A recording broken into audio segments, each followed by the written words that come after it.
Hello everyone and welcome to the semi-final of the Austrian Dodgeball League Women. We have the Nasty Nutcrackers versus Wolfpack fighting it out to get to the final. I'm Daniel Henshaw, joined by Sebastian Schneider. And yeah, we do not have Benny Favre, the other half of Dan and Ben commentators, but we've got an upgrade which is going to help me with my nonsense. So thank you for joining us, Seppel. We've got a great game lined up here today. Nasty Nutcrackers and Wolfpack, both teams very, very aggressive. Both teams absolutely packed full of international players. What are your thoughts on who's going to do well today, Seppel? What are you expecting from this game? I think it's mostly, it will mostly come down to the fact who's dealing with the strengths of the other team better. So I think Wolfpack is going to play a little bit more aggressive than Nasty, but Nasty are just so dangerous with their catching. So I'm really looking forward to that game. Yeah, absolutely. It's a big threat that they have, and they're off. Okay, Wolfpack. Karina Bude winning the middle ball for Wolfpack. She is very fast in the way she runs. And just look straight away at the start how high Nasty Nutcrackers are standing. They're not even close to the back line, even the middle players. Didn't expect that, if I'm honest.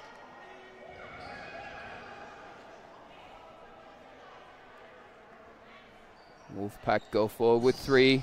Hard throw from Lisa Leichfried, taking out Good Danny. dodge. Good dodge by Nikki.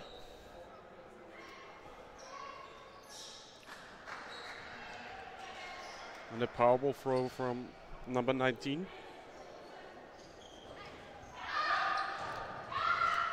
Misses the catch, and a second player also got hit on the wings.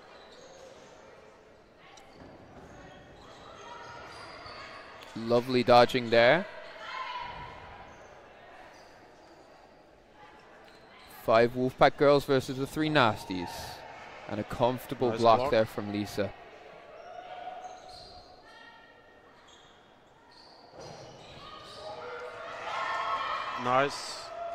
Nice counter by Nikki.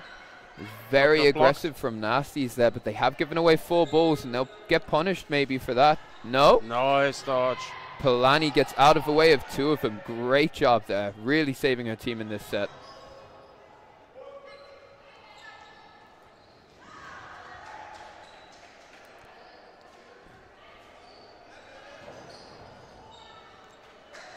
Lisa got hit. Shot. Nikki again with the counter. Lisa having a bit of a mess up in the middle, but she managed to do well out of it and get 4 balls. No, 3 balls. A lot of counter attacks from Wolfpack. Yeah, it looks like they really they're not so keen on having the 3 balls. I think they trust also themselves. Leona got hit now with the interruption. No, it's 3 against 3. Nasties have brought this right back. And this is what they've got to do in this situation. They've got to see the time, not get too stressed. They've got 30 seconds left. The next hit could well win it. And again, three balls with Nasty.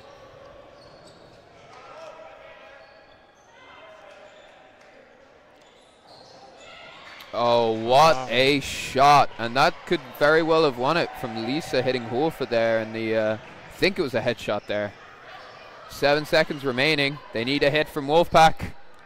They got it. Oh, and it's also a hit return. First set goes to Nasty. And to add some context to this, so Nasties actually beat Sparta in the quarterfinal, while Wolfpack started in the semi-final, having won the overall league system to begin with. So Nasties came 4th in the overall season, whilst Wolfpack came 1st, making Wolfpack real favourites here, especially as they're also reigning champions, having won last year. So Nasties really have a tough challenge on their hand today. Also, the Wolfpack team is packed with national team players. Also, a lot of experienced players, like Lisa and Nikki. So Yeah, with Tamara Hofer playing for Czech Republic, I think that's 5 out of the 6 players on their team playing national dodgeball. This will also be the final in the mixed today. Oh, Nasty against Wolfpack. That'll be a fantastic game. I think Wolfpack excel at mix, especially because their women are so strong. Lisa got hit. Nice double shot.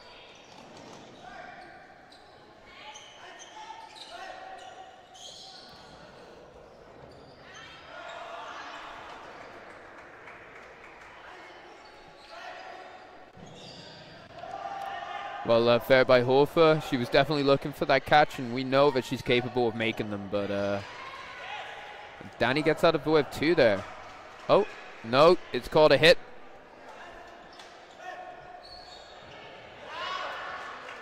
Got 4 balls with Nasty. And an unbelievable catch from Leni. That was simply phenomenal. What a special catch that was. She's got a hair painted pink, and she is really leaving her mark on this game so far. It's 1 in a million catches. Nice shot from Leona. And that catch could very well win Nasty's the second set of the first 2 sets. 1 minute remaining in that set. Now, Nasties are going to have a tough time because they're not going to be wanting to go aggressive and risking losing a player. But at the same time, they know Wolfpack are going to come at them with everything they have. So managing this situation is going to be very tricky. Nice dodge. Wolfpack know they have to go aggressive, throwing 2 balls continuously. Boom. Needed 3. Yeah, but she had to do it. She had to go for the drop catch because they're losing the set either way. So I think it was a good decision to go for the drop catch. Yeah, absolutely. Because if she got it, they would be right back to 3-3. And she read it well. She went down, the balls went down. She made the right decision, but yeah. But 3 balls at the same time are just too much. And Tamara does a great job, but it's a bit too late now.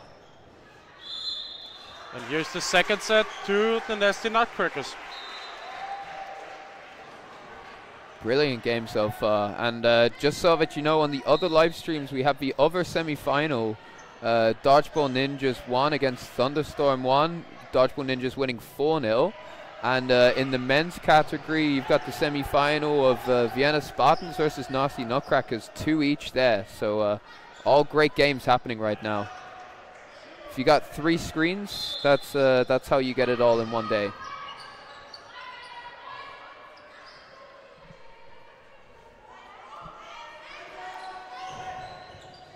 Wolfpack now with 2 balls, 3 balls. And Annika is just so aggressive there. She stands so high and she's so dangerous.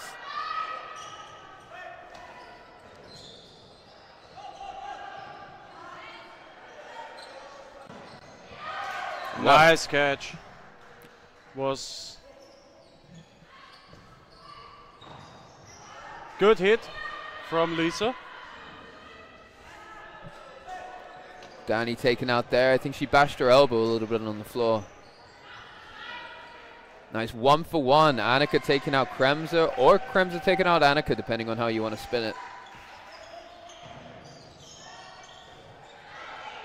No. Thought it was a block, but apparently she got hit on the shoulder or something like that.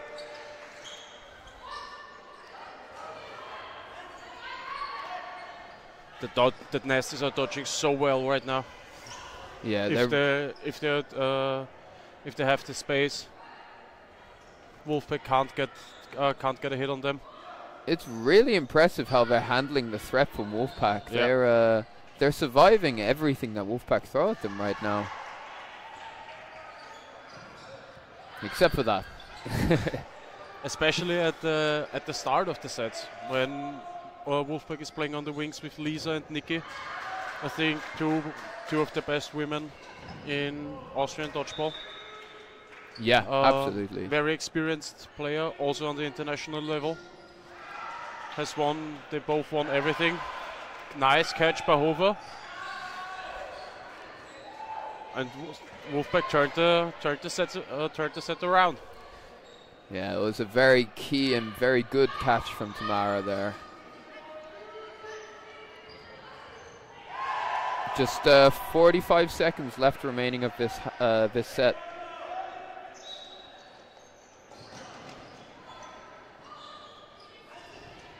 If there's one person that can turn it around, I think it's Leni Metzler. Yeah. Nice fake. Oh. It's a borderline invalid there. Yeah. It's hard to tell from our angle. That's true. That's true. But from this angle, it very much looked like an invalid throw.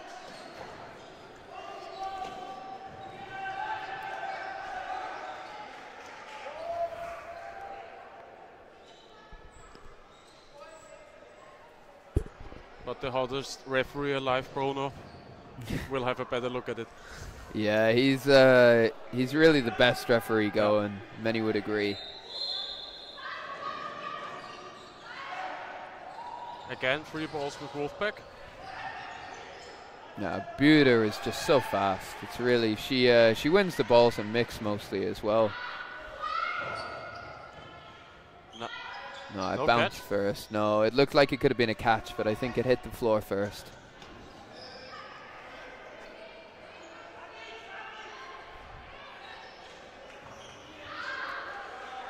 Nice drop shot. Also a nasty step on the line. Nice hit. Also net catch. And just like that, Wolfpack is up 6-2. And now Wolfpack are really in the game. Yeah. It's going to be tough for Nasties to handle this now. Anna Polani, you know that she's going to be searching for a catch here. She's not going to throw 6 players out, but she could very well catch him. Also, Wolfpack knows that she's always looking for the catch, and I don't think they're giving it to her. Just like that, Lisa takes her out. Yeah, it's interesting. I mean, there's 2 different ways of looking at it, right? Like, if you know that the other team's searching for a catch and that's all they need, you maybe just don't throw at them. But that does also add a bit of predictability to it, and especially I've seen Wolfpack a few times as a team. They like to take that last player out. They don't care that they're searching for the catch. They'll hit them. They don't fuck around a lot. They do not.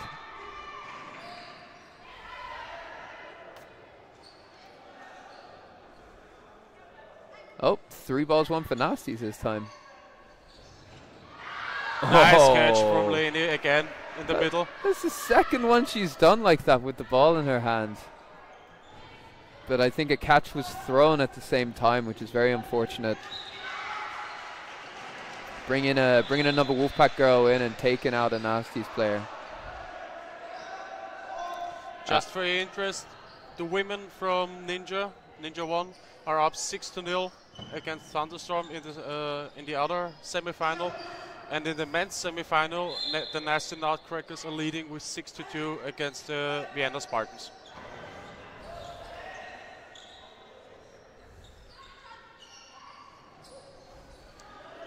Oh, nice lovely hit. shot there from Leni, taking out Lisa Leichfried. Real danger player for Wolfpack.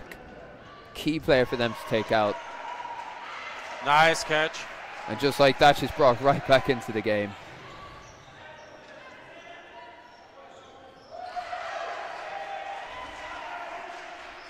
Wolfpack is putting so much pressure on the wings. It's unbelievable. That was a beautiful shot there by Metzler, taking out Leona Zattel. I think she just caught her napping. She saw the opportunity and she just boomed one straight at her chest. Nice shot. Little bit of chaos going on right now. But Wolfpack is still up with 1 player. Yeah, I'm not sure who did better out of that one, because on the one hand... nice catch again.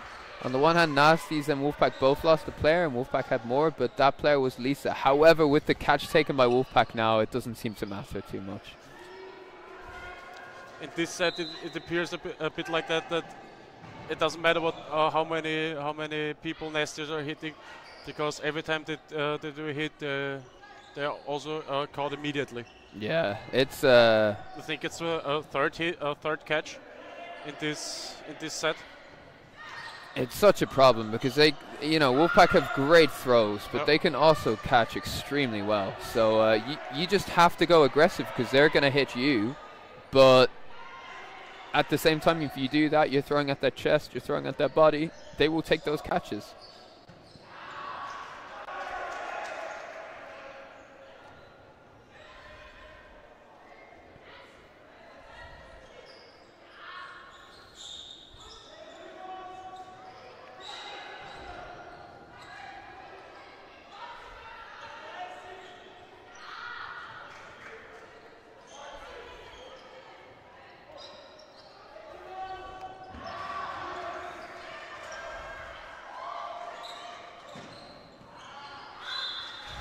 And again, Wolfpack take the win. And now came back from a 4-0.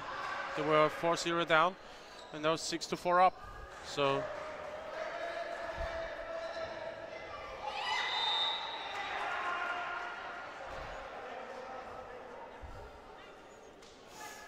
yeah, Nasties took the first 2 sets, and now Wolfpack took the following 3, and the momentum is all on the yellow side. Wolfpack again with 3 balls. And a nice hit by Lightfried. I'd be tempted to call a timeout if I was Nasties, because Wolfpack are really bringing up this momentum now, and they're so difficult to stop in their tracks once they get going. Nice pressure from the wings from Wolfpack. Annika searching for that possession, doesn't quite get it.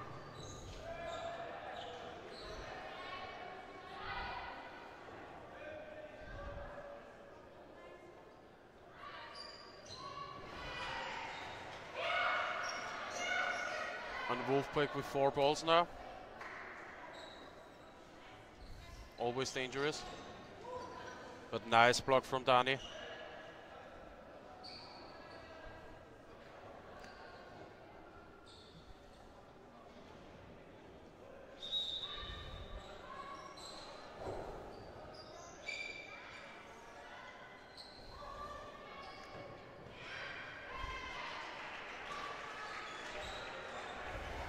Oh, wow. Oh, I thought Zothel got out of the way of that. That would have been very impressive with those 2 balls firing at her.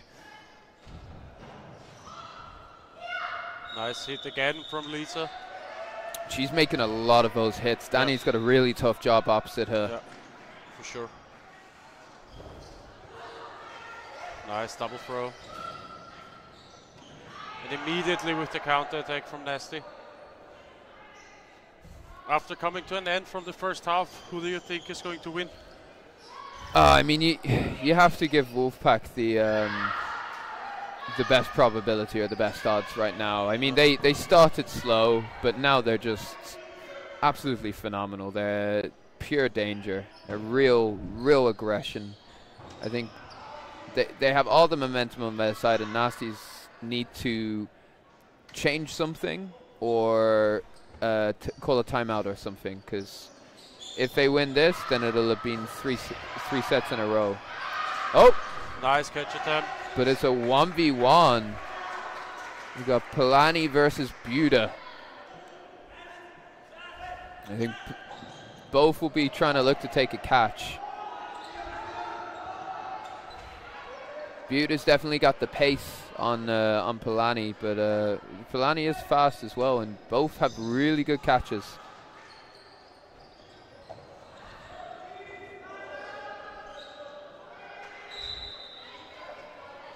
Both 10 seconds. Both of them really looking to not give the other one the catch. Yeah, I think both teams are going to be happy with a draw here. Yeah. Oh, and no hits. No hits. It's a draw. Going in the 1 minute 30 set. And you know, that's the sort of thing that breaks momentum there, Seppo. Yeah. I mean, For sure. Wolfpack won 3 in a row, and then just tying that last one instead of a win, that brings the Nasty Nutcrackers right back into it. But it looks like a timeout has been called just before this 1 minute 30 set. I think did you see who called the timeout? I think Nasty. Nasty's called the timeout. Yeah, I think that's not a bad shout. If they can win this set, it's 7-7 going into the second half. They really need to win this set. Yeah, it's because they would be 2 sets down going into the second half, and also it would bring a little bit of that momentum back to the Wolfpack if they would win this set. Yeah, I think this set is more important mentally than it is for the scoreboard. Yeah, absolutely. Yeah, I think, you know, Wolfpack will be looking right now, they'll be talking and saying, let's keep doing what we were doing the last 3-4 sets, going fast with them, throwing aggressively, making those hits, taking those catches. Nutcrackers, I'm sure they'll be pointing out the fact that Wolfpack have taken a few too many catches recently and they need to be avoiding that. But also they'll be conjuring up a recipe for handling the hits that are coming out from that side. It really has been a game where the catches have swung the sets into the team's favor. Whoever's taken the catches seems to be winning these sets.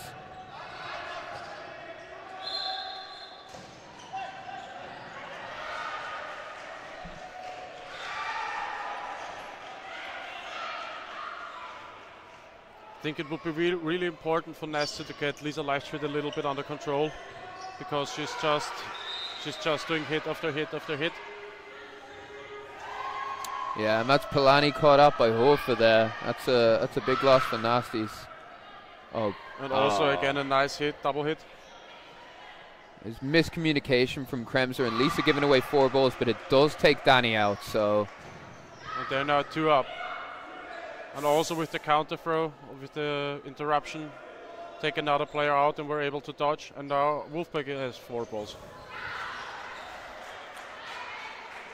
And they are fully in control of this set. Yeah.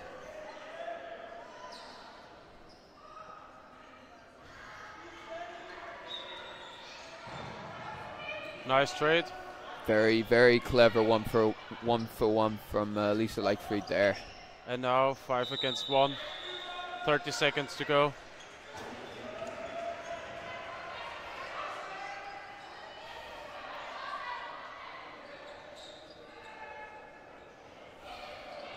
And Leni with a very difficult job now with 16 seconds remaining. She needs a catch, and they're not going to give it to her. No. Simple as that. So they're too experienced for that. Oh, and that's time already gone. So yep, Wolfpack 9-5 up going into the second half. Really close game so far. On court 2 is now 1 minute 30 set against women. Ninja against Thunderstorm. Ninja leading 11-1. And on court 3, they're playing the Nasty Nutcrackers against the Vienna Spartans, men's semifinal. Nasty Nutcrackers are leading with 8-4. So. Yeah, all really, really close games. We got the finals coming up after these games. Not immediately after. We'll have more semifinals coming, but you don't want to miss out. This is going to be a day full of big matches. We will be leaving you now just shortly for the halftime, and we'll be back. Don't go anywhere, because the second half is just on its way.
And we're back for the second half of this semi-final.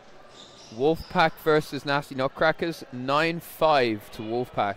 Wolfpack in a very dominant position so far in this game, but Nasty Nutcrackers really giving them a fight. I'm Dan, joined by Seppel here. Seppel, what is your thinkings of what's going to happen in the second half here? I think that Wolfpack are going to hopefully start where they left at the second half. They're really taking the dominant position in this game right now. Also having a lot of momentum on their side right now. It's a good 1-for-1 there. Yeah, absolutely. But you know, I think Nasty Nutcrackers especially, they're a team that are extremely adaptable. Yeah, nice catch. They're very good at changing their tactics around. So yeah, I'll be interested to see what they change about here. Yeah. Lisa again with the interruption. Good pressure from Leona, and Wolfpack again leading with 4-3 players. 4-2.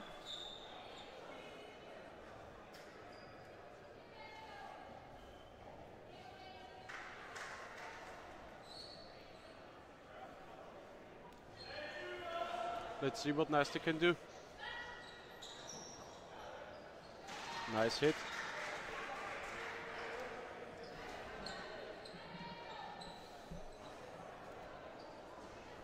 It would be really important for Nasty to win that set, to get a good head start in the second half.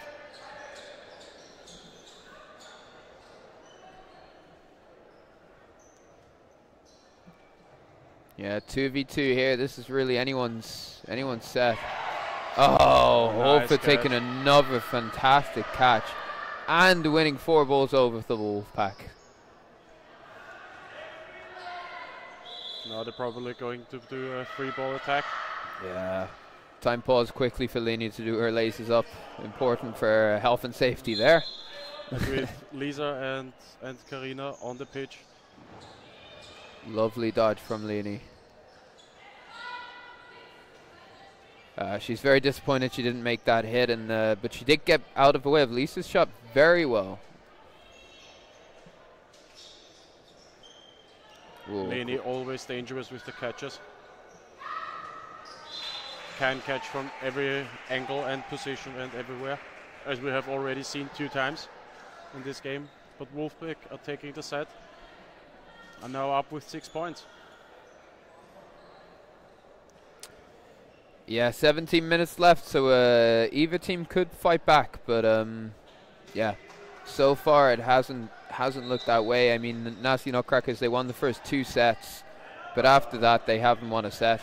So yeah, it's. I think Wolfpack was not expecting them to play that aggressive, but they adapted really well and really quick. Yeah, actually another thing you can notice is the distance, the difference in how close they're standing now. Yeah. Nasty Nutcrackers started really high up the court, both wingers on the yellow line, even the middle players stood high. Now it's a very different story when they're at the back. Brilliant shot there from Danny, taking out a very important hit.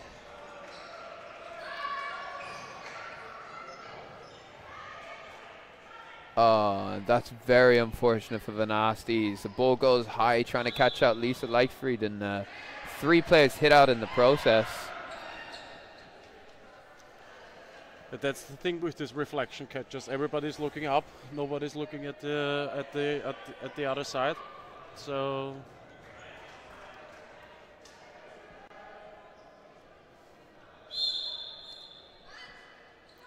it was a catch called, but there were 3 hits still.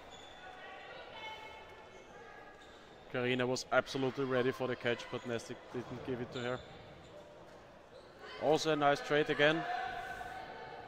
It was really well read by Karina there. She saw that that Leitinger would release, so she just released the ball as well, or at least it looked like a reactive response to that. They're reading the game really well, especially Bude. But Nasty taking again Leona out with the interruption, and now again a 2v2.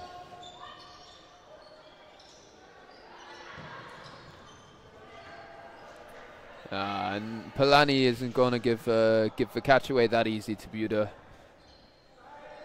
4 very experienced players on the pitch right now. But Karina again taking out the left wing. What a but catch Polanyi with there. the catch.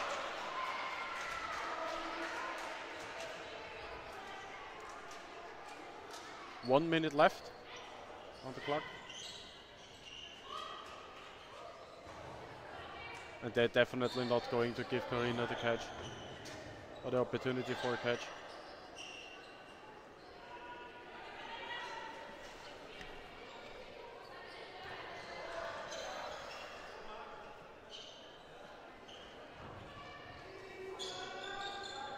Oh, nice catch. And that's so unfortunate from Anna there, but what a catch from Buda.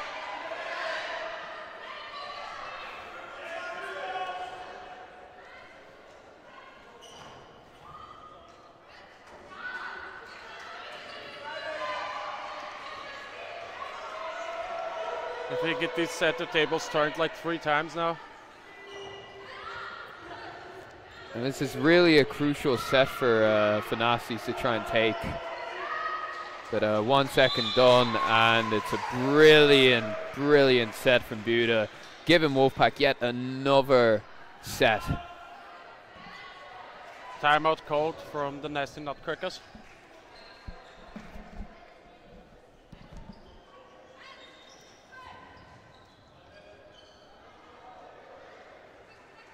And they really need to change something right now, because they went up 4-0, and since then they just got 1 draw and otherwise lost every set since then.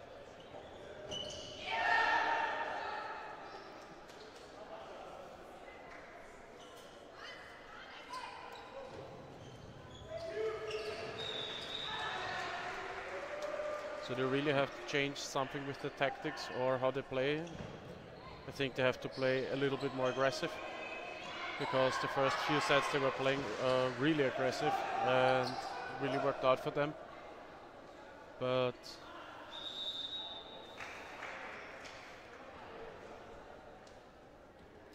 we will see. But it's definitely enough time for the Nasty Nutcrackers to come back.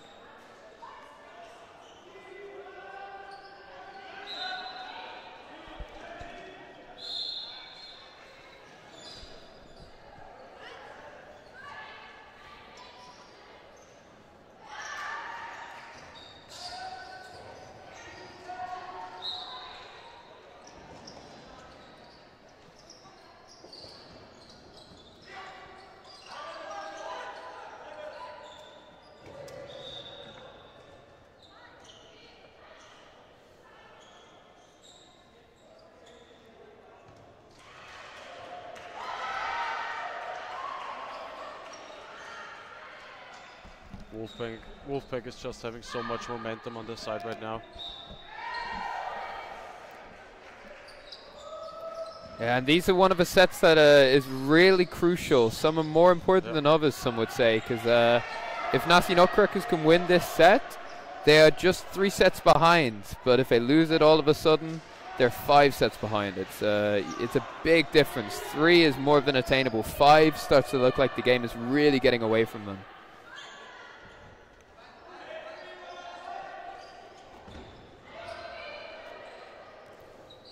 Oh, that was a lovely dodge from Danny there, but the last ball from Kremser just scraped her arm slightly. But I think Wolfpack is playing it really well. They often get the 4th ball. Then they go back, talk about the attack, and do it and execute this attack perfectly. Yeah. That's a hit on Leona there. For sure. Yeah, I think she just reacted to it a little bit slowly there. I don't think she meant to be dishonest. Oh, but she did hurt her fingers. Lovely shooting from Annika, but taken out there while she's taking that shot. And just Polanyi left again. What can she do from here?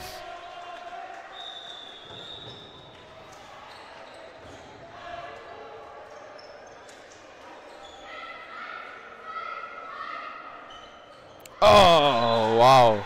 So close. Nice catch attempt. Now it's going to be really hard for the Nasty Nutcrackers to get back in the game. They're 10 points behind with approximately 11 minutes to go. Yeah, and just so that you know, on the other court you got Vienna State Spartans losing 12-6 to Nasty Nutcrackers in the men's semi-final. And Thunderstorm losing 5-15 to Dodgeball Ninjas in the other women's semi-final. So currently it looks like it's going to be a Ninjas Wolfpack final for today, coming up later. So we get at least one final. One medal. And Annika does a great job, but falls out afterwards.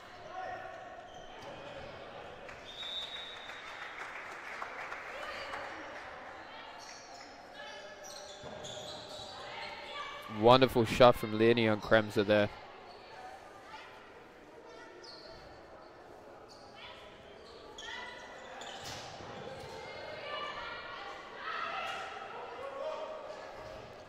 Lisa again very aggressive. Was immediately ready for the counter attack. What a shot from Buda. Danny is having a hard time getting those blocks off from a ball coming in the middle. Brilliant shot there by Seabok though. And Buda is caught not watching. Polani takes her out. Great opportunity, and she dodges the return ball. So swings the set in favor of the Nasty Nutcrackers.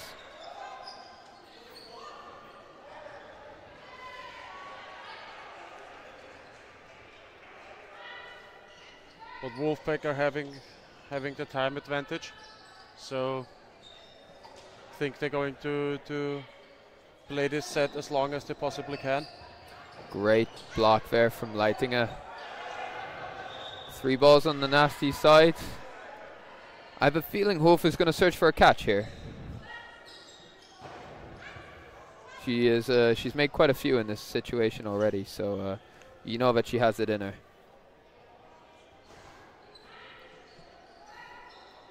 Oh, Nimrichter goes for the hit, but just misses, and Hofer gets hit out by the standing counter from Lisa. And now Nimrichter alone against 3 Nasties. Able to dodge. Oh, lovely dodging from both players there.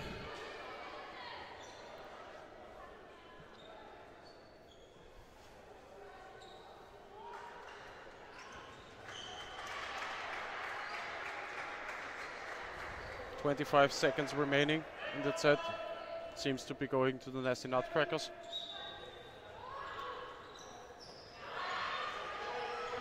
But Limerichter really does a good job of taking time off the clock.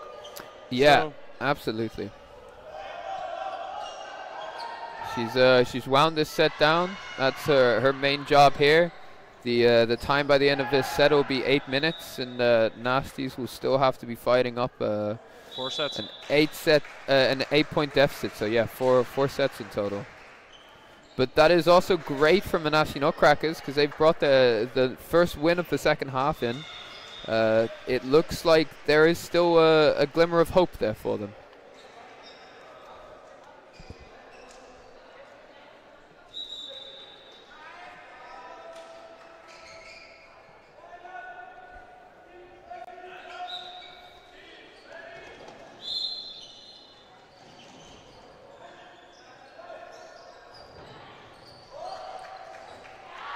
Nice hit from Nimerichter on Dani. Dani is having a really hard time in this game. Yeah, it was a ball coming from the middle again, right? Yeah, right on the shoulder. Dodged right into it. She's got Lisa opposite her, so her attention is nice catch from Lisa Leichtfried. And Wolfpack is again up with 6-4 players.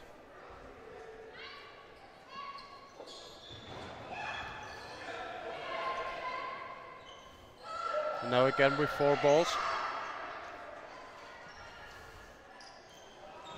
But nice catch from the Nasty Nutcrackers.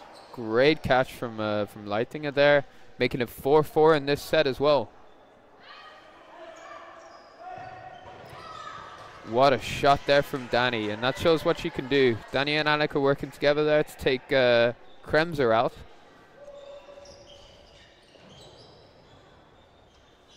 And looks like Nazis have a bit of momentum now. Oh, what a catch. Leonie Metzler winning award for most substantially fantastic looking catches in this game so far. For sure. Hofe probably made a few more, I think, but in terms of how dramatic they looked, Metzler is winning that.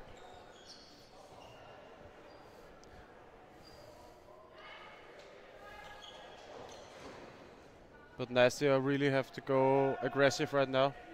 They have to finish the set as fast as possible. Yeah. Oh, and that's a great, great opportunity there. Lisa trying to go for that catch. She reads it really well, but just loses it. It just goes out of her grip.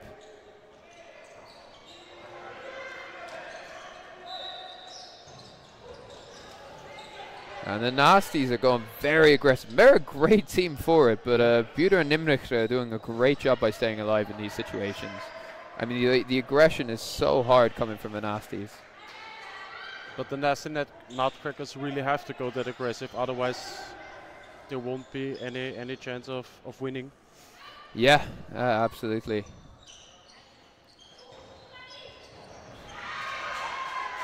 No, it doesn't look like it hit there. No. Yeah. Definitely was a bounce.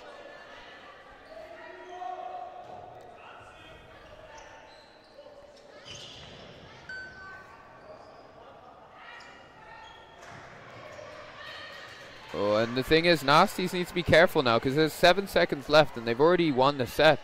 If they lose another player at the last minute, that's a bigger loss for them. Yeah.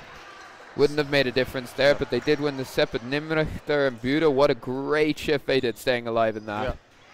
They really took a lot of time off, out of the clock. So under 4 minutes to go when the set starts. Oh, and timeout Wolfpack? No, I think it came from Nasties. No, from Wolfpack. Oh yeah? Okay. So there's 3 sets in it. 4 minutes remaining. Nasties are going to go aggressive. Wolfpack know this, and they're going to be able to take full advantage. And you know, when you're the team that's not doing as well, so you're chasing sets because the other team has done better throughout. The tough thing is now you have to start taking risks, and risks are not taken every set for a reason. It's because it works against you more than it works for you. So it is going to be extremely tough for Nasties, especially with Wolfpack knowing exactly what they're going to try and do. But if they don't take the risks, they won't have any chance to win that game. And it looks like we have in the final of the women's competition, the Wolfpack against the Dodgeball Ninjas, and for the 3rd place, the Nasty Nutcrackers against Thunderstorm. And with the men's, Nasty Nutcrackers are leading still with 3 sets, with 7 minutes 19 seconds to go. And in the semi-final, the other one, Wolfpack beat D-Storm, so it would be a Wolfpack Nasty Nutcrackers final in the men's. So Wolfpack with three finals today, if they're able to pull this off. But I think so because they're just too experienced to throw this game away.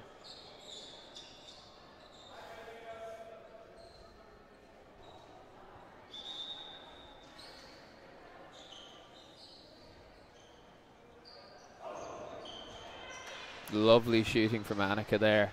So aggressive.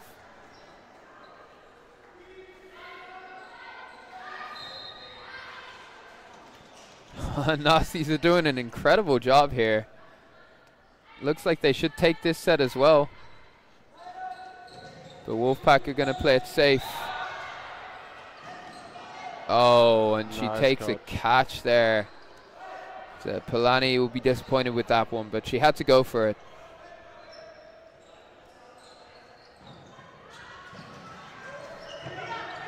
Zottel really saving Wolfpack a lot in this set. It takes 2 out now. Both players taken out by her, and yeah, and it could go for that 1-for-1 trades that she absolutely loves to go for. But they really, Nessius really have to hurry up right now.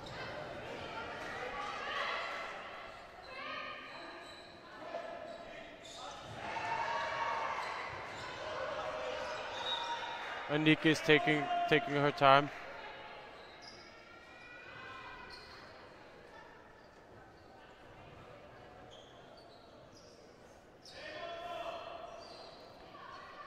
Yeah, if she can slow this down, there's a minute left of the set, 2 minutes and a half. I think it is already it's already won for Wolfpack actually. Now it's won because they are, even if Nasty are able to win this set, there will just be 1 minute 30 set left, and they're 3 sets down. Yeah, it's a Wolfpack win. They will be going into the final.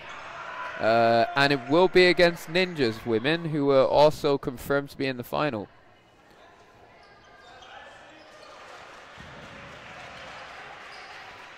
Meanwhile, in the men's semi-final, nothing is yet confirmed. Nasty Nutcrackers are 3 sets up, but with 6 minutes left remaining in the half. Still can be anyone's game.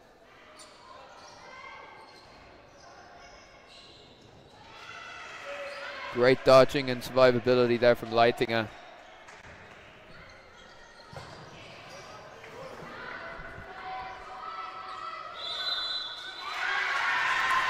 And that's a draw for the Wolfpack, and they have won, although we did already know that.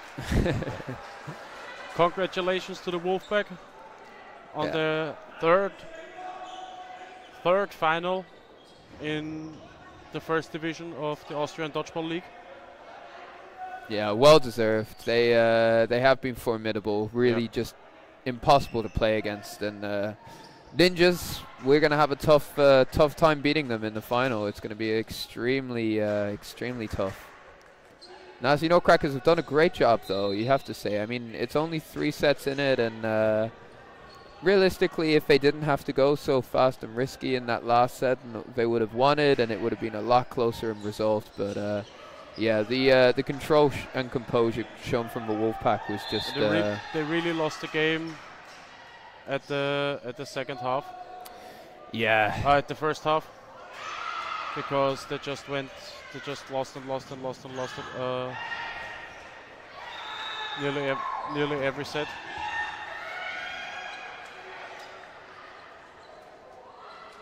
And now with 5 balls in possession.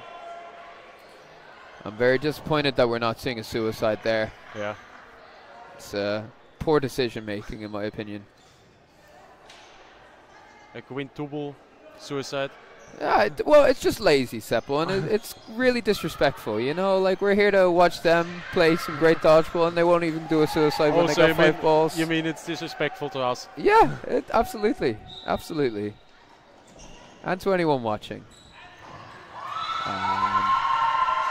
Wolfpack finish off that set the way they finished off the full game. Just complete vicious aggression and absolute formidability. What a game. Unbelievable game from Wolfpack. And they will be going into the final against the Vienna Dodgeball Ninjas. So don't go anywhere, because that's going to be a great game. Meanwhile, in the men's, it's going to be a final of Nasty Nutcrackers against Wolfpack as well. And so for the third place, the Vienna State Spartans against D-Storm. Yeah. D-Storm was not able to retain the title from last year. No, the Austrians couldn't let that happen again. But yeah, we hope you enjoyed it as much as we did. Thank you so much, Seppo. It was a pleasure. Don't go anywhere, because there's going to be a lot more games happening now. So stay tuned for the next few games.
So, liebe Zuseherinnen und Zuseher, ich darf Sie begrüßen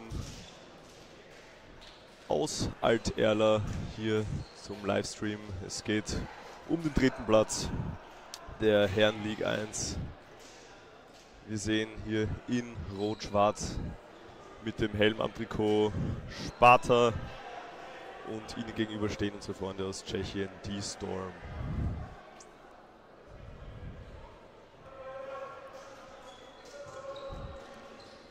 Der obligatorische Handshake wurde schon absolviert.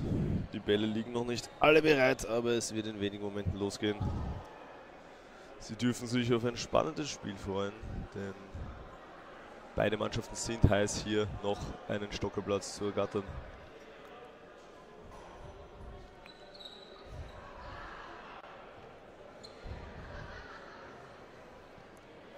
Im Laufe dieses Finaltages haben nämlich beide Mannschaften ihre Halbfinale leider verloren. Die Storm gegen Wolfpack und Sparta gegen Nasties. Demnach treffen sie sich nun, um sich hier den 3. Platz auszuspielen.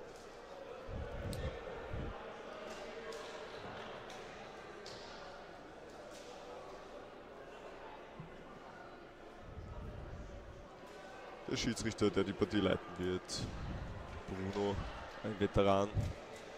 Wir können uns darauf freuen, dass es kaum bis keine Fehlentscheidungen geben wird.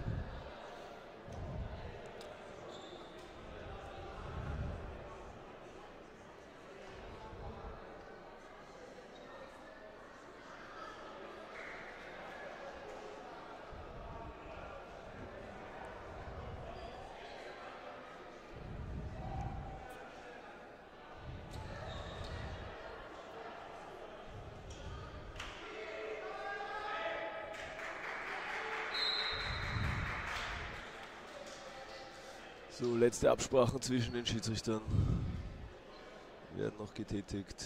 Es wird in wirklich wenigen Momenten losgehen.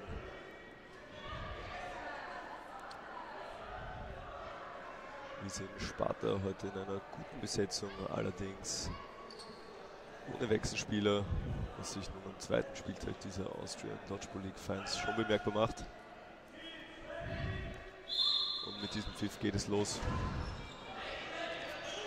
3 Bälle für Sparta hier.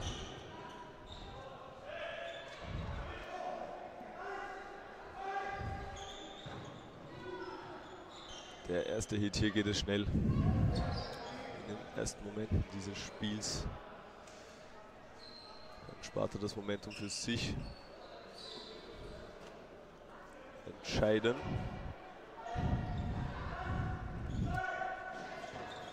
Ja, hier Metzmer kennt ihn mit dem Kanonenschuss leider daneben und wird hier im Gegenzug rausgekontert. Aber er ist bei weitem nicht der einzige Spieler von Sparta, der hier schießen kann.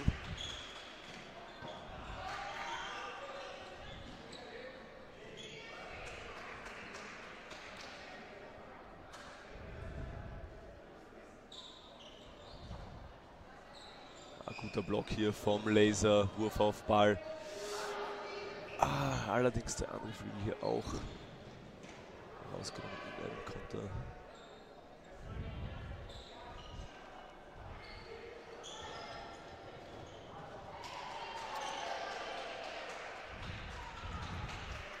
Ja, wir sehen jetzt auch schon, was zu erwarten war. Beide Mannschaften hier Konter-Spezialisten, Reinwurf-Spezialisten, um es so zu sagen.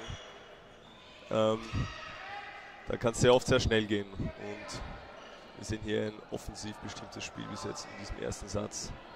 3 Bälle nun für den Laser. Er hat prinzipiell die Qualität, auch so eine Situation allein zu lösen, aber die Storm kann auch Dodgeball spielen, jawohl. Ein semi-gefährlicher Reinwurf, aber da hat er ihn eiskalt auf der Fußspitze erwischt. Und Nummer 2 bei die Storm hier im Feld. Die Tschechen versuchen das hier natürlich ruhiger anzugehen. Okay.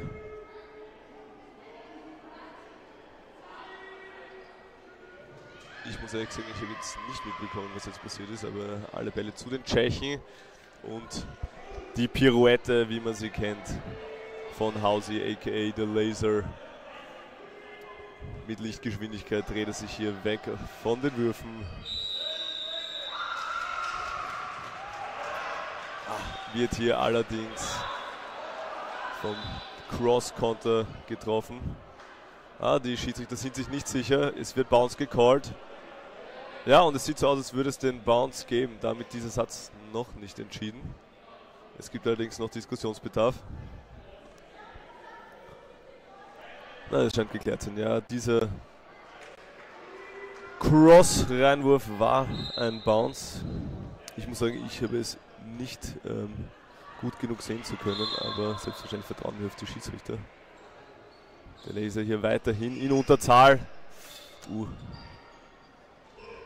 Sein Wurf, da gibt er seinen letzten Ball her und wird schließlich auf der Flucht erschossen. Damit geht der erste Satz an D-Storm aus Tschechien. Und nicht vergessen, diese Mannschaft tatsächlich ja der amtierende Meister, konnten sich in einem Gewaltmarsch letzte Saison am Finaltag gegen alle anderen Teams durchsetzen und auch das Finale für sich entscheiden.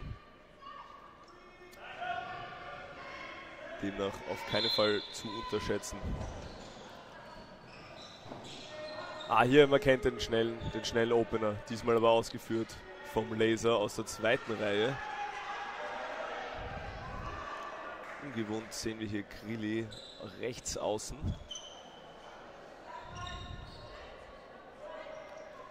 Aber das zeichnet auch eine gute Mannschaft wie Sparta aus, dass es hier einfach Flexibilität gibt in der Aufstellung. Verschiedene Leute haben ihre Qualitäten auf den verschiedenen Positionen. Und damit bleibt das Spiel auch etwas unberechenbarer. Hier guter Catch, etwas glücklich, dass der so nach diesem Block abprallt. Metz bis jetzt noch nicht ganz. Er konnte sich noch nicht ganz hier in Szene setzen. Catch hier allerdings auch vom Laser. Gut aufgepasst. Und jetzt 4 Bälle, wenn ich das richtig sehe, bei Sparta. Das ist etwas, was die Tschechen auch schon im ersten Spiel gerne gemacht haben. Oft den 4. Ball noch hergegeben. In einem Counterversuch. Allerdings durchaus mit Erfolg. In dem Fall nicht wirklich, denn wir sehen hier 3 Spiele von D-Storm gegen 4 von Sparta. Guter Block hier in der Mitte von Dominik. Ja, das ist ein Trade, den kann Sparta so nehmen, allerdings hier der Reinwurf auf die Mitte führt nur zu einem Stand von 2-2. Es bleibt auch hier sehr spannend. Dynamische Ausweichbewegung hier.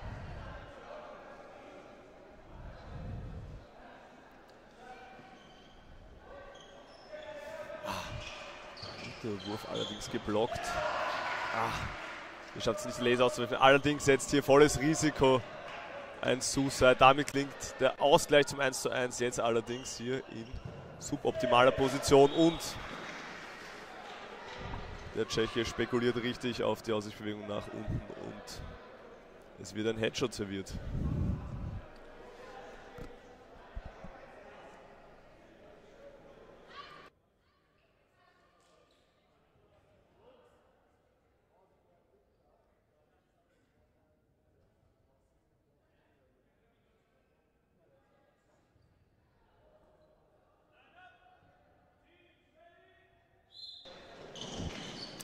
Weiter geht's mit dem dritten Satz. Bis jetzt konnten beide Sätze D-Storm für sich entscheiden. Obwohl sie in beiden Sätzen tatsächlich schon in der schlechteren Position waren, mit weniger Spielern am Feld, haben es aber geschafft, in ihrem eher hektischen Chaosspiel, wage ich mal zu behaupten, hier diesen Satz jeweils noch zu drehen.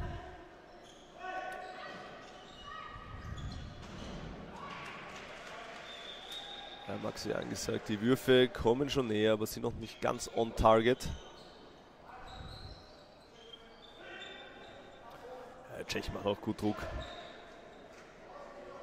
Verhindern da die schnelle Konterchance.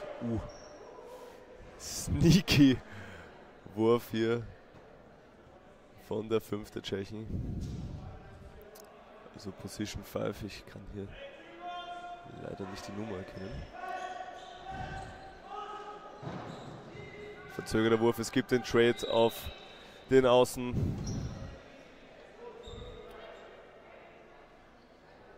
Krili spitzelt sich den Ball auf.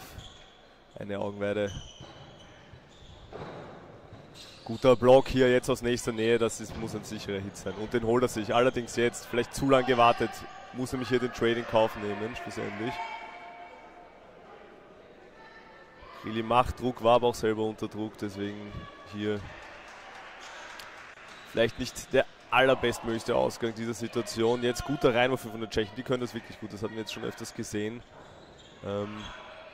Die kommen unerwartet, sind kurze Ausholbewegungen, schwer zu sehen für die Spieler, die schon an der Linie vorne stehen, vor allem wenn auch verzögerte Würfe angesagt sind bei den Spartiaten. Schaffen die Tschechen, ob bewusst oder unbewusst, hier ein sehr relativ gutes Timing mit diesen Reinwürfen.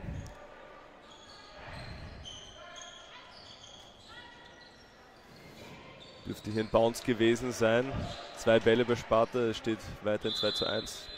Und da kann man Invalid geben. Es ist auch Invalid, so ist es. Damit hier der erste Satz für Sparta. Ich hoffe, mein Mikrofon übersteuert nicht zu sehr. Ja, und wie ich es, glaube ich, schon angekündigt habe, sehen wir hier ein spannendes Spiel und wir dürfen uns freuen auf weitere 11 Minuten in dieser ersten Halbzeit.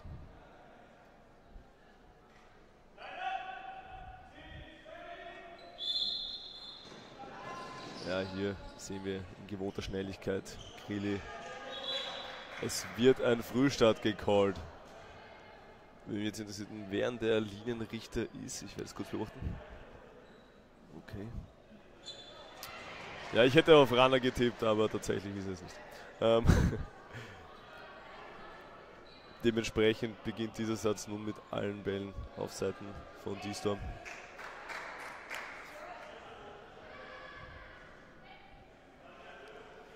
Ja, es ist spannend, was hier das erste Target sein wird. Es wird hier sicher eine Mehrballansage kommen, davon können wir ausgehen.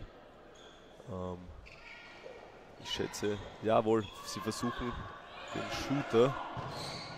Max Metz nimmt, ausgezeichnet, aber der Hit war schon vorher hier von Krili.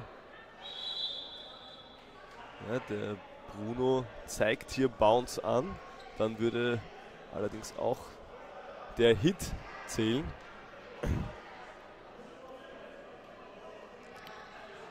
Krili ist fair, sagt, er wurde hier auf dem Ellbogen getroffen und zwar auch bevor er seine Gegenspieler abschupfen konnte, in dem Fall.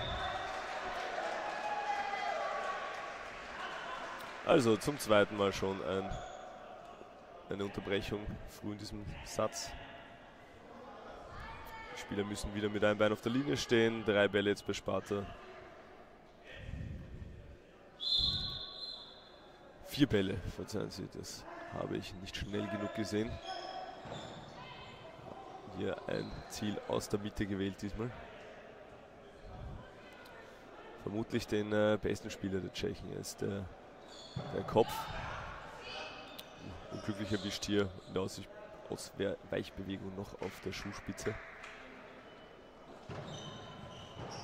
Guter Konter jetzt von Marx, allerdings auch Gegenkonter ebenso erfolgreich. Das ist die Stärke der Tschechen.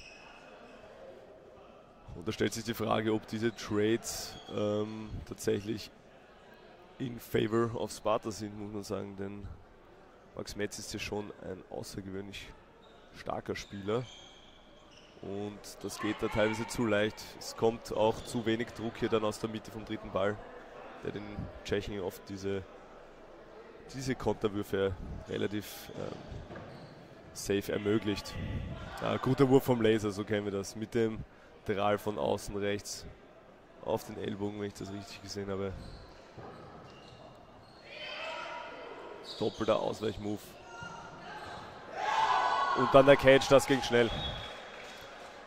Ich bin ja selbst nicht gerade ganz mitgekommen. Es war ein Hit auf Hoffmann, nachdem er aus nächster Nähe verfehlt hat.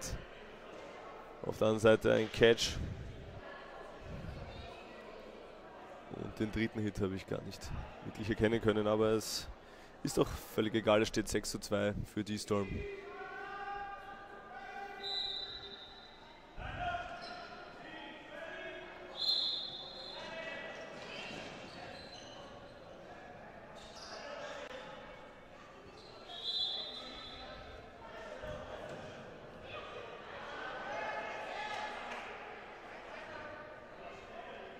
Erneute Unstimmigkeiten hier beim Opening Rush. Ich glaube, es ist hier tatsächlich ein Invalid. Der Ball wurde nach dem Zurückspielen, wenn ich es richtig gesehen habe, ist abgeprallt von einem Mitspieler bei D-Storm und dann über die Hälfte gerollt. Demnach Invalid. Der Spieler muss raus in die Box. Und obwohl Sparta hier eigentlich abgebrochen hat auf den dritten Ball, starten sie nun mit 3. Schöner Wurf hier aus der Mitte. So kennen wir ihn. Den Laser.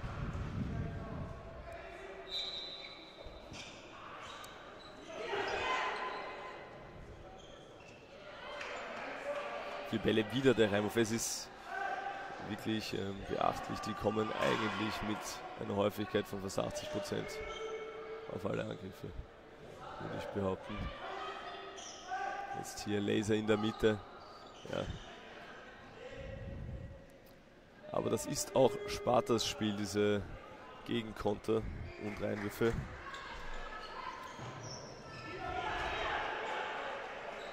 Umso schöner ist so ein Spiel für den Zuseher. Ja, Risiko genommen, aber Max schützt hier Greli gut, der den vierten Ball erobert.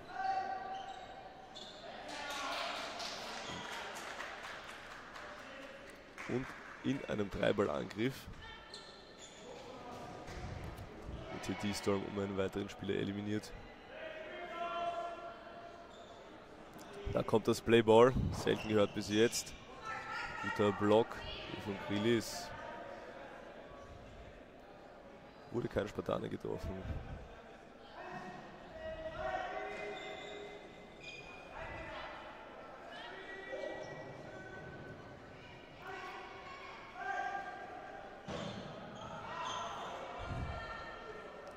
Ja, die Nummer 37 der Tschechen. Da versucht noch auf den Catch zu gehen, allerdings zu viel Druck auch hier von außen. Deswegen war der Fokus nicht ganz da. Ja, so kennen wir ihn. Max Metz, eiskalt, mit einem präzisen Schuss. Das dürfte, nein, das war ein Abprall.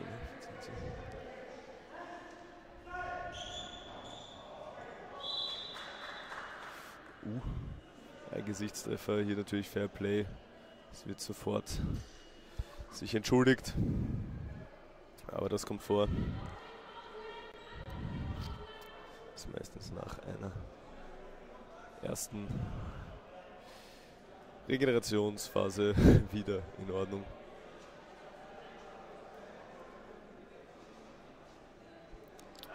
Ja, und damit hier der Anschlusssatz von Sparta gegen D-Storm. Opening Rush diesmal korrekt, 3 Bälle für Sparta. Kein Treffer, allerdings bei der Ausweichbewegung hier über die Linie gehüpft.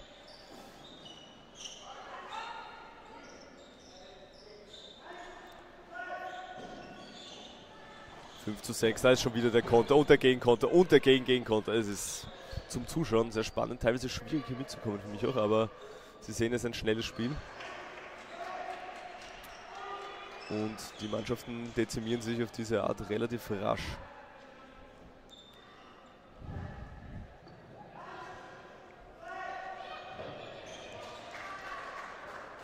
Hier kein Block, sondern ein Treffer von Max Metz. Der hat nun begonnen, hier seine bekannten, präzisen und scharfen Würfe auszupacken. Es könnte sich für die Storm zusehends zu einem Problem entwickeln. Hier 3 sehr wurfstarke Spieler vorne. Sie schaffen hier auch wieder einen Spieler auszunehmen. Technisch und trocken. Von 6:5 mittlerweile auf 4:1 gestellt. In Spielern sozusagen. Viel Risiko hier. Alle Bälle hier, ich mag jetzt behaupten, ein etwas überhasteter Move des Tschechen. Sehr dynamisch und schließlich der letzte Ball trifft ihn auf den Rücken. Damit der Ausgleich. Noch 4 Minuten zu spielen in dieser ersten Hälfte. Knappes Spiel. Schön anzusehen.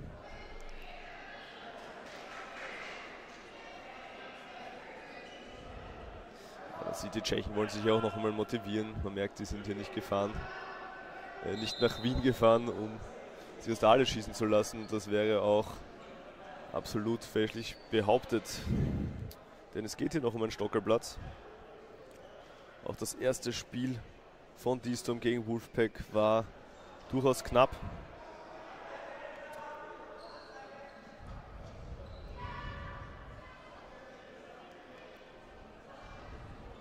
Timeout. Ich glaube gecallt von Sparta.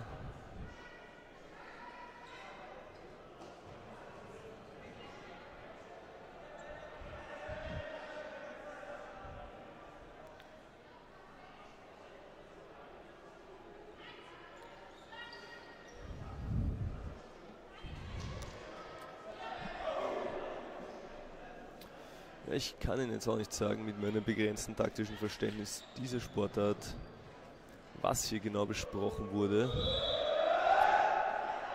Ich denke, es geht hauptsächlich darum, jetzt diesen Flow der letzten 2 Sätze für Sparta den mitzunehmen. Um hier diesen Vorsprung, den sich D-Storm am Anfang dieser ersten Hälfte herausgearbeitet hatte, quasi weiter zu negieren und hier noch in die Führung zu gehen. Fußtreffer, ihr könnt, nein, keine Chance auf Catch, der kommt in der gegnerischen Hälfte auf. Max Metz wieder früh draußen. Generell in diesem Spiel, muss ich behaupten, wenige Catches. Ja, klarer Hit, ja, auch sehr fair. Was ich damit sagen wollte, ist, dass es bis jetzt statistisch gesehen schlechte Aussichten gibt für Spieler, die getroffen werden, noch einmal in demselben Satz das Spielfeld zu betreten, aber sowas kann sich schnell ändern. Hier wurde aktiv auf den Catch gegangen, allerdings ohne Erfolg.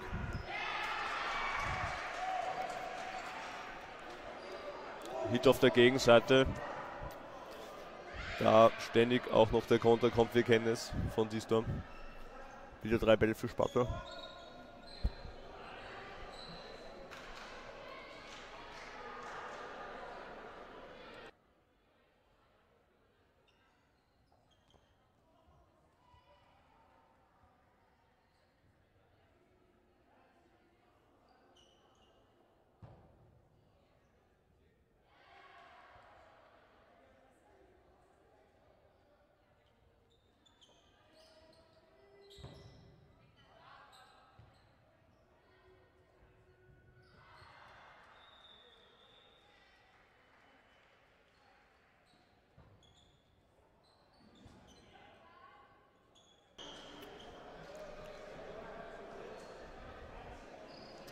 Ja, ein Satz, in dem sich die Mannschaften bis dato relativ neutralisiert haben, aber in den letzten 2 Angriffen Sparta erfolgreich und dreht hier von 4:3 auf 3:2.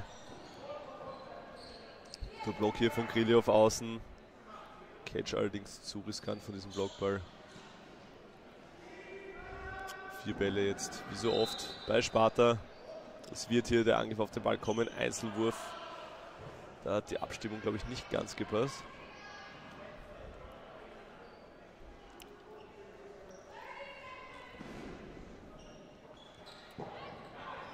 Und das Blockverhalten jetzt, es sind noch 20 Sekunden hier auf der Uhr. Der Laser schafft es hier gewieft auszuweichen. Es wird ein zweimal Angriff kommen und diesmal treffen sie.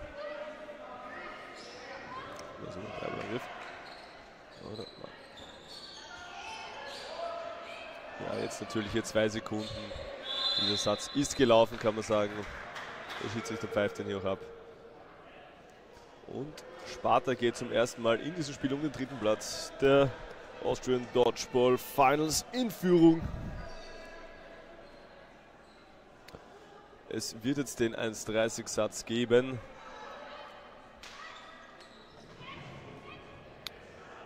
Damit für die Storm die Chance auszugleichen und noch einmal alles auf Anfang zu stellen hier zu Beginn der zweiten Halbzeit. Aber ebenso die Möglichkeit für Sparta mit einem nicht super safen, aber dennoch angenehmen Zweisatz-Vorsprung hier in die Halbzeit zu gehen. Ja, guter Opening Rush hier, Grilli Minuten vor dem Tschechen, schon an der Mittellinie. Auch wenn dieser abgebrochen hat, aber es war absehbar, dass sich das nicht ausgehen wird.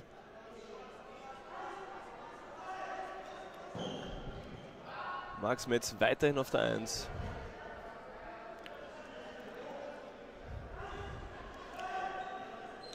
Einzelwurf hier auf Ball aus der Mitte.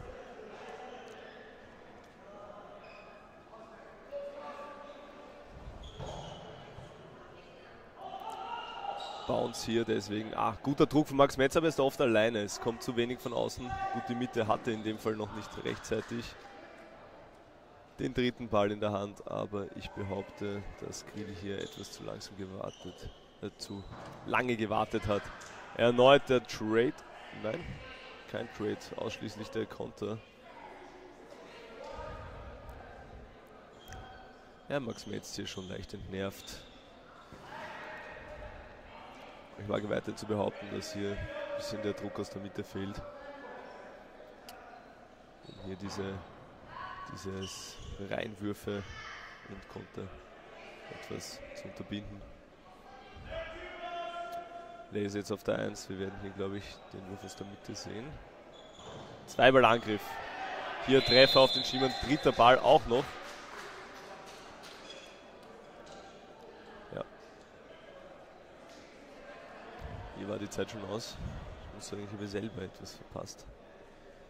Hier, dass dieser Satz sich schon dem Ende zugeneigt hat.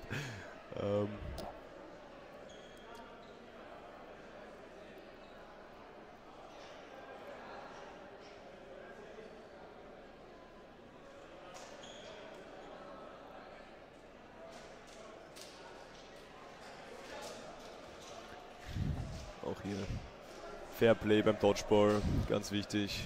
Es wird natürlich abgeklatscht, auch zur Halbzeit, nicht nur vor und nach dem Spiel. Bevor ich es vergessen hatte zu sagen, es konnte offensichtlich hier Sparta diesen letzten 1:30 Satz der ersten Halbzeit für sich entscheiden. Und sie gehen damit mit einem Zweisatz-Vorsprung in die zweite Hälfte, zu deren Beginn ich sie dann wieder zurück begrüßen darf.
liebe Zuseher, ich darf Sie etwas verspätet zur zweiten Halbzeit das Spiel um den dritten Platz begrüßen.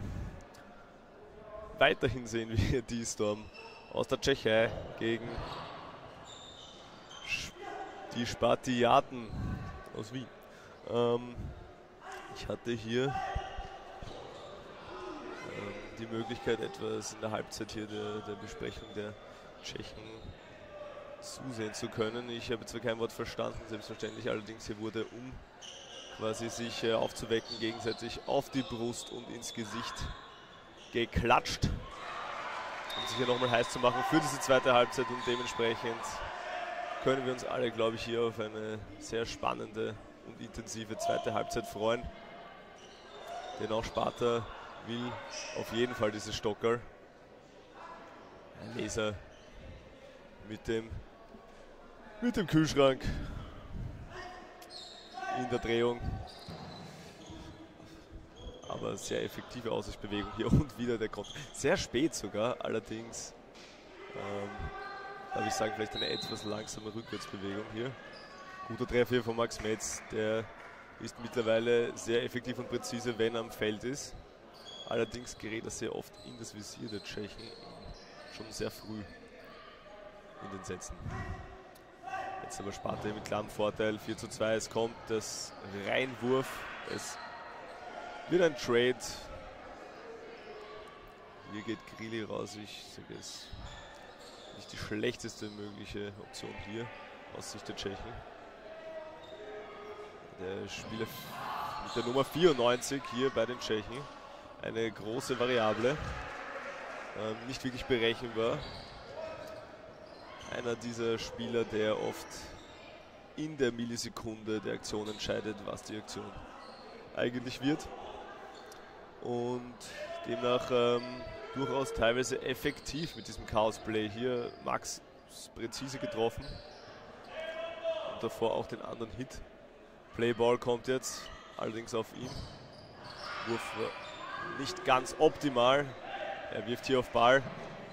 Möchte ich behaupten, nicht die smarteste Lösung.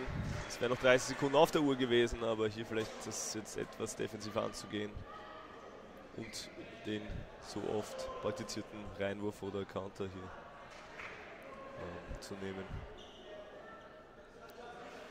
Damit mittlerweile Sparta hier 3 Sätze in Führung.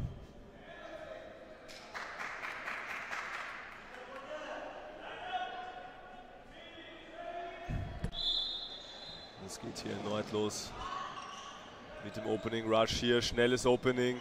Allerdings der Wurf diesmal von außen und verfehlt seine Ziele, möchte ich sagen, nur um Haaresbreite.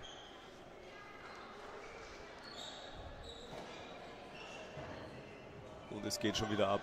Reinwurf, Konter, Reinwurf.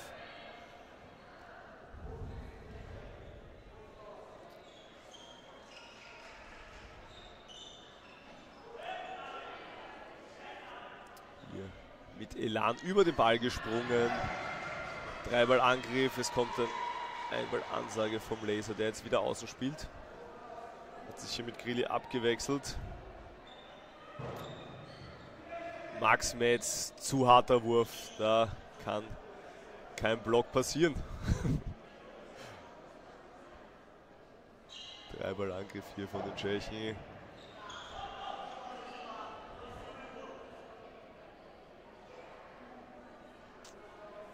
Standing Counter vom Laser, allerdings Cross, der ist schwierig, hat sein Ziel verfehlt.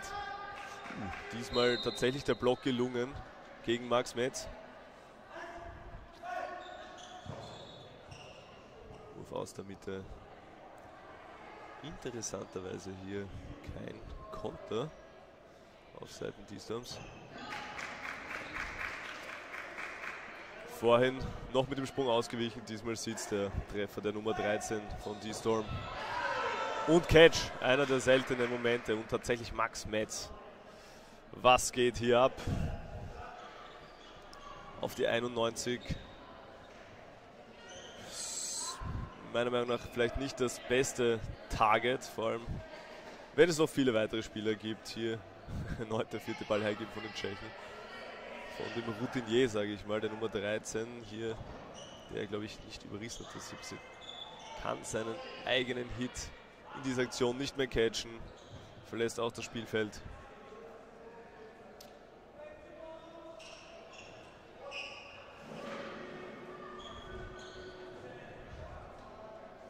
Auf die Linie steigt die 92 hier vollkommen von der Rolle, möchte ich behaupten. Da wurde zu wenig geklatscht in der Halbzeit. Damit dezimieren sich die Tschechen selber. Es steht 3:2 nach diesem Reinwurf von Grili. Auf Ball. Zu früh ausgewichen von dem 37er, wird hier am Boden noch erwischt. Mittlerweile die Nummer 91.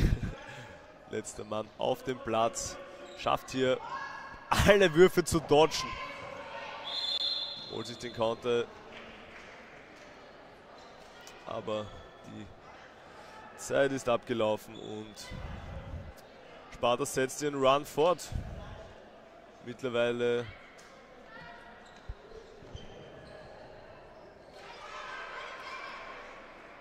mit 14:6 in Führung.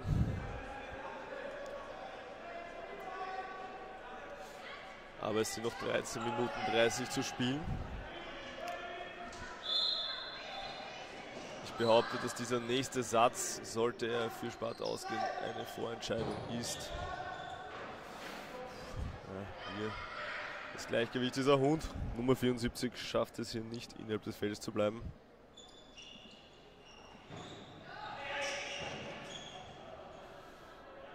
Cage dürfte zählen, aber der Hit war hier auch auf Hoffmann. Der Spieler, der geworfen hat, ist hier auch schon draußen. Das Brain auf Seiten von Diestorm. Scharfer Wurf von Max Metz.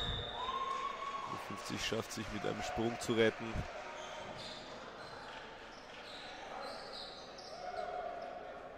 Ja, jetzt guter Druck hier von den Außen. Kein Konter ist passiert. Dann kommt das Playball, nachdem er nochmal abgebrochen wurde, aber ich glaube, das ist Sparta nicht so unrecht. Die hier tatsächlich 4 Bälle werfen. Es kommen aber 2 zurück. Und es steht mittlerweile 5:2. Ein relativ unmotivierter Wurf hier von den Tschechen.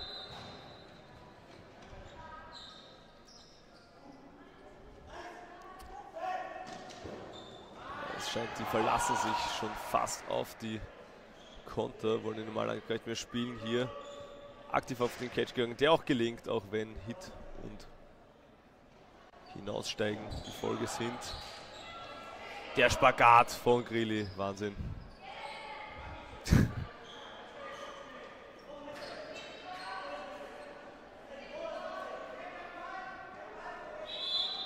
Unterbrechung. Es gibt kurz Diskussionsbedarf, ob hier wirklich ein Block stattgefunden hat. Glaube ich.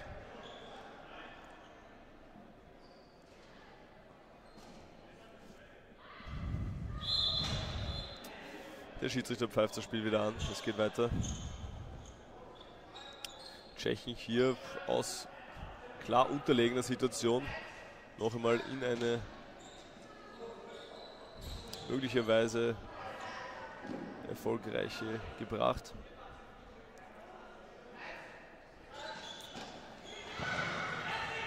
Dieser Konter, Wahnsinn, aber unbewusst Volley aufgespielt. Nein, der war korrekt, soweit ich das gesehen habe.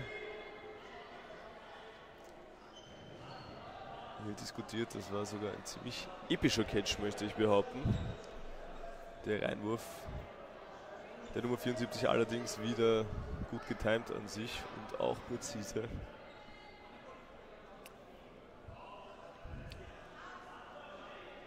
Nein, es wird Bounce gecallt tatsächlich. Der dürfte zuerst am Boden aufgekommen sein und dann den Fuß der Nummer 41 auf Seiten Spartas erwischt haben.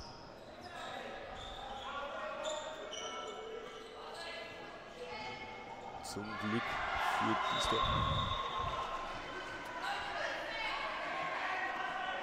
3 gegen 3, es sind noch 20 Sekunden, jetzt wird es nervös, sie schaffen es, sich hier den zu holen, allerdings auf Kosten. 1:1.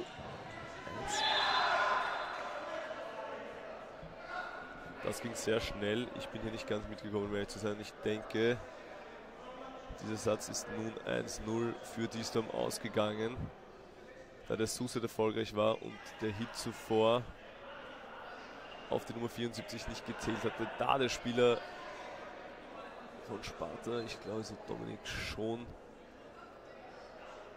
als abgegolten hat, bevor er seinen Wurf ausgelassen hat. Es gibt hier Schiri-Huddle, es wird diskutiert. Und sehen Sie, dass hier nicht einfach nur nach Bauchgefühl entschieden wird. Es wird hier sehr viel Wert darauf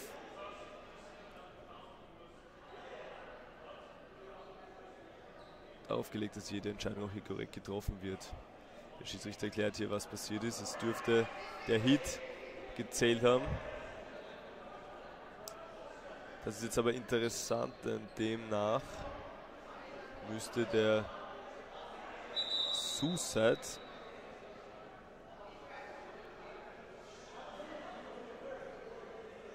wiederum auch zählen. Und die Frage ist nun, ob der Reinhoff auf den Suicide, wenn ich das richtig gesehen habe, auch ein Hit war oder nicht.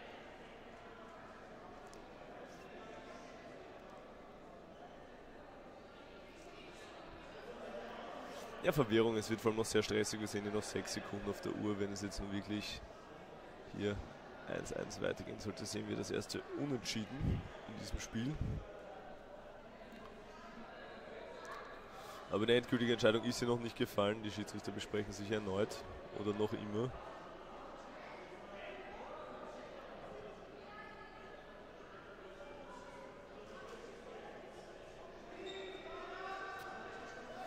Ja, es tut mir leid, dass ich hier alleine kommentiere. Hätte ich hier einen Sidekick, dann könnte ich Ihnen vielleicht genauer aufschlüsseln, was hier passiert ist. Aber meine Augen alleine konnten das ehrlich gesagt nicht ganz mitverfolgen. Das ging sehr schnell.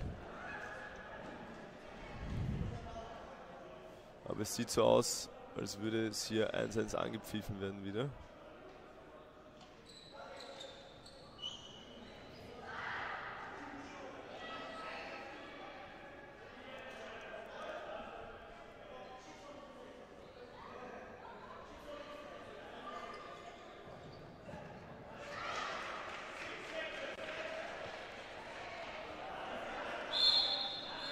So, für 5 Sekunden wird noch einmal dieses Spiel angepfiffen. Interessant hier, lässt das Spiel, lässt die Zeit von der Uhr laufen. Die Nummer 4 von Sparta. Ein etwas provokanter Sitz mit überschlagenen Beinen, aber das Ergebnis ist dasselbe. Es gibt hier, wie angekündigt, das erste Unentschieden. Und diesem chaotischen Finish in diesem letzten Satz. 9 Minuten 50 noch auf der Uhr. Das können wir jetzt im Livestream sehen. Die angekündigte Vorentscheidung ist demnach so noch nicht gefallen. Aber mit der verringerten Zeit behaupte ich, es wird hier schon sehr schwer für Diestorm, dieses Spiel noch zu drehen. Der Spielmacher wird in dem ersten Angriff wieder rausgenommen von Sparta.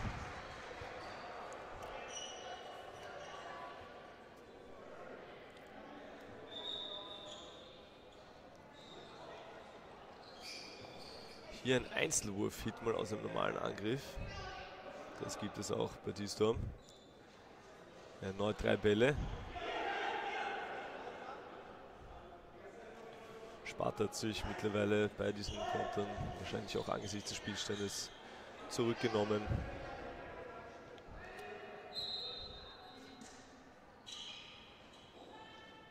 Versuchen hier das Spiel nicht zusätzlich zu eskalieren.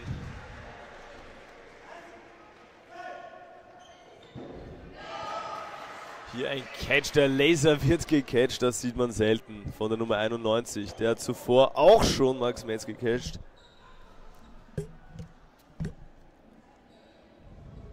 Das dürfte hier definitiv seine Stärke sein. Ich behaupte, die Schüsse sind nämlich nicht unbedingt seine Stärke.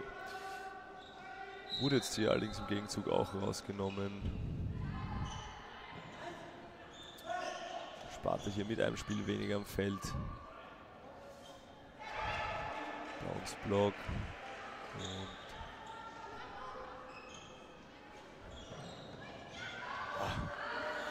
guter Konter von Max Metz, präzise. Ich glaube, den hat der Tscheche gespürt.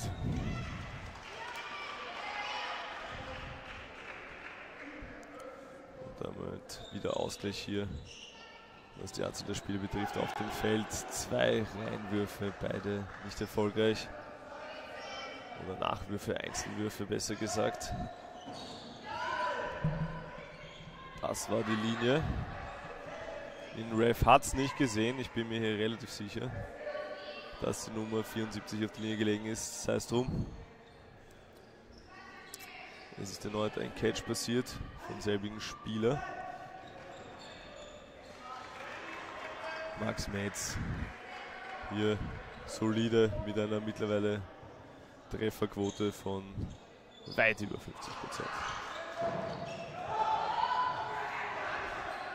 Auch wenn er sich hier den Trade holt, Hit ist Hit. Kann sich zurückhalten. Ja, er schafft es, Selbstbeherrschung. Satz ist aus. Und Diestorm schafft es nach längerer Zeit wieder einen Satz voll und ganz für sich zu entscheiden. Es steht 9:15, 6 Minuten 30 auf der Uhr. Ja, ich behaupte nun mit Sicherheit im Endergebnis. Diesen Sieg wird sich Sparta nicht mehr nehmen lassen, auch wenn theoretisch durchaus möglich.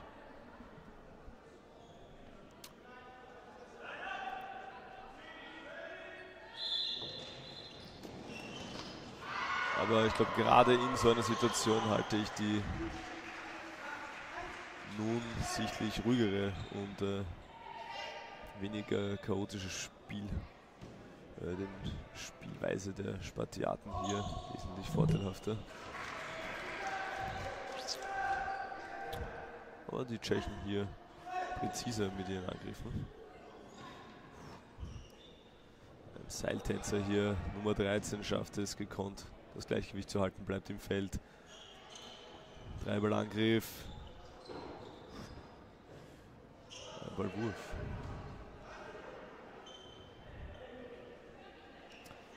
Reinwurf hier doch wieder von Seiten Spartas. Mal schauen, ob sie sich mich Lügen strafen und sich doch wieder zu einer etwas chaotischeren Spielherangehensweise hinreißen lassen.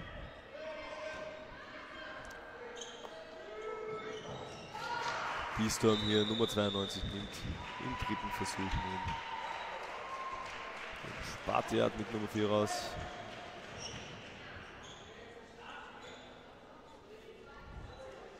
Da kommt der Einzelwurf. Ja. Tunnel Vision, aber der Block glückt nicht. Erfolgreich.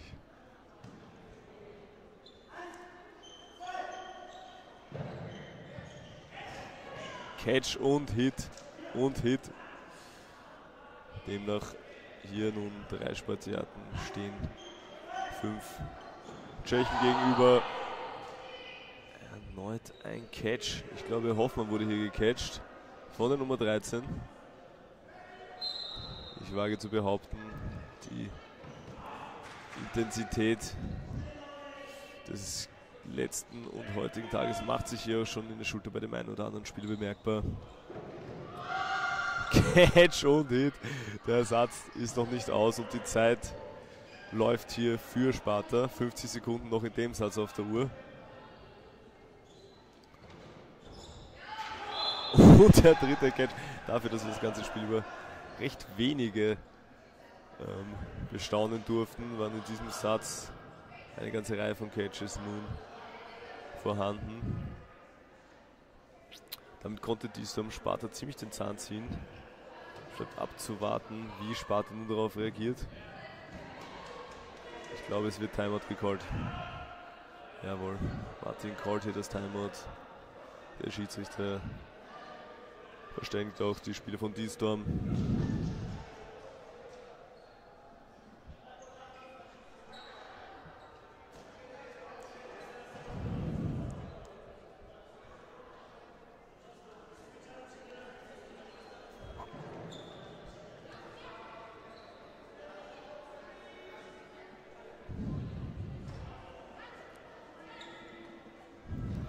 abseits des Geschehens auf den Spielfeldern.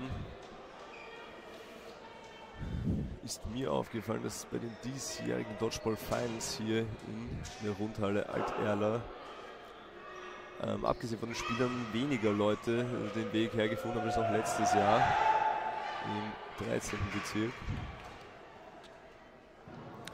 Nichtsdestotrotz ist natürlich gute Stimmung, allerdings präferiere ich persönlich sowohl als Zuseher als auch Spieler hier grundsätzlich an besser gelegenen Standorten. Aber ich will sie nicht länger mit solchen Ausflügen langweilen. Es geht weiter, 3 Minuten 33 auf der Uhr. D-Storm versucht weiterhin dieses Spiel zu drehen, mittlerweile nur mit 2 Sätze entfernt vom Ausgleich. Das ist theoretisch möglich, könnte knapp werden. Hier erster guter Hit auf die Mitte. Auf einen Spieler in der Mitte, verzeihen Sie. Hit und Konter. Ich wage zu behaupten, wiederum hier zugunsten D-Storms. Der Max Metz ist es, der aufgrund des Konters das Spielfeld verlassen musste. Allerdings spart er jetzt hier präzise 2 Einzelwürfe, 2 Treffer. D-Storm unter Druck.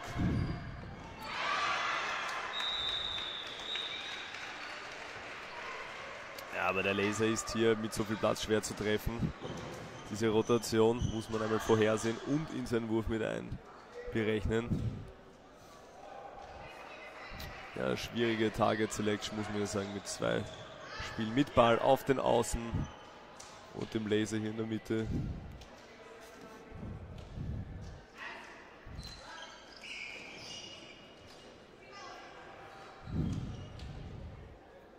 Ja, die Tschechen versuchen das jetzt zum ersten Mal ein bisschen sicher zu spielen, wenige Konter.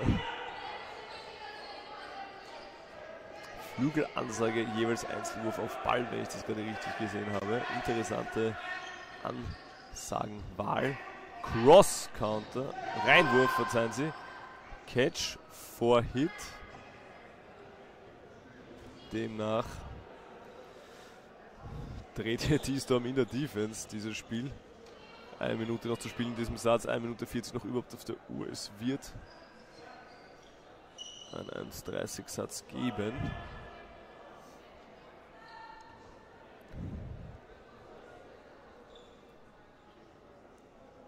Man versucht hier generell, die Tschechen ziehen hier sehr auf die Füße ihrer Gegenspieler. Nicht ganz verständlich, warum sich Hoffmann hier auf den Trade einlässt, diesen quasi erzwingt und nicht in eine defensive Position zurück geht. Guter Block, aber es wird Line gecallt. Damit hat D-Storm diesen vorletzten Satz gewonnen und es gibt einen 1:30 Satz. Es steht 13:15. Der letzte Aufbäumer scheint Erfolg zu haben und es bleibt sehr spannend, ob wir hier eine weitere Overtime sehen in diesen Finals. In 1 Minute 30 sind wir schlauer. Spätestens. Ja, die ersten Krämpfe machen sich bemerkbar hier beim Laser. Vielleicht das hier auch der Grund, warum er nicht mehr so flott in der Rückwärtsbewegung war. Deswegen hier etwas längere Spielzeitunterbrechung. Aber er kann weiterspielen. Er kämpft, er beißt. Es wird noch ein bisschen eingedehnt, aber für einen Satz muss es mindestens noch reichen.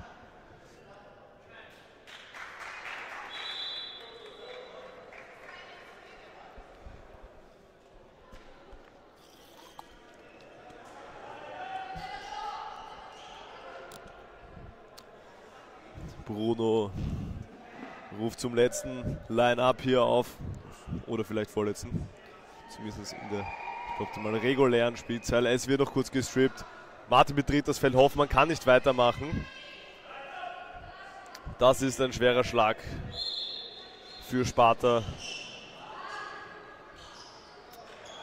Der vielleicht nicht wurfgewaltigste, aber vielleicht wurfeffizienteste Spieler hier. kann nicht weitermachen. Der Trainer muss einspringen.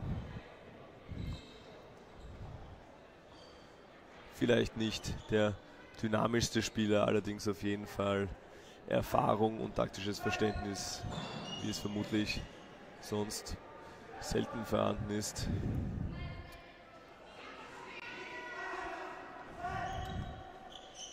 (4 zu 6), die Tschechen hier unter Zugzwang schon im Hintertreffen. 40 Sekunden sind noch zu spielen. Das muss schnell gehen. Sparta hat keinen Stress. Das ist selbstverständlich. Es werden hier hauptsächlich Einzelwürfe und wenige Konter bzw. Reinwürfe zu sehen sind auf Seiten Spartas.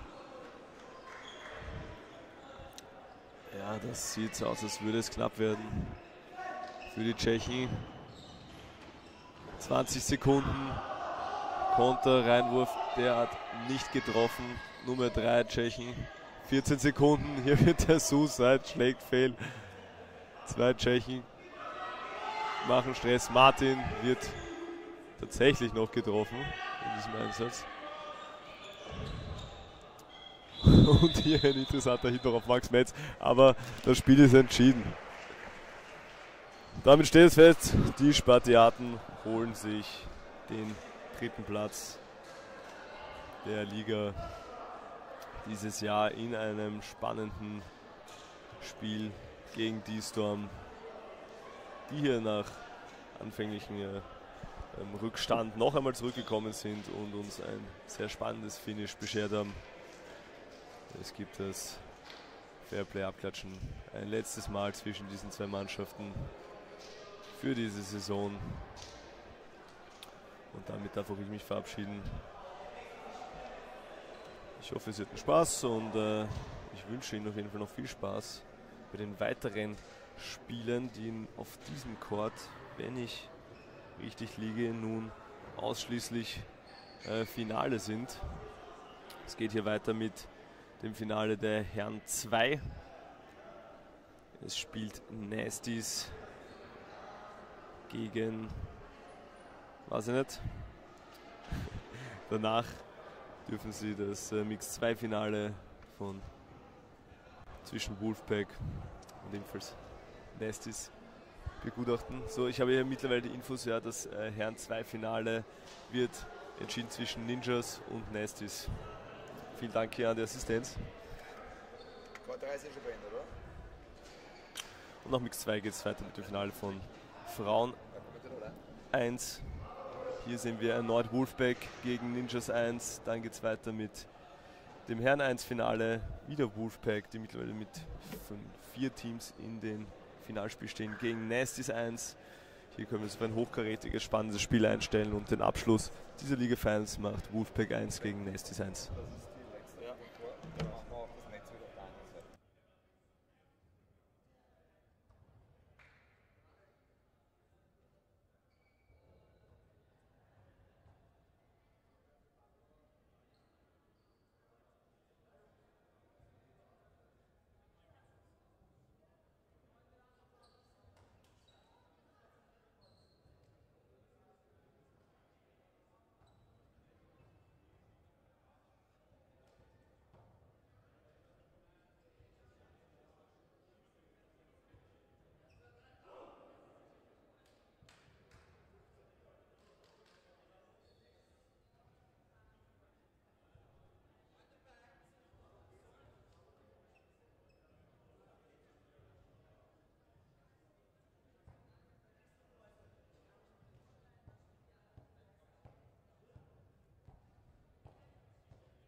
Hello everyone and welcome to the first final of the final day in the Austrian Dodgeball League. I'm Dan Henshaw of Ben and Dan Commentators, and I'm afraid I'm on my own here today, so half as much fun. And we have the second league final here today with Nasty Nutcrackers 2 versus Ninjas 2. So I'm going to try and be as unbiased as possible as a Ninjas player. But we are off. And you might notice that Nasties is starting with just 5 players. It seems that they have a few injuries or absences, so they can't get the 6 players out, which will be a big disadvantage for them, something that they're really going to have to work around. But they won it last year, so they're very capable of doing this.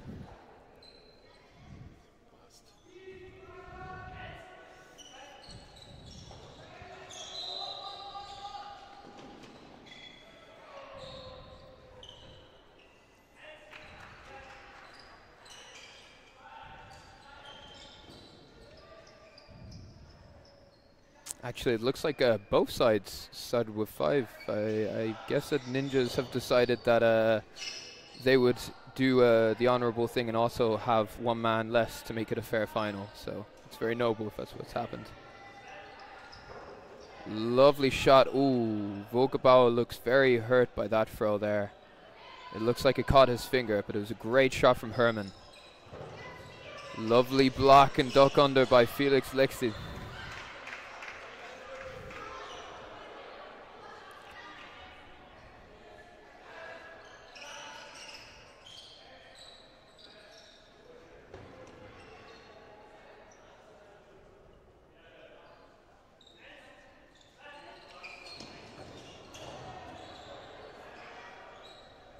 And a lot of retaliations coming out from both teams, both trying to show that they're an aggressive team earlier. But another good block from Felix, from Veta, a very experienced player. He'll be a key player for Nasties, playing on the left wing for the Nasty Nutcrackers. That's a brilliant catch there as well.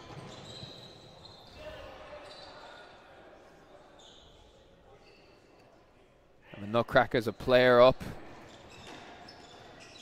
Herman risks the standing counter and is immediately punished. He doesn't get the hit off either, so that's 3 down now. 2 down, sorry. And in the league, so the system is that there's 4 teams in the second league, and Ninjas and Nasties both won all but one of their games. The Nasties losing 1. Presumably against the Ninjas, and vice versa. So these teams have been at each other's necks all season, and this is the big decider. Oh, and Schmidt tries to get the block off, but he can't quite get behind it. And a lovely hit there by Klein, and he gets under. Oh, great honesty there from Klein. The referee called that it missed, but he said, nope, it hit me. And that's the first set of the Nasty Nutcrackers.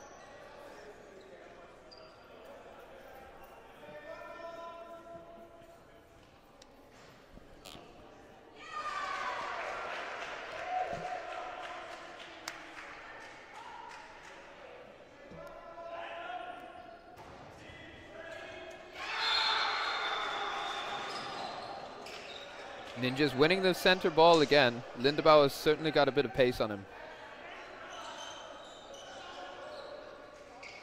Oof, that was a tight one. It looked very close to a hit there, but lots of honesty in the game showing that it probably wasn't a hit.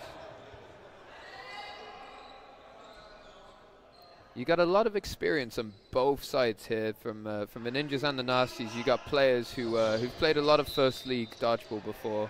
Herman, number 52, is very familiar with first league, as is Veta from the Nasties. So both have done a lot in their time, leading the teams from the left wing.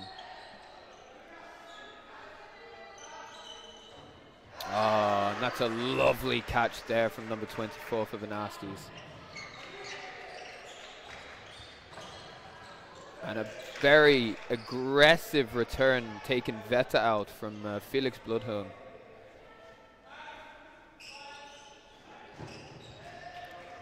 And the double throw release takes a man out, and Schmidt He releases the fourth ball. He might be a bit disappointed with that one. The Ninjas a player up. And that's a great standing counter from Klein. Makes it just a 1-for-1 in that when they're getting away the fourth ball.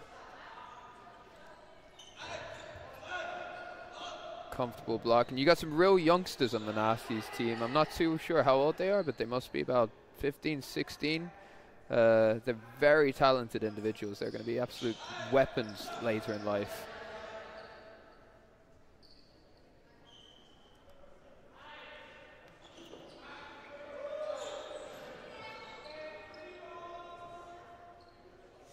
Now it's turning into a bit of a slow set. There's still a minute left. It's a bit of a gridlock with 3 against 2. No one wanting to make the next risky move. But eventually the Nazis have to, and they did. And it's a 1-for-1, and that's very much in the Ninjas' favor.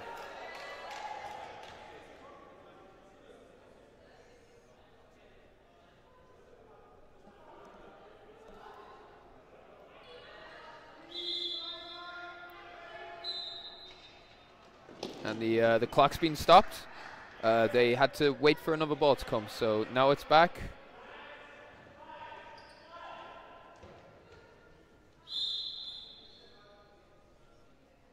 And we're off. Comfortable block from Lindenbauer there. This will be a very important set for Ninjas to take. Aggressive throwing.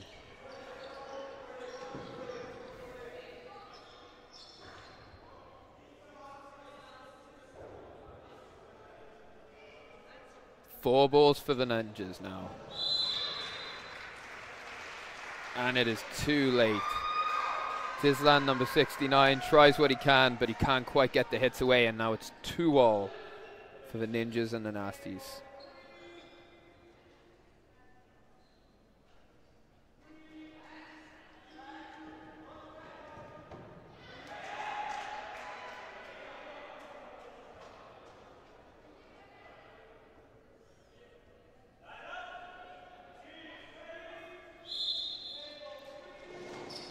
Lindenbauer winning the middle again. That's against Vogelbauer, who's he's back on after his injury.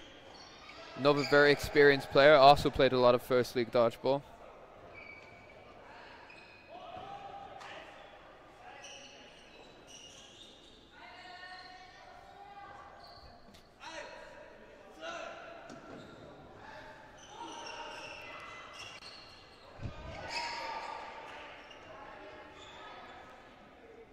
And Felix Bloodhorn on the right wing for Ninjas. He's the real cannon of that team. He's the real arm. So he's a key one for the Nazis to take out, which is exactly what they did shortly after I started speaking. Lovely shot from Herman there on Sol. A foot shot. He's got a real sniper on him. He'll just hit you on the toe out of nowhere.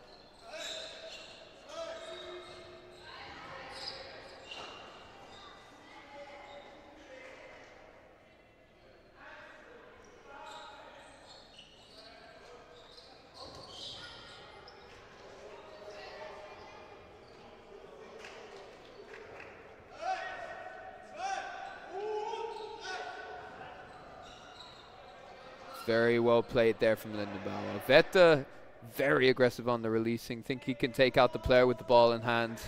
When you see a player who doesn't often play on the wing, and you might not know how comfortable they are blocking, it's always not a bad idea to just test it out. Throw a few balls at them and see if you can make the hit. And Vetta is clearly thinking that on Lindenbauer.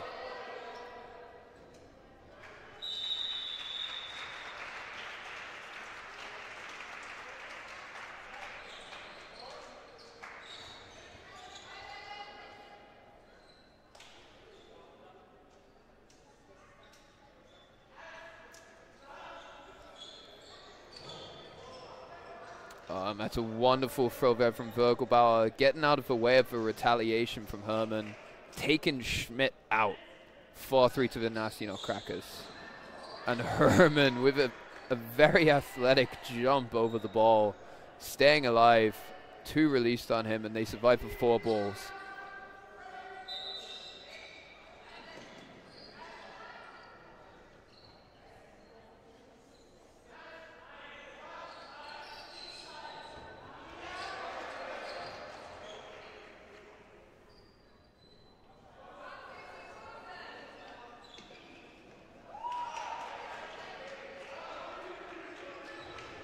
Oh, and that's a clutch of a catch there. Ooh, and a panic throw from Klein, giving away the last ball, but it doesn't matter because there's 2 seconds on the clock. They're not going to throw, they don't have to. They put the balls back down in the middle, and that's another set for the Nasty Nutcrackers. 4-2. It's going to be a very tough game for the Ninjas. It's a lot of experience on the Nasty Nutcrackers side.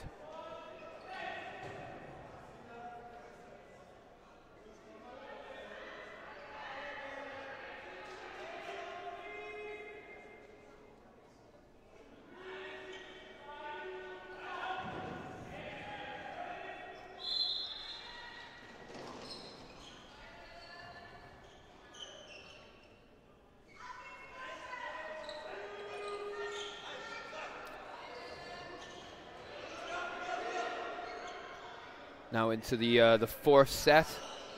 Nasties won the middle ball and take a brilliant catch. Vogelbauer with a brilliant sinking catch. He can take those all day in that situation. And he makes a hit after as well. Taking Brühl out.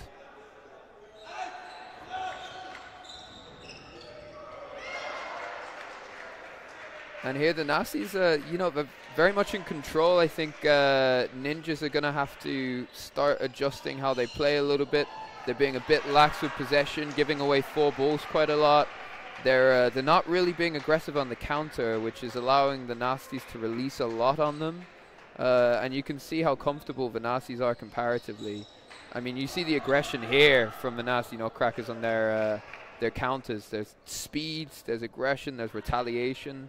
And the Ninjas aren't really throwing that back at them in the same way. It's you see there, it's more about staying alive. And if you do just hide behind the ball and you don't put that pressure on, they do have a free throw on you. So, yeah, very important to be putting that pressure back onto them, not just letting them have a free shot.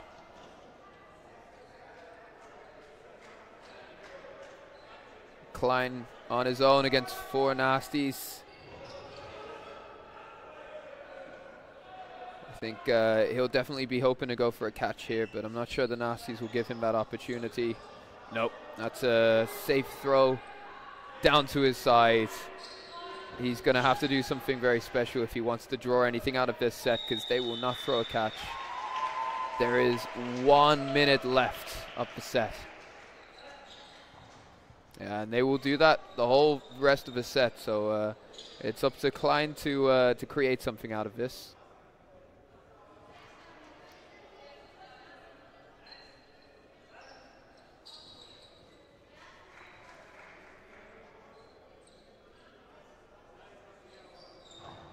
And that's a lovely catch there from a young player. Brilliant take.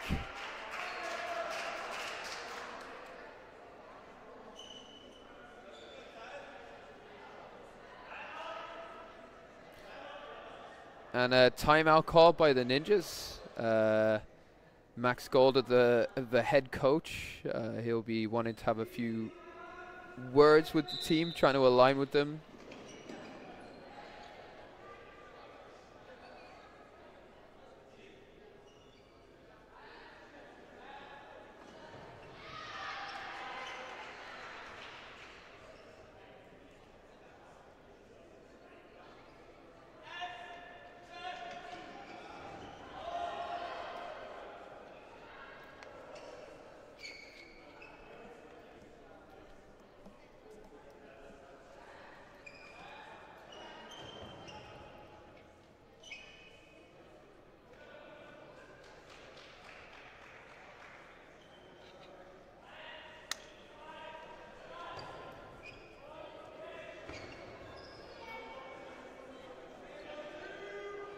And coming on shortly after this game will be the women's final of the Austrian Dodgeball League, with Wolfpack coming up against Dodgeball Ninjas.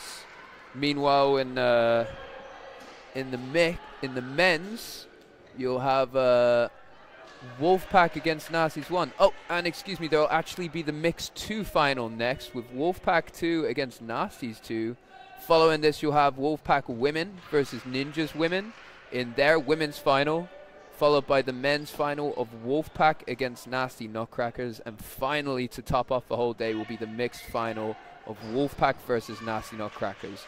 So a lot of games not to miss today. This is just the first final of many.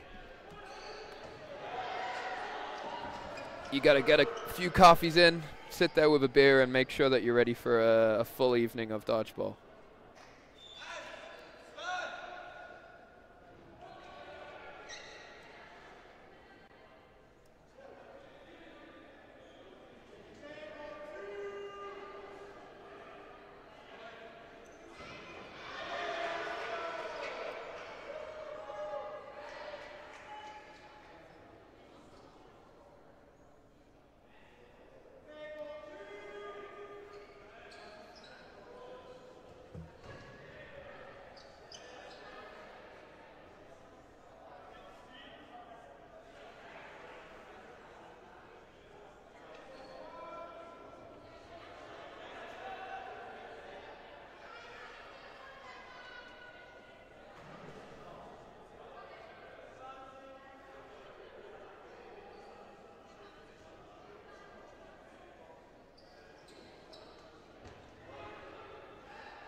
Hello to the audience here.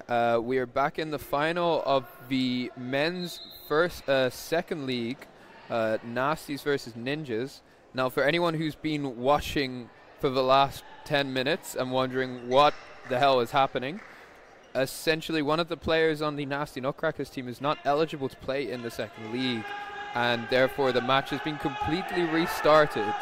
So it is back to 0-0. The Nasty Nutcrackers were winning 6-2, but after a complaint about one of the players who shouldn't have been allowed to playing, it is back to 0-0. So, A fresh start. Let's see how this goes. And if you are still watching on left over from the last time, thank you for your patience. Wonderful hit there from Brule. Ninjas starting with a bit more power this time. And a great dodge from him straight after.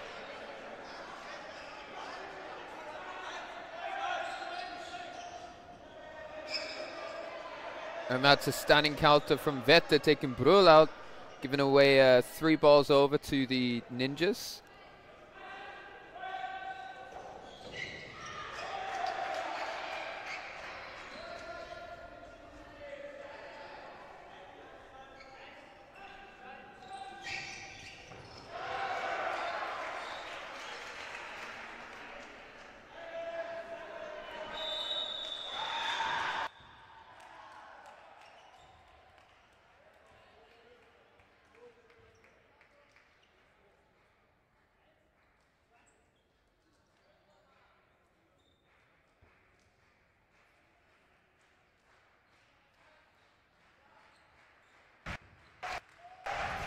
And while we get back into this game, I'm also joined by Clara, another Ninjas player. Thank you so much for joining me, Clara. Are you excited for this game?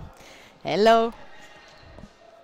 So, Clara, you already saw what happened previously, where the game started and then it had to stop again? Yeah. It's a rules question, right? Yeah. There's a list for like national team players who are not allowed to play in the second league, and yeah, Nasty It's all technicalities. didn't check the list. We're here to enjoy the dodgeball. That's the main thing. So we have reset game.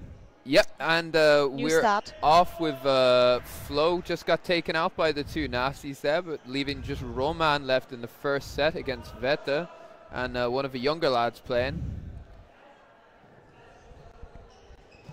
I think the age gap of the players on court is about 30. I think so too.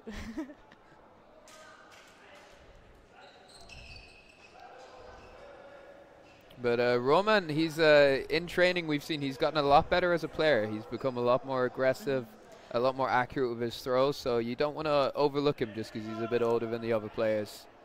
He can take a catch, he can make a hit.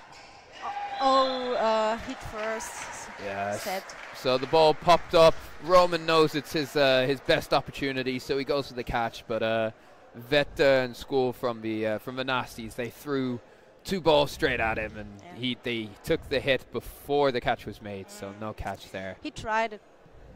Yeah, it was worth it. It was definitely worth it. I think he should have gone for that. But yep, first set goes to the Nasty Nutcrackers, 2-0.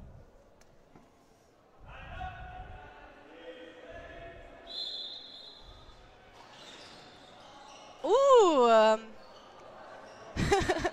the number 24 went for the second ball, but then decided to take the third ball. Yeah, Furra, and in the end, too much speed. Yeah, they just lost all but one in the end. But although he fell over the line, Ninjas couldn't take another player out.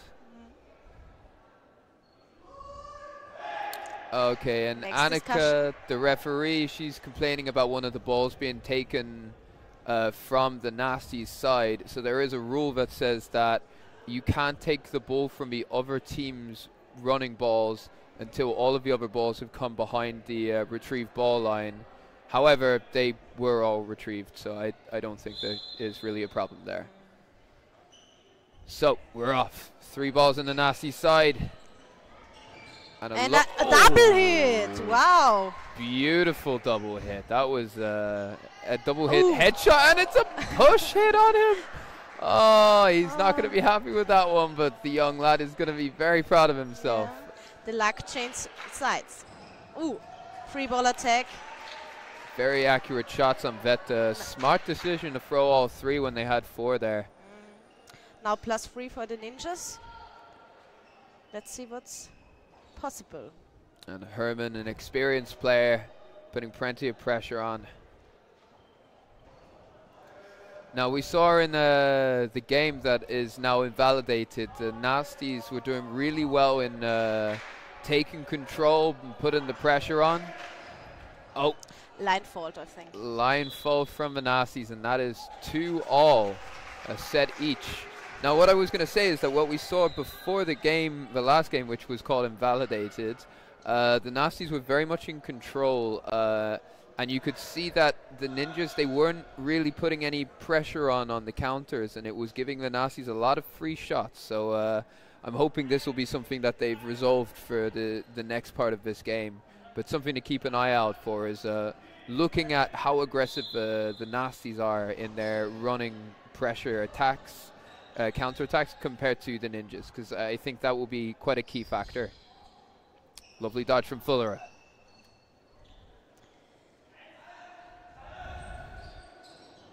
Yeah, the Ninja had also the opportunity to say they don't want to play anymore and take the win, but they said they want to play. They are here to play, and so we see a fair final. Yeah, that's very good of them. I know a lot of teams would have just taken that win. It's completely good that they didn't, but you can almost sympathize a little bit with wanting to take the win. It's been the Nasties too who won the last few men's 2 leagues, so it'd be nice to have a change. Yeah, but that were always very tight games. Yeah, absolutely. Julius, he has his agility back. Yesterday he didn't jump, and today he knows again how to do it. That's Lindenbauer, number 30 there. Lovely shooting. Schmidt and Klein double up on Fullera. Very important player for the Nasties as well. Also got a bit of experience in the first league. Good catcher. 4 balls on the Ninja side. And both teams started with 5 players. Is that also because the Nasties didn't have a 6th player? No, that's the rule for the second league, because the teams have often problems to get enough players. Oh, I did not know that. So they decided to play with 5. Also in the mixed league and the women's league. In the second league, yes. So in the mixed league there are always 3 men and 2 women. Oh, it's an adaptation for the rule, just to make things work a bit better. Yeah, it makes so sense. the league can take place. Yeah, it's that's the key thing, that everyone gets to play. Far more important. Lovely shot there from Vetter on Schmidt, bringing it to 2-all in this 3rd set. There's just 36 seconds remaining.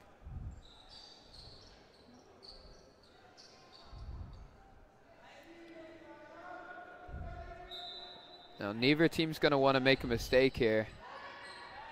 Double, throw, and counter. Oh, lovely blocking from Vetter. I'm not sure throwing at the ball was the right decision there. With just a few seconds on the clock, maybe going for the open player was the right choice.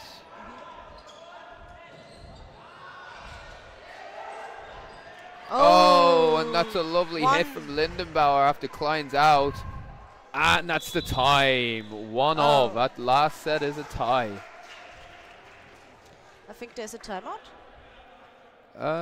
No, I think Max Gold is just using the time, saying a few words to his team, the fellas who were just in, Klein and Lindenbauer.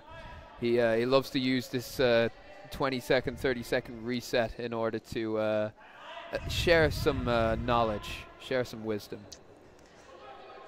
We get some kisses from Felix. Oh, but it actually is a timeout this time. So yeah, some teams make the trick that they wait these 30 seconds reset time, and then after that they sign timeout. So they have 1 minute and 30. Why not?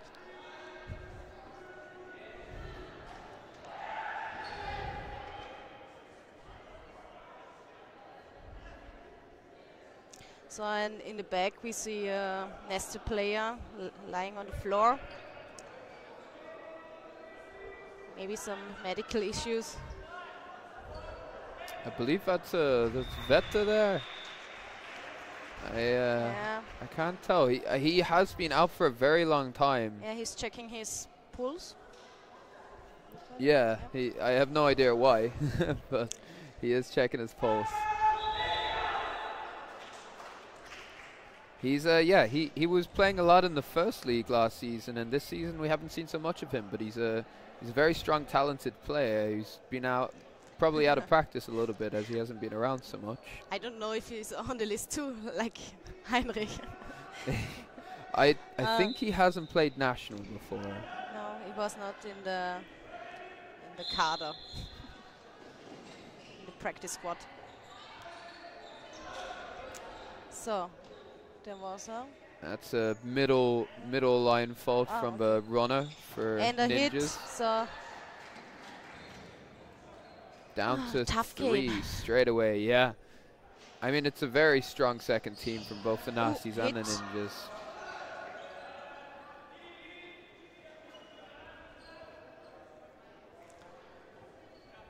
So it's the second final we see today, right? First final was the women's final before. Yes, absolutely. So no, not before. 2 hours prior. The women's second league final. So the Nasty already have 1 title. They are quite a formidable club. They do tend to take a lot of trophies. Their men will be fighting for the first league later. As well as the mixed team will be in the mixed final. It's just the women who haven't made it through this year as they're knocked out by the Wolfpack. But Wolfpack women are, phenomenal. So yeah, they have and 5 titles in a row. From Roman there. I think 5 titles in a row. Wow.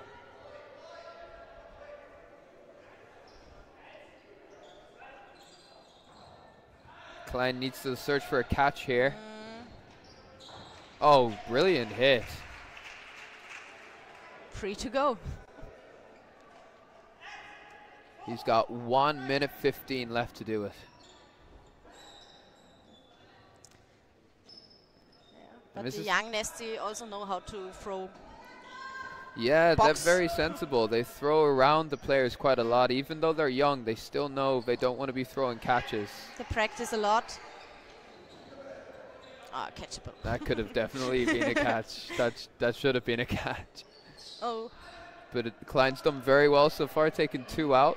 Still got 45 seconds left. And very calm and controlled. Yeah.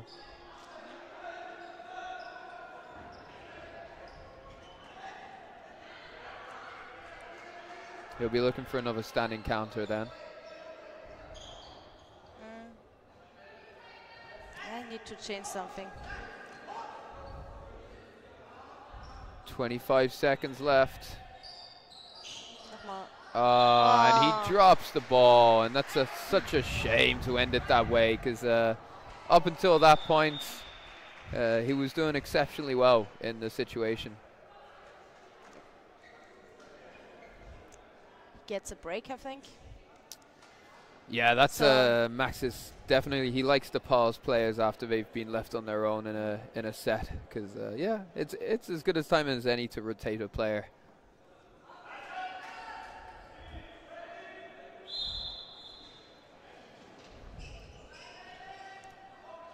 Ooh, lovely fast shot. Start from Felix, number 11.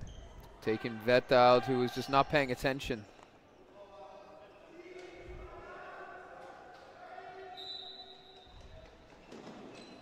And that's another hit. Felix taking Sudl out. This looks like it's going to be a Ninja set. Nicht verschreien. Lovely block.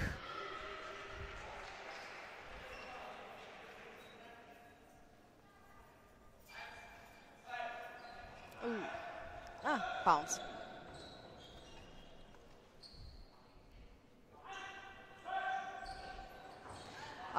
Catch attempt. Yeah, Fuller, he goes for those sorts of catches quite a lot, and to be fair to him, he makes them quite a lot. Yes. So I was quite surprised he didn't get that one off. I heard he made such a lot catches yesterday in the mixed games. So we will see him catching again in the final today. Yeah. Mixed final 2. Oh, Yeah, that's, Jason getting another headshot. That match is coming up next, I believe. Nasties 2 versus Wolfpack 2 on this court would be the final. I don't know exactly.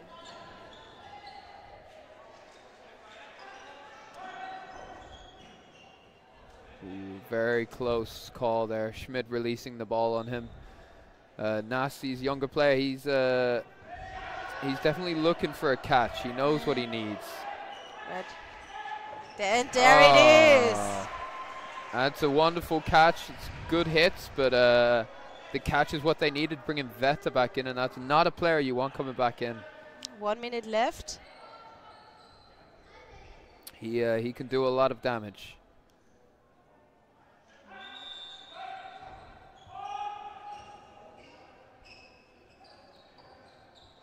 It was just unfortunate because the release on him was just a bit early. And a free throw. Lovely hit from Felix, though. Veta, he had to take some risks because otherwise he's not going to get anywhere. But fortunately, the risk was too risky.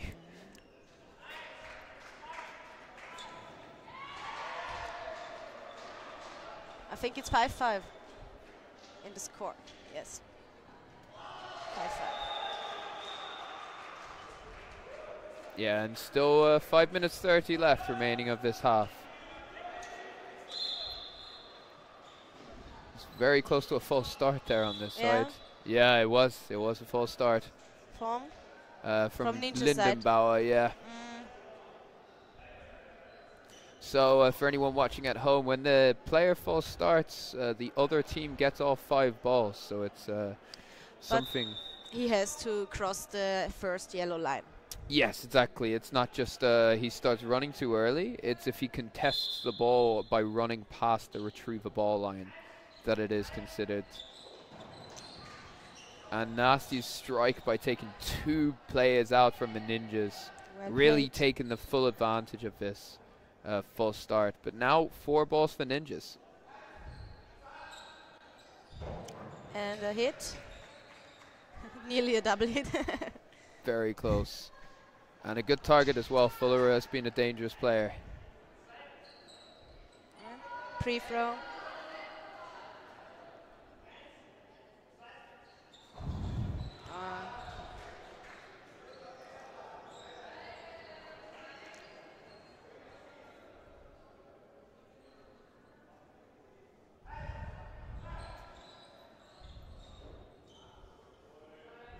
And Schmidt and Lindenbauer, I would say both of them have very good catches, some of the better catches on the team. So they'll be looking to pull that game up like that. But when they've got a ball in the hand, you rarely see them going for the drop catches. They often just try to block it.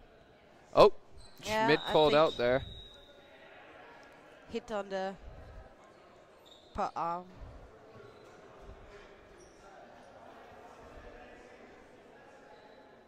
Yeah, it was a close one.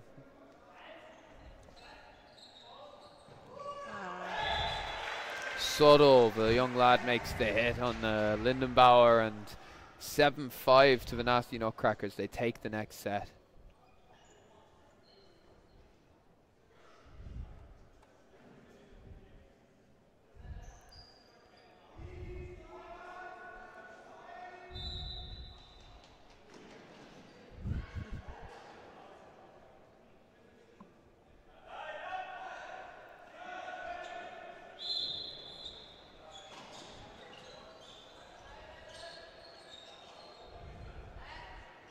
So Ninjas with 3 balls.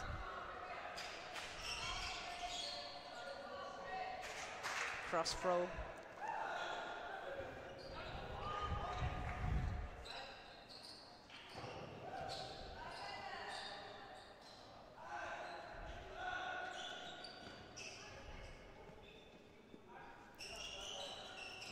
Oh, that's a lovely standing counter from Suddle, taking out Lindenbauer.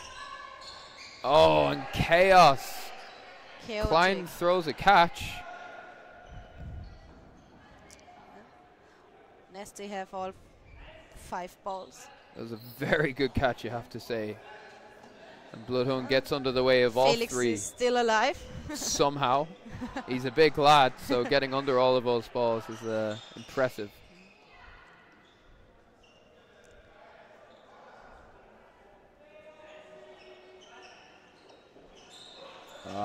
Roman dodges well, but he gets red. He knows exactly where he's going, and it just flicks him as he jumps past it.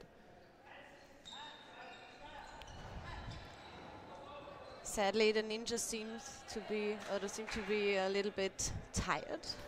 Or Yeah, and you know, it's also that component that I was talking about before, where when they're at the back, if we've got 2 balls or less, there's no aggression. Yeah, there's nothing coming back at the Nasties, so the Nasties just have an open shot. You see, like here, they know he's not going to throw, so they know they can just comfortably release. And you don't know how often I said that yesterday as the coach of the mixed team. Lovely dodge from Herman there.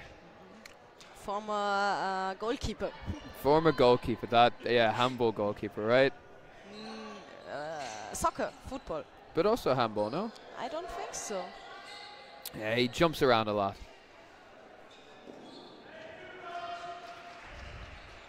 Oh, lovely shot from Herman. But he seeks the catch, and Fuller knows that he's searching for that catch, so he throws it wide. Doesn't want to give it away. And we are into a 1:30 set, the last of this half. 9-5 to the Nasty Nutcrackers.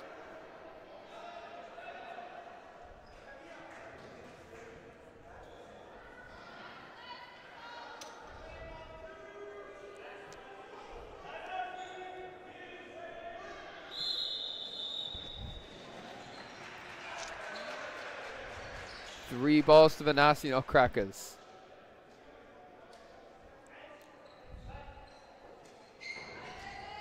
And a very safe throw coming out. Normally you want to go a bit more aggressive in these sorts of situations, but Felix was looking the other way, so you can see why he might be tempted to throw at him. And in a 1:30 set, every hit is far more important. Staying alive is far more important. Taking out your opponent is far more important, because you just don't have the same time to recover. It's all about the fast start in the first minute, because you've only got 30 seconds after that. And that's the first hit. Fuller is seeking the catch. It was there, but he doesn't take it. And Felix with a powerful throw. Now down to the last 35 seconds. Good block. Safe throw. Yeah, and Lindebauer made the right decision there, because Vettel was looking for that retaliation catch, and he didn't give him that chance. Oh, and that's a lovely standing counter from Felix. 20 seconds left. Ninjas are very much in control of this, but the Nasties will be throwing 2 here. So 4 balls on Ninja side, maybe 5? No. Yep, 4 balls to the Ninjas. 8 seconds left. 3 balls, play ball, and a hit. And that is time. Ninjas take the set. 7-9, just 1 set in it going into halftime. And we will be right back with you for the second half. Don't go anywhere, because it's going to be a very, very spicy second half.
And we're back for the second half of the final of League 2 Men's. Nasty Nutcrackers versus Ninjas. I'm Dan Henshaw, joined by Clara here. Clara, what did you think of the first half? Yeah, it's nice to watch. So the Nasty have good plays and the Ninjas do very well, but they need to change a little bit if they want to win the title. Yeah, the scoreline is 1 set up for the Nasty Nutcrackers, 9-7. And although the scoreline is very close, especially towards the start of the game, the Nasties were very much in control. The Ninjas have come back winning a few very close sets. So they've fought back with grit, but to win these sets, they're going to need to adjust the play a bit. But it's 3-all, and there's a lot of aggression coming out of the Ninjas, a lot of positive play. So it's a good adjustment. Yeah, the Ninjas lost 2 players because of pre-throws, and while having a ball in their hands. So they have to change that. They have to be aware that could be a pre-throw to block it. So. The good thing is that they did get the retaliations on both players, though. So the risk of throwing a standing counter, you definitely need to be aware. But when the opponents do that and you can hit them back, it really nullifies the effect altogether. So that's why they've done so well in this set so far. But great coordination there. Tizian releasing, but all 3 were together from the Nasty Nutcrackers. And I don't know how old these lads are. Do you have any idea how old they are, Clara? I think between 12 and 14. 12 and 14, wow.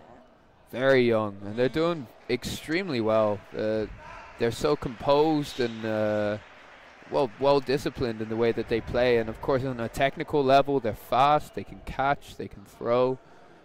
Being much younger, of course, they're not going to have the same power in their throw, but that doesn't mean that they can't do just as well. Shown just then as Suttle takes out Klein. Retaliation from Herman was very good, but like you said, these standing counters are coming in thick and fast from the Nasties. And from the Ninjas too. Exactly. Lindenbaugh with a brilliant standing counter. It's 2 Ninjas against the 1 Nasty. Oh, Van tried the push pass again. Herman didn't want to throw directly on the body, didn't want to risk that catch, so Tizian lives with 15 seconds on the clock. But you see here in this situation, Herman is putting that pressure on and he's making it difficult for Tizian, but Lindenbaugh, he's certain that Lindenbaugh won't throw, so he has that open release. But it's 9-all.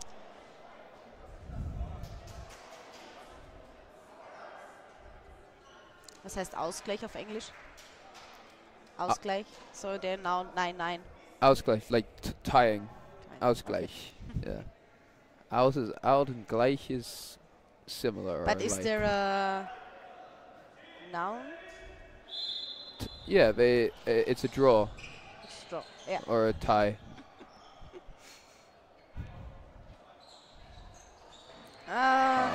Great catch from Fuller, and he has a phenomenal catch, but also there wasn't the pressure coming on from the Ninja, so you could see who was going to release there, and that does half of the job for you. Brilliant throw from Klein there.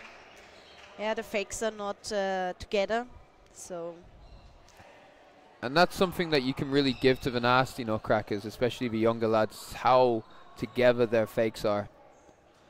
Yeah, they're very focused and know each other very well. And another catch for Tizian. And that's nice number. again the same situation.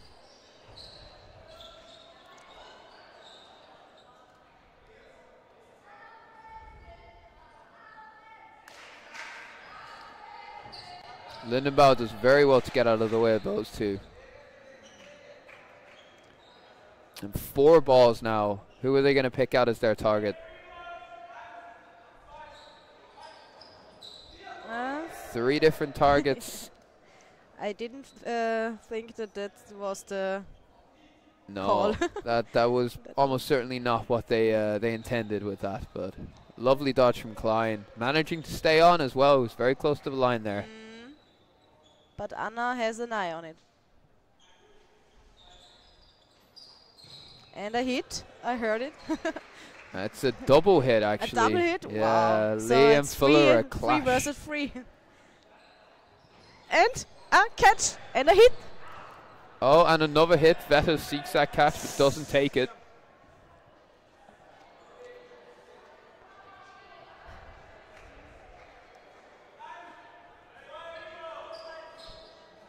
Oh, wonderful hit from them.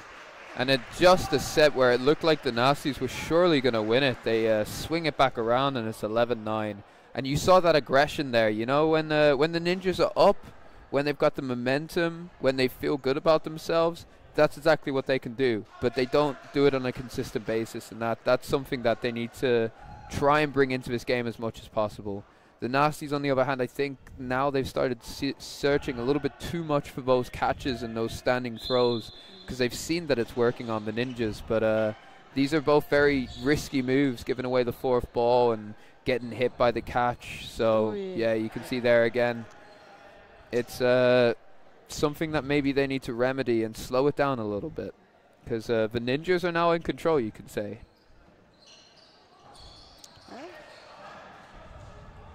Yeah, you see again, there was one going for the standing and then one looking for the catch. They've done so well with those catches and with those standing counters that I think they've got a little bit too confident on them now. And again, a cross throw from Klein. Lovely hit. Yeah. Very, very strong hit. It works. And a hit. Yeah, Broll taken out there on the wing by Vette. Vette, oh, Fuller taken out. Vette, a key man there. He, while he's in, no set is really won for the Ninjas. But very much momentum on the Ninjas side. Yeah, they're playing very controlled and. Whoa! Okay. And that's and now the very momentum on the other side. Herman seeking that ricochet catch, but not quite making it. And Vette seeing the opportunity and sniping him out. Very unfortunate, but not a bad decision necessarily. And now it's 2 apiece.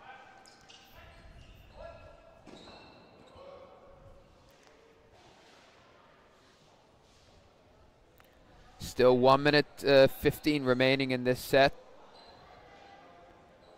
Over 12 minutes and a half.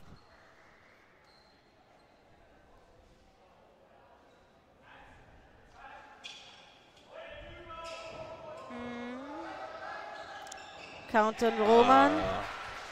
And they're so good at those, especially Vette and Suddle. Both players have been phenomenal at those double running counters, taking out the ball holder. We know these running counters from every team. If it's the women's team or the women's 2 team or the mixed team, they always make these running counters.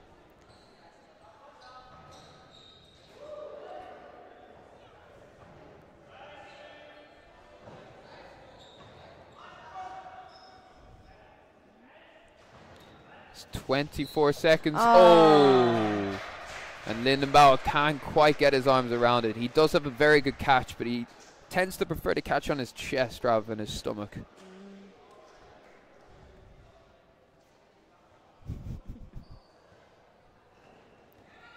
And it is 11-11. Ausgleich. Such a tight game. And the stakes are going to get very high here, and a few players are going to start getting nervous. A little change on the Ninja side. Schmidt is back on court.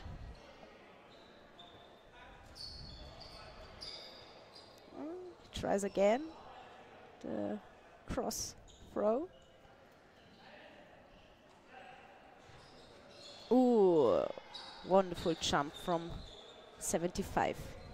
Marcus. And a catch on the nasty side.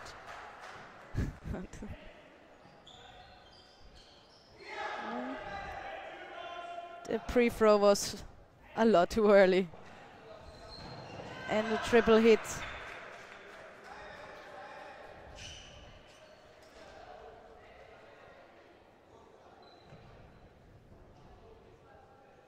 Yeah, the Ninjas need to get the control back if they want to win sets.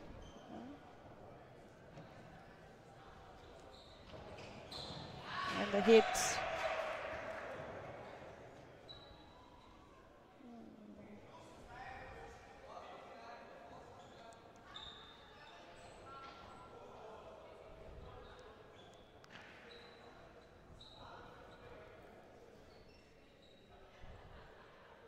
One minute 35 left in this set.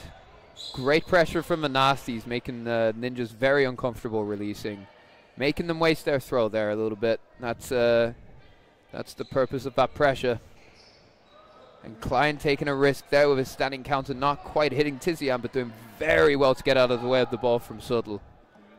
Was certainly not very on point. No, not quite accurate, Yeah, but it was more a waist shot than a attempt. Yeah, you see here, you need to be thinking, right, how am I going to get these 2 or 3 players out to win the set? Is it going to be a counter running? Is it going to be a standing? There needs to be a solution. So if you're not going to attack aggressively, you need to counter aggressively. Yeah. And if you're doing neither, then you're not going to win the set. So there needs to be this this logic, this calculation of how you're going to get this set back. And in this situation, Klein, I hope he'll be looking for a catch. I hope so too. But 30 Free seconds throw and left. catch, or he tried to Yeah, drop catch. very good box throw, a missed throw from Tizian. Oh, and a wonderful hit from Klein. Yeah. The Nasties are good enough to know that they don't need to throw on him directly. Yeah, they're very composed and disciplined in this. Oh, Ooh, that's a direct that should be a headshot. card. Yeah. That should be a card. Unfortunate for the lad because he didn't mean it intentionally, Yeah, but but it has to be a card. it Yes, was a there's the yellow point-blank card. face shot. That was nearly 1 meter distance and a direct throw into the face. And so the Nasties will play with 4 men or 4 boys on court for the next 5 minutes. There are 7 minutes left. I think 7 minutes 25.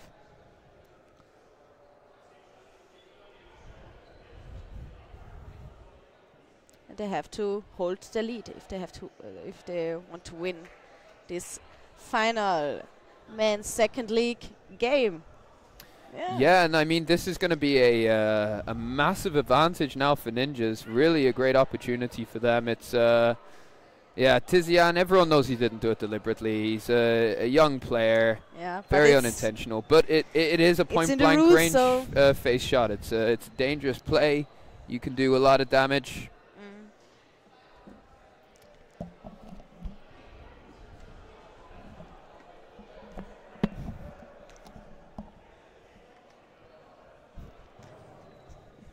Is this your meal?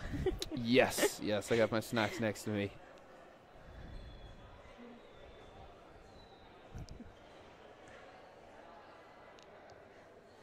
So one of the teams took a timeout.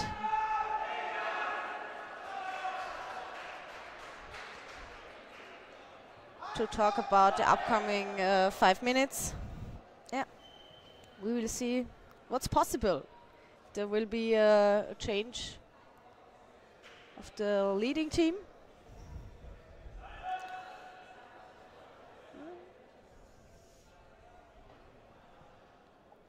Exciting game.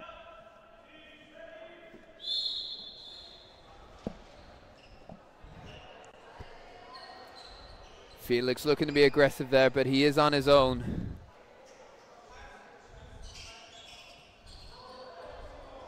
Good dodge from number 31.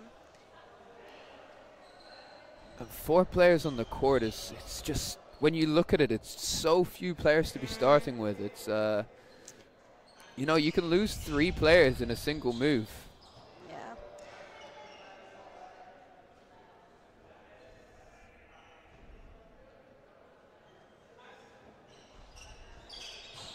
And a hit on the back foot.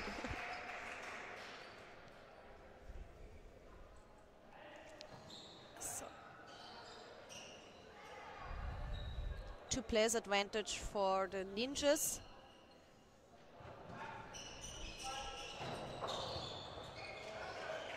And the double hit. Oh, not the double hit. Hit with 2 balls. Yeah, and there's, you know, there's 2 different philosophies when you know you're starting with a player or a few players down.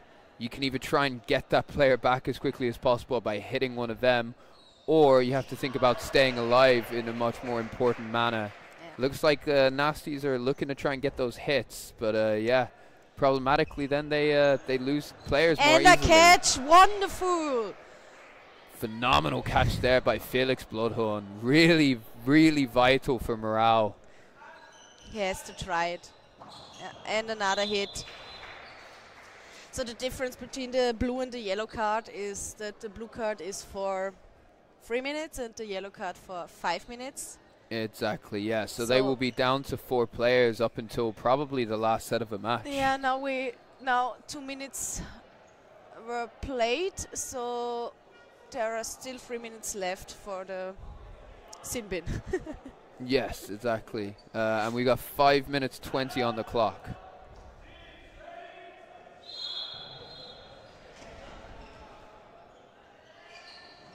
And a hit, so 2 players advantage again for the ninjas.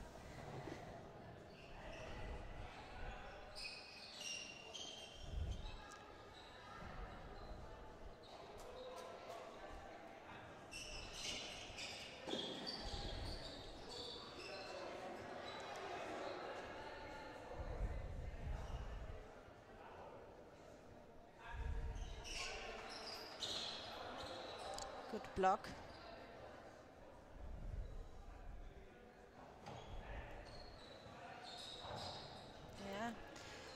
Yeah. Throw on balls is not the right plan to win the set for the Nasties, right? No, but it's a real uphill battle because they can't afford to lose anyone. They want to play it safe, and but taking 4 balls now, that could be something that allows them to take something from this. Time's paused quickly for shoelaces, but just to sum up there, it's 13-13, so complete tie. 1 minute 58 left in the set, 4 minutes 11 in the half, and the Nasty Nutcrackers looking like they're about to lose another set, and starting with 4 players in the next one. They're going to have to do something quite spectacular in order to bring these back, but it is very even and they are a very good team. I think the Nasties will play the 3-minute set as long as they can, so they have the 5th player back. Yeah, you've got a very experienced and intelligent coaches on the side, Basti Mitterauer, Stefan Leitinger, Max Elzel-Valland, telling these younger players, the second league players from Nasty Nutcrackers, what to do. And if they tell them stay alive until the end of a set, that's what they'll try and do. Oh. Great honesty there from Felix as Veta just takes his hair off a little bit with that throw. Has to go to the hair salon. Line fault from Roman Rainer Rö. Rainer Rö. Yeah. And all of a sudden, it's only 1 player down. Oh, what a ridiculous catch. How did he do that? Veta can't believe it. Neither can Klein. I don't think anyone quite believes that catch.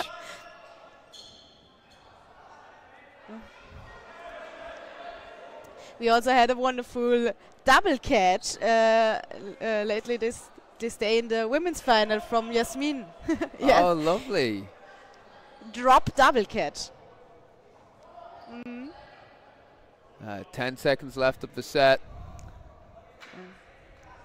Tizian needs to do something, but it looks like this set points are going to the Ninjas. 15-13.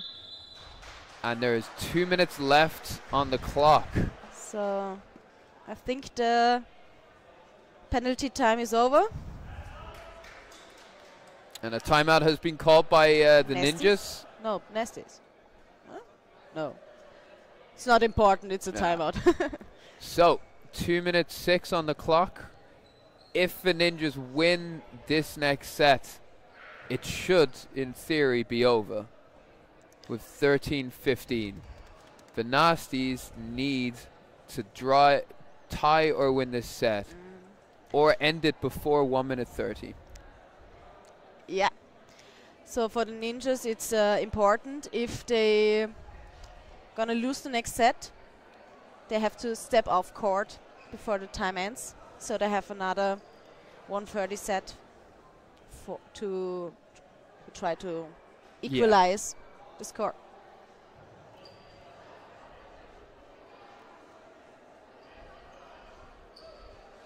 So Max rallying the troops of the Ninjas. He'll be saying to them, we win this set, we win the game. We've got this. The Nasties are turning around to one another and they're working out the time specifications. They'll be saying, right, we need to win this set, but also we need to keep an eye on the time, because the moment it drops below 1 minute 30, there could be a problem. It's really all on this last set. It couldn't be a more important set. Could be to win the second league men's title.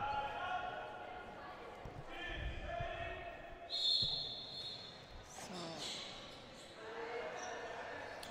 3 balls for the Ninjas.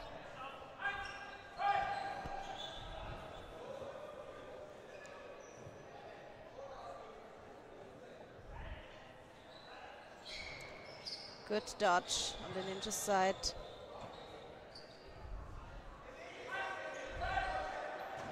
And a that's catch. a wonderful catch from Fullera there. He's That- taken a lot of votes today. That could be game changing. Brule just stays alive.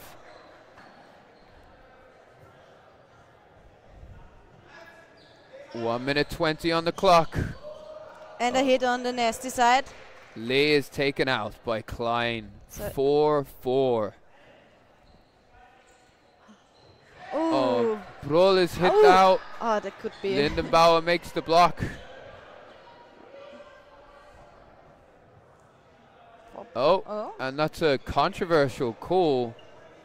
The referee calls it to be a block onto himself. And another hit. But Fullera takes the catch as well. Yes. So it's Klein in and Lee is back. Yeah. So And we have Klein to against. watch the time. There are 45 seconds left. So they have a play ball. 3, 2. And the hit. Oh, and it's just one player difference as the player is called out. Everything's possible.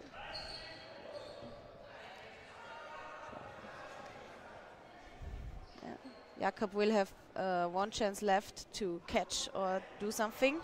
The tension in this room is very high. 15 seconds left. If Klein can make a hit, the title is for the Ninjas.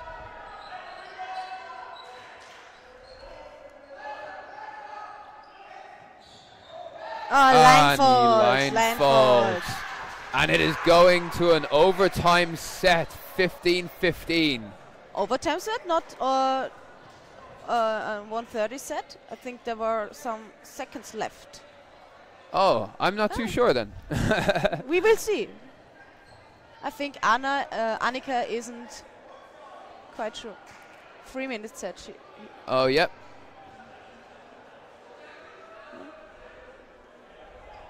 Yep, Bruno is telling her to do a 3-minute set. But it was a line fault before the It clock was on the third or ring. fourth second, yeah. So it should be. Oh no, 1 minute 30. Yes, 1:30. Okay, so this is it. This is the winner. This is the decider. Not if it's a tie. Unless it's a tie. Uh, But we've only seen one tie all game. so, fast start from the Ninjas. And a bounce.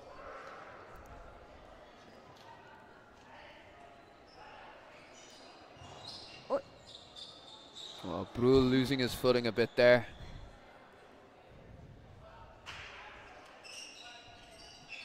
again. Lovely shot from Klein, taking Lee out. Tried to jump, but not high enough. Brull taken out by Fullera, but the fourth ball is being thrown by Suddle. It's a rare lapse in composure there. What will they do? What will they do? And double throw. The fans are cheering. Oh, that's very close, Julius but is out. Lindenbauer just clipped on the leg as the ball goes through him. He doesn't get his leg high enough.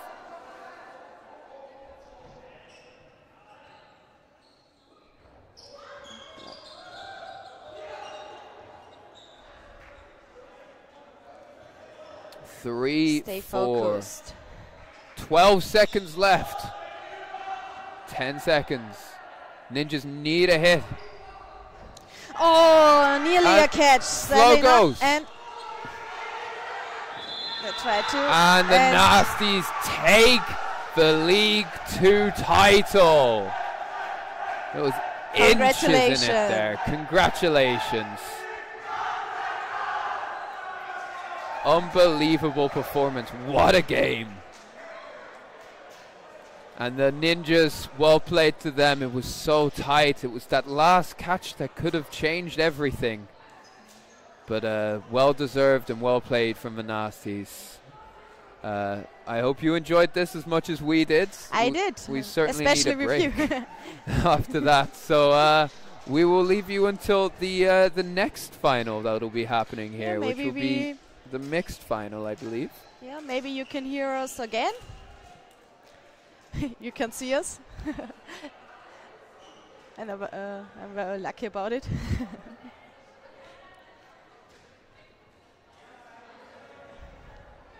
So.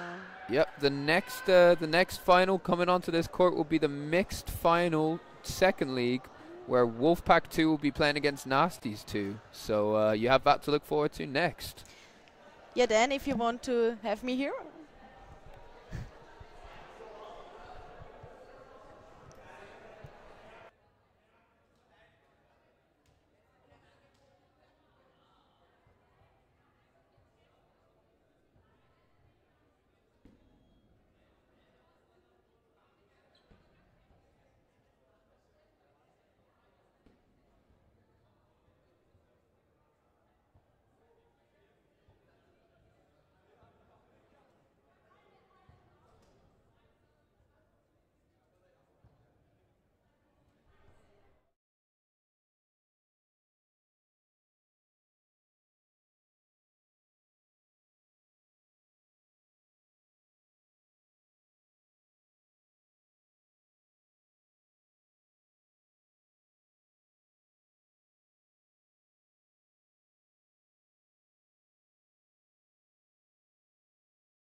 Start. Hallo und herzlich willkommen. Wir haben gerade begonnen mit dem Mixed 2 Finale.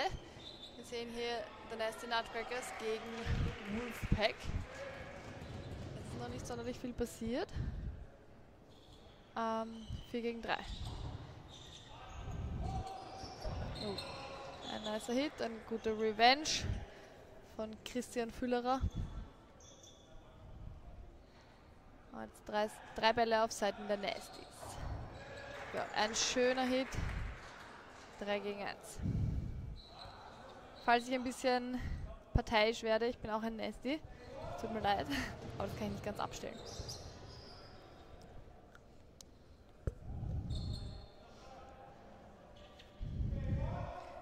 Für alle, die mich nicht kennen, mein Name ist Annika Freit und ich begrüße gleich hier bei mir einen Co-Kommentator Florian Leitinger. Er ist noch nicht ganz bereit. Schöner Reinwurf von Philipp Leichtfried, verkürzt auf 2:1.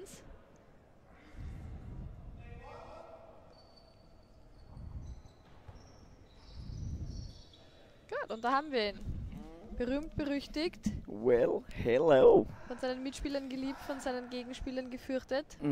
Weltmeister Florian Leitinger, herzlich willkommen. Ja, vielen herzlichen Dank. Es hat schon angefangen. Jetzt hören wir uns gegenseitig in den Kopfhörern, das ist viel besser. Ja. Nice. Hiermit ein großes Dankeschön an Max Golder, der den Stream organisiert.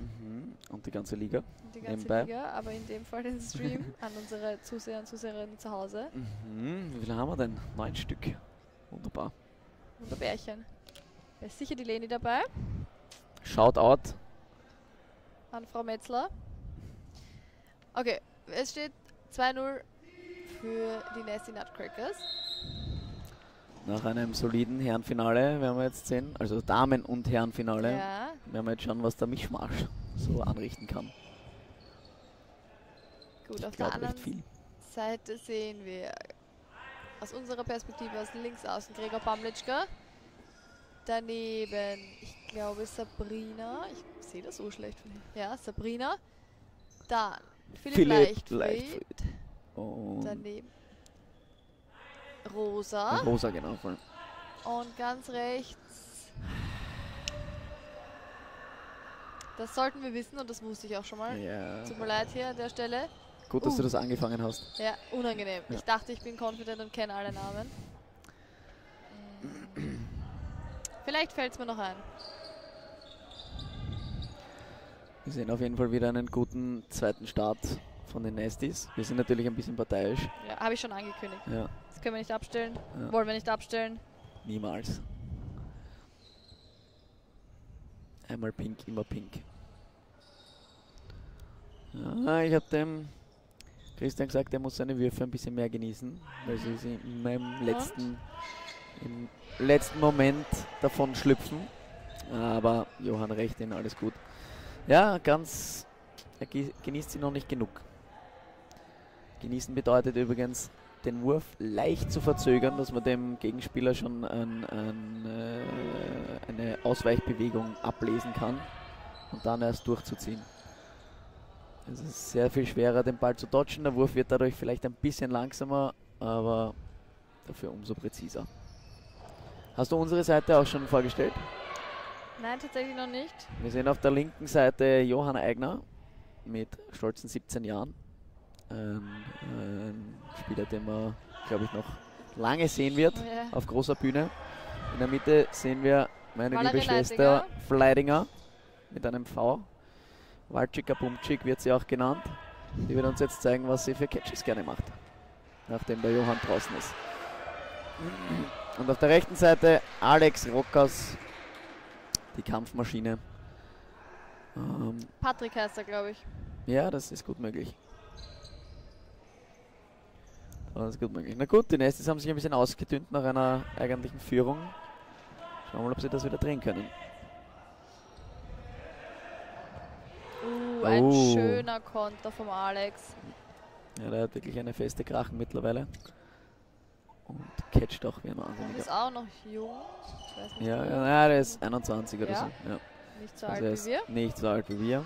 Spielt auch Aber erst seit einer Saison. Aber echt? ich glaube ja. Aber vielleicht auch nicht. Ah, schade. Was ist jetzt passiert? Ah, das Set war vorbei. Okay. Gut, da haben sie gerade noch das Unentschieden verloren, unsere lieben Nesties. Wenn es ganz hart auf hart geht, müssen wir vielleicht runter. Aber wir haben genug gute Leute da unten. Die Lady hat Hi geschrieben. Wir haben hier als Coach niemand, wo ist er? Max Ich glaube, der Erdl. Max ist noch draußen. Was Echt? da los ist, ja. Aber er hat gesagt, er geht zum Team. Ja, aber der Stefan ist ja auf der linken Stefan Seite. ist da, der Heinrich ist hinten. Und wo ist der Heinrich flüstert Basti? ihnen Dodgeball-Geheimnisse von hinten ins Ohr. Ja. Wann man wie den 4. Ball hergeben soll. Ja, doch. Max Erdl ist natürlich bereit in der Coaching-Box. Mit den pinken Stutzen. Ja. Ah! Er Ja, ist gerade im Herrenfinale 1000 Tode gestorben, weil es sehr spannend wurde.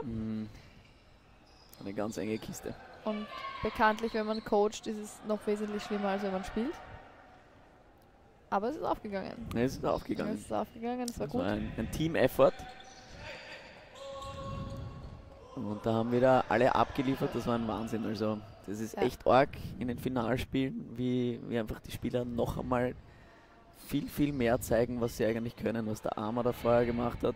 Und der Elias, das Das war war Pipi-Fan. Wahnsinn. Spielt jetzt der Elias eigentlich? Ich sehe ihn gerade nicht. Ich schau mal da runter. Ah ja, er steht auf der Ersatzbank. Könnte schon sein, dass er Vielleicht noch braucht er ein kurzes eingesetzt Päuschen. wird. Oi. Ich glaube, er wird bald eingewechselt. Da wenn hat das der weitergeht. Johann den Reinwurf gefressen. Den catcht er nochmal. Valerie, Lilly und Christian noch am Feld. Haben wir unsere Spieler schon fertig vorgestellt? Nein. Ja, jetzt ist die Lilly am Feld, vorher waren Ja. einfach zu wenige da. Nummer 11, Lilly Winzer. Eine sehr junge Spielerin. Seit gestern 15 Jahre alt. Eine begnadete Keksbäckerin, Cookie. Cookie. Aber sie macht auch gute andere Genau. Süßspeisen Rouladen, die gemeinsam dann mit Lola nicht immer Pollack. ganz durchgebacken sind, aber Das stört uns Frosting nicht. war herrlich. Ein Der Trade. Christian hat, ja na gut, er nimmt den Trade, aber eigentlich sollte er da am Feld bleiben. Er vertraut in die Mädels. Schauen wir mal. Zu Recht. Lilly Winzer heute auch einen sehr anstrengenden Tag. Spielt Damen 1 schon mit ihren knackigen 15 Jahren. Und Mix 2. Oh, der war schöner knapp von der Reinwurf. Valerie, schade. Valerie übrigens genauso. Damen 1 gespielt, Mix 2. Hat Ihren noch knackigen länger gespielt. 25 Jahren. Noch länger Das sind gespielt. 10 Jahre Unterschied gerade dazwischen. Das war arg. Die Das ist Lilly ist wirklich trotzdem arg. größer. Ja. Oh, schade. Das war die richtige Idee. Ja. Da gibt es ein High Five vom anderen Bruder Stefan Leitinger. Das ist ein Family-Event Das ist hier. ein Family Event. Zum Muttertag. Ja. Grüße gehen raus an alle Mamas. Ja, haben sich alle Leitingers, fast alle Leitingers dazu entschieden, den Muttertag in der Halle zu verbringen. Ja, aber die Mutter hat sich auch dazu entschieden, den Tag in der Halle zu verbringen, zumindest den Ist sie schon späteren Tag. Ich glaube, noch ist sie nicht da. Mama Leitinger Also wird noch kommen. nicht da. Na gut. 4-2. 4-2, ja. Jetzt müssen wir uns langsam ein bisschen wieder zusammenreißen. Und Elias Wetter ist am Feld. Ich habe es mir gedacht, dass er jetzt eingesetzt wird. Der hat vorhin Starten Toe-Shots verteilt, das war Christian, ja. abnormal. Und ist geflogen in der Gazelle. Der Christian hat auch in der vorigen Partie durchgespielt und hat schon sehr geschlaucht gewirkt. Der Christian? Aber, ja. Aber er war trotzdem tippitoppi dabei. Gehört. Natürlich Alex holt dadurch, den dass dritten. Sehr schön. der Heinrich ausgefallen ist, das hat natürlich seine Spielzeit noch mehr verlängert. Und was vielleicht auffällt für alle, die auch erste Liga geschaut haben, zweite Liga wird mit 5 Leuten gespielt. Ja, da ist der Valerie. Klett. Nein, er ist doch nicht. Sehr fair schade. wie immer, aber wäre edel gewesen. Guter Schön, Wurf. Johann. Schön. Der war Pipi-Fan. Und damit steht es wieder Wir 4-4. spielen ja normalerweise 6 gegen 6 in der ersten Liga, aber in der zweiten Liga haben wir uns aufgrund von SpielerInnenmangel dazu entschieden, zu 5 zu spielen, damit beide Teams immer vollständig zu 5 spielen und es nicht so dazu kommt, dass eine Mannschaft zu 6 ist und eine zu 5. Und es funktioniert eigentlich sehr gut bisher. Also ich würde das. Na, das war ein Hit. Das schaut von hier überhaupt nicht so aus. Ja, Man das sieht war es überhaupt nicht. Ja, Oh, schön vom Alex stark. und sehr Sehr fair, fair ja. von Patrick. Wir sind nicht ganz confident mit Patrick, aber es klingt gut. Das ging gut. Es passt. Das könnte auch Stefan sein. Nein, Stefan ist es nicht. Franz? Nein. Den Namen kenne ich nicht. Okay. Oh ja, das ist ein bist du Johann-Move. deppert, der war Der gut. Reinwurf und die Höhle aufgemacht, bereit für Ich glaube, er hat Pampis. getroffen auch noch. Für Pampis Rächer. Ja. Den sucht er, genau so. Den hätte er Ja. auch noch fangen können, Ja. aber jetzt wollte er nicht unfair sein. 3 Bälle auf der nächsten Seite, es steht 4:2. Es ist jetzt Zeit, dass wir diesen Satz zu Ende bringen. Uiuiuiui.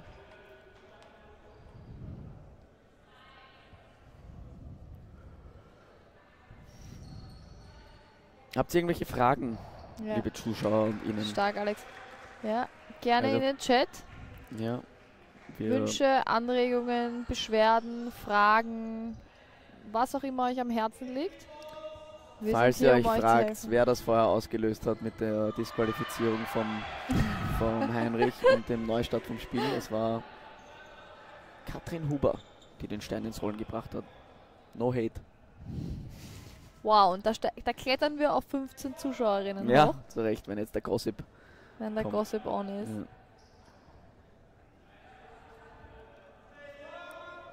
Wir könnten mal eine Umfrage machen. Schreibt mal in die Kommentare, ob ihr Nasty oder Wolfpack-Fans seid. Mhm.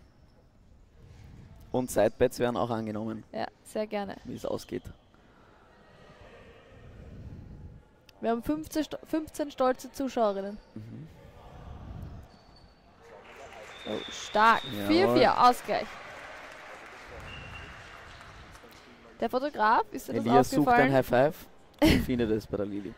Der Fotograf ist extremst risikofreudig, sowohl für sein eigenes Leben als auch für das Leben seiner Kamera. Er liegt manchmal direkt neben dem Spielfeld, so dass wenn jemand rausspringen würde, er eventuell auf ihm Ja, oder auf der Kamera auf der landen Linse würde. landen würde. Also, Eleni hat eine Frage gestellt zum vorigen Spiel, warum der Heinrich disqualifiziert worden ist. okay. Der Der, nee, der, das war nämlich Anis Schuld. das unter war, anderem. der Heinrich steht auf der Liste der Spieler und Spielerinnen, die nicht zweite Liga spielen dürfen. Da stehen unter anderem Nationalteamspieler und Spielerinnen drauf, aber auch Leute, die zum Beispiel im erweiterten Kader waren. Wie der Heinrich Er hat auch vorletztes CEC Jahr war, gespielt. CEC gespielt. Oh. Er spielt im Forum-Nationalteam und er ist auf dieser Liste. Das wird von allen Vereinsverantwortlichen abgesegnet. Da kann man dann eben noch sagen, Veto Gwen. einlegen. ready for the gossip. Da kann man dann noch was dazu sagen oder nicht. Und wir haben das abgesegnet. Der Heinrich hat auch nur erste Liga gespielt, die ganze Saison bisher. Und wir haben, wenn ich ehrlich bin, einfach nicht daran gedacht, weil wir dem Alex eigentlich die Chance geben wollten, erste Liga zu spielen. Haben wir quasi Heinrich und Elias in die zweite gegeben, Herren, und den Alex und den Johann, glaube ich, erste spielen lassen. Weil der Heinrich auch sich hauptsächlich auf Form konzentriert und dabei ist, wenn man ihn braucht. Danke dafür, Heinrich, auch aus Linz. Aber nicht jetzt so Ambitionen hat wie zum Beispiel Johann und Alex. Da haben wir uns gedacht, das passt gut, hat es grundsätzlich auch, aber wir haben nicht bedacht, dass der Heinrich Auf der Blacklist ist. auf der Blacklist ist. Das ist dann eben rausgekommen. Von der Katrin Huber. Der Luki hat uns darauf angesprochen, wir haben gesagt, okay, passt, das ist blöd, das ist unser Fehler, kann man nichts machen. War dann Diskussion, ob wir einfach weiterspielen, beim Spielstand von 6:2 für uns. Hätten wir auch angenommen mit einem, okay, wir spielen weiter, aber wir sind disqualifiziert. Es wurde dann aber entschieden, gemeinsam mit den Ninjas, dass wir das Spiel neu starten, der Heinrich nicht spielt und wir sportlich entscheiden lassen, wer hier als Sieger vom Platz geht. Es tut uns natürlich leid, dass das passiert ist und auch für Wolfpack im Halbfinale. Die natürlich auch ein Recht haben, da zu Ja. protestieren, weil auch gegen Wolfpack hat der Heinrich schon gespielt. Genau. Es tut uns leid, es ist passiert. Wir werden schauen, was daraus Ja. wird. Das wird vielleicht im Nachhinein noch besprochen, aber derzeit wurde es so gelöst, dass wir einfach Sehr gerne, weiterspielen. Leni. Auch Geht's sehr dir? gerne, oder? Okay. 6-4 für Nasties. Wie sind deine Predictions für das ganze Spiel? Wie geht's aus? Wo ist der Basti? Tut er retrieven? immer auch eine Frage, wer da hinten souffliert. Daher Aber bis jetzt schaut das sehr confident aus, also auch nach dem letzten Spiel glaube ich, dass die mit erhobenem Haupt da reingehen. Frühstart. Confidence und so confident sind, dass sie auch ein bisschen zu früh starten und damit alle Bälle verlieren. Aber ich glaube, es wird keine Gnade wiesen. Oje. Was bedeutet das jetzt? Was ist jetzt passiert? Und da ist der Alex draußen. Und ist der Elias gerade... Fieber, ja, ich Keine hab's Ahnung, was gewusst. jetzt... War nicht gut mit Fieber zu spielen. Ja. Gute Besserung, Leni. Schade, der letzte. Was können wir noch erzählen? Bisher, zweite Liga gewonnen. Of course, Nestis. Damen und Herren. Die Damen extrem solide den Sieg geholt. Niemand von den Spielerinnen war älter als, glaube ich, 16 Jahre. Nicht einmal. Ich glaube, niemand ist älter als 15 bei denen. Und sie haben es routiniert gespielt, als das ist Wahnsinn. würden sie nichts anderes machen. Die Henry hat da auch wieder ausgepackt. Ja, Wahnsinn. So, die Walczyk ist jetzt allein am Feld gegen 5 Wolfpackers. Das könnte jetzt spannend werden. Das kann sie drehen. Ja. Da muss jetzt einmal ein Catch hängen bleiben. Was war das? Sie hat wen getroffen. Oh, echt? Okay, Ja. stark. Ich dachte schon, das war ein Bounce. Ja, also sie wirft rein. Ja, der Bumpy traut sich Gutes nicht. Ja. Timing, Valerie. Guter Boxwurf von Bumpy, weil auf den wartet sie natürlich. Ja, schade. Da verzögern sie, jetzt wissen sie schon, sie wirft rein. Und dann haben sie sie.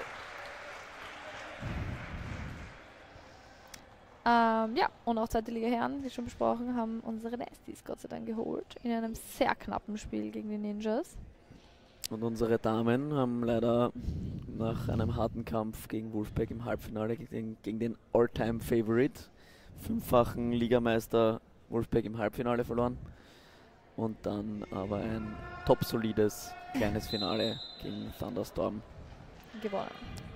Jawohl. Luckily. Ich glaube, direkt im Anschluss zu diesem Spiel sehen wir das Damenfinale. Damen Ninjas erste gegen Liga, Wolfpack. Ninjas gegen Wolfpack. Was versprichst du dir vom Ninja Wolfpack Damenspiel? Ich hoffe, dass es spannend wird. Also, weil Wolfpack, wir kennen sie. Die sind einfach top aufgestellt. Ja. Ninjas haben sich aber da den Platz schon verdient, sich darauf zu arbeiten. Die hatten Gott sei Dank also Physik. Oh, schöner Reinwurf-Catch. Das ist sonst Alex Move und jetzt wird er mit dem Move rausgefangen. Hatten ein bisschen einen leichteren Weg natürlich durchs Halbfinale, aber haben Wen haben die gehabt? die Ungarn Pirates, genau. Haben sie, glaube ich, sehr, sehr solide gewonnen. Und glaube ich, machen sich jetzt schon noch Hoffnungen für das Finale. Auf jeden Fall. Also davon gehe ich aus. Gut, Elias. Ich glaube, das könnte schon mal ganz spannend werden. Also geht's. Und wieder ein Catch. Out, Eine Geburt. 2:4. Aber Johann und Elias noch am Feld, das ist nicht abzuschreiben. Da kann noch viel passieren. Johann ist hungrig auf Catches und der Elias wird noch ein paar Toe-Shots verteilen.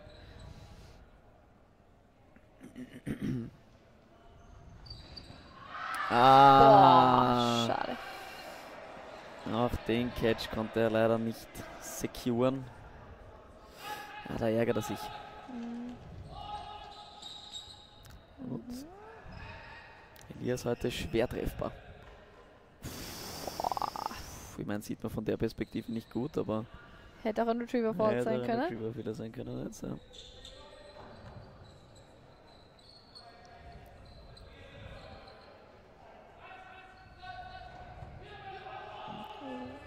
Okay.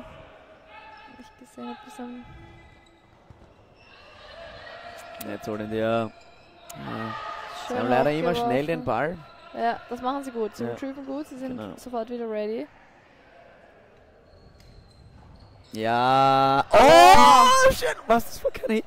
Schade. Ja, das war anscheinend ein Block. Aber wieder top solide Performance. Performance. kann man nichts sagen. Okay, und da geht Wolfpack zum ersten Mal, zum zweiten Mal in Führung. Ich glaube zum zweiten Mal.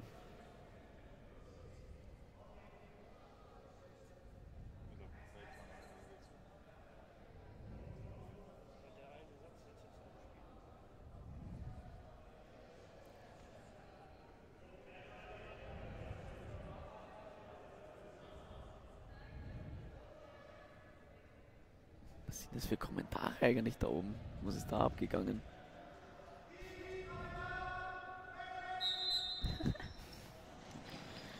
Ich habe übrigens gehört, dass du schuld bist, dass 5 Minuten vom Stream fehlen. Hoppala. Aber es war alles Ist das für Dodgeball. Ich habe den Mixed-Pokal, habe ich noch die Gravur. Gravur machen müssen und Okay. habe sie da zu Gold als Equipment dazu gehängt und zack, hat seine Sicherung gefetzt. Schön. Schön Johann. gerecht vom Johann.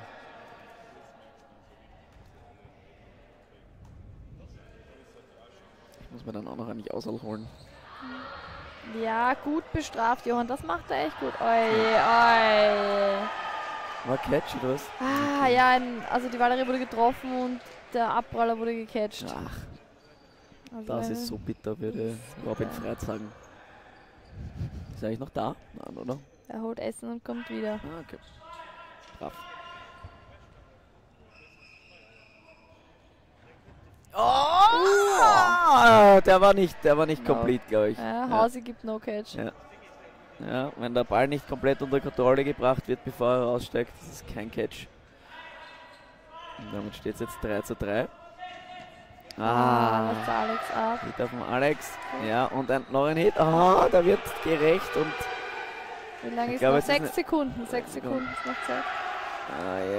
ja, einer geht nach. Das geht sich nicht mehr aus. Schade. Ärgerlich. Schade. Ist das ein Melonenradler? Ist das ein Melonenradler? Das ist ganz was Feines, hat sich der Metz daher gezaubert. Okay. Er genießt seine frühe Coach nimmt Freizeit. anscheinend ein Teil. Oder ist Halbzeit? Ist schon Halbzeit anscheinend. Ja. Okay. Stefan kann sich's nicht nehmen lassen zu coachen. Ich glaube, er schafft es nicht. Ich glaube, er Ja. kann nicht neben einem Spiel stehen Ja, eben. und nichts sagen. Ich verstehe es ein bisschen. Er versucht sich manchmal zurückzuhalten, wenn die Leni und ich da sind und die Kinder coachen. Aber meistens schafft es nicht. Drängt er sich immer auf. Aber er hat auch oft gute Sachen zu sagen, muss man ihm lassen. Also er sagt nicht irgendwas.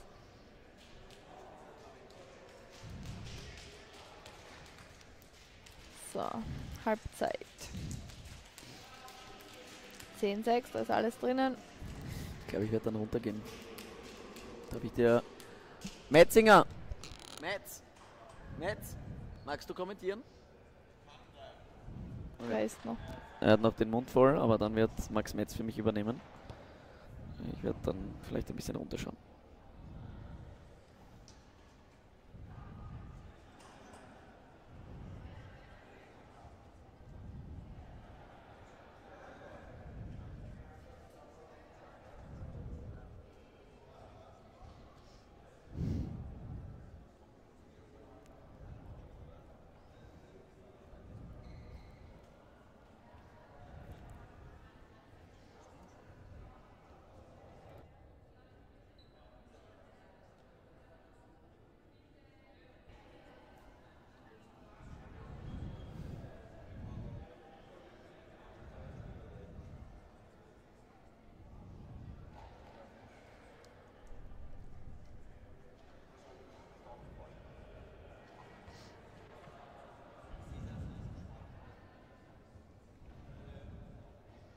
Hast du deiner Mama heute schon zum Muttertag gratuliert?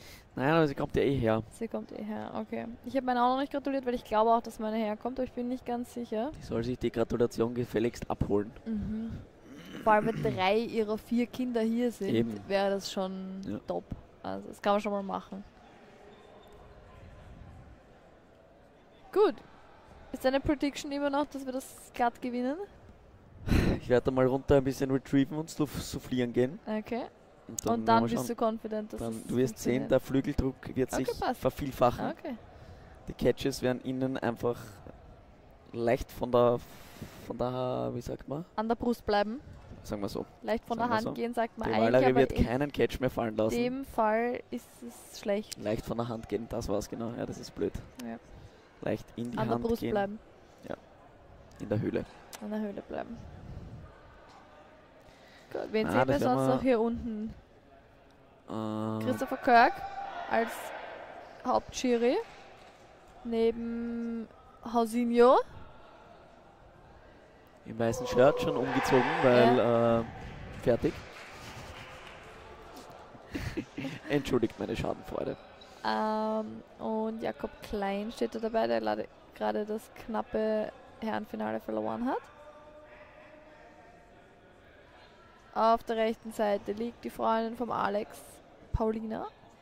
Daneben sitzt die Lola, auch eine Nasty-Spielerin, die sich aber leider verletzt hat, aber in hoffentlich, glaube ich, 5 Wochen zurück ist.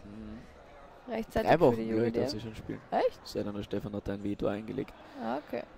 Ja, man wird sehen, sie ist in den besten Jetzt sind beide Arzt- Bände werden und gerade raufgefahren. Physio-Händen. Da wird es spannend, finaltechnisch.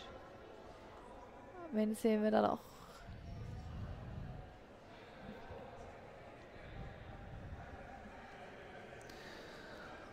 Martin Kulnig hinten im Eck ein Bierchen schlürfen. Es ist sicher Kann er nur hoffen, alkoholfrei. dass die Anna das nicht sieht, weil am Stream Alkohol... Ja, okay, du hast es jetzt gesagt, das hätte keiner gesehen. Ich sehe von hier auch nicht, ob es ein Bier ist, muss Ja. ich zugeben. Vielleicht ist es auch ein Cola. Ist Ist ein ein Radler. Radler. Alles Ah, gut, es ist ein Radler, es ist kein Radler. Alkohol. Okay, und David Janicek sehen wir dort auch, einen Sparta-Spieler. Wer ist der?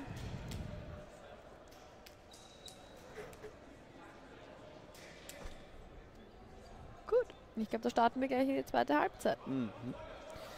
Und ich warte noch immer drauf, dass der Metz übernimmt. Ich kann auch kurz alleine, wenn Ja, du soufflieren Dann gehen werde ich, willst. werde ich mich jetzt verabschieden. Mach das. Vielen Dank für diese wunderbare Halbzeit. Ja, es hat Spaß gemacht. Wir sehen uns on court. Ihr seht mich on court. Ich werde mal den Heinrich ablösen. Der flüstert da noch Blödsinn an. Oder den, wer ist da noch? Timo Amer. Arme, ja. See you later. Peace out. So. Sie releasen 2 Bälle im ersten Angriff. Das ist sehr ungewöhnlich. Und der Retriever kann den Ball nicht rechtzeitig holen. Nur ein Ball auf Seiten der Nasties. 4 Bälle gegen sie. Und sie machen einen Hit. Ja, sie haben den Alex leider aus unserer Perspektive gut unter Kontrolle. Ärgerlich.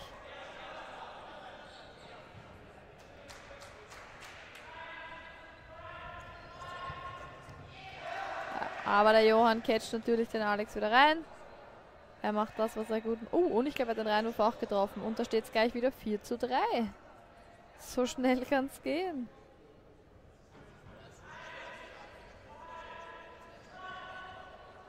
Gut, 4 Bälle auf Seiten der Nasties.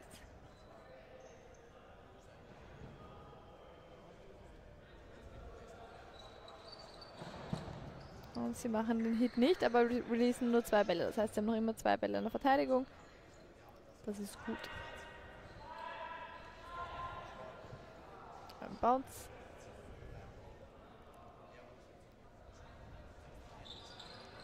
Da kommt der Reinwurf und aber instant wird er bestraft. Sehr schön gelöst. Und da steht es 4:2.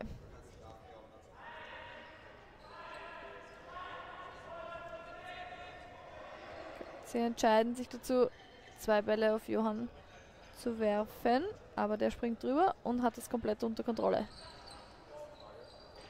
Und schöner Angriff. Damit habe ich nicht gerechnet, muss ich zugeben.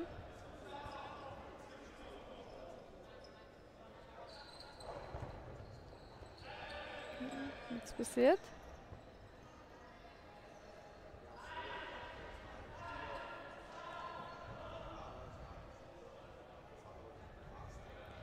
G- 30 Sekunden in dem Satz. Jetzt muss ich Wolfpack langsam was überlegen, was sie da machen wollen. Sie gehen auf Konter, aber der Alex mit einer Gazelle drüber. 20 Sekunden. Die Nasties werden vermutlich versuchen, mit Boxwürfen einfach den Satz auszusitzen sozusagen. Ja, letzten 10 Sekunden. Kriegen sie noch einmal Play Ball.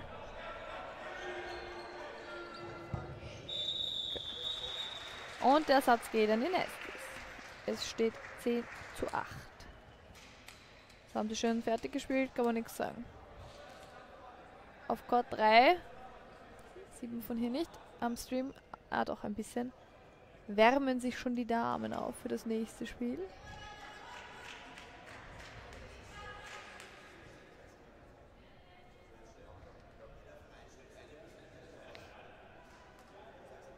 Sehr cool auch zu sehen, dass die Matches am Finaltag so knapp und tight sind. Da haben die Zuschauer und Zuschauerinnen viel zu sehen. Das macht in der Halle Spaß. Das sind gute Spieler, aus denen alle lernen können. Das ist gut für die gesamte Liga.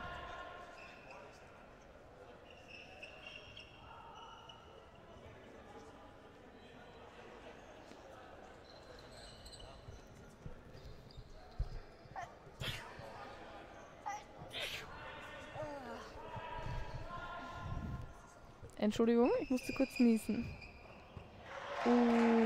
Schöner Toe-Shot vom Johann auf Gregor Pamlitschka.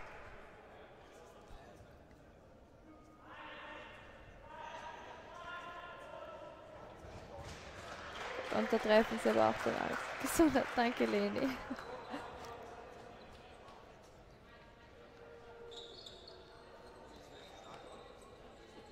Vier gegen 4.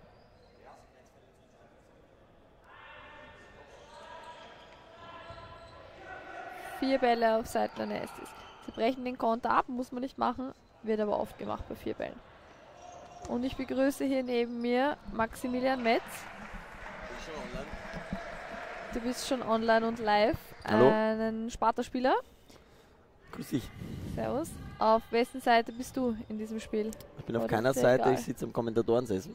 Okay. Ich auch, aber ich bin trotzdem auf einer Seite. Es ist mir klar, wenn das eigene Team Ja. spielt natürlich. Schöner Hit von Elias. Gut, das heißt, du willst einfach ein geiles Spiel sehen und ein bisschen deinen Senf dazu abgeben. Das ist der Plan. Das ist der Plan, Das solange klingt gut. ich jetzt gerade nicht reffen muss, ist für mich alles in Ordnung. Gut, wie schaut's da aus? Tight. Sehr tight bisher.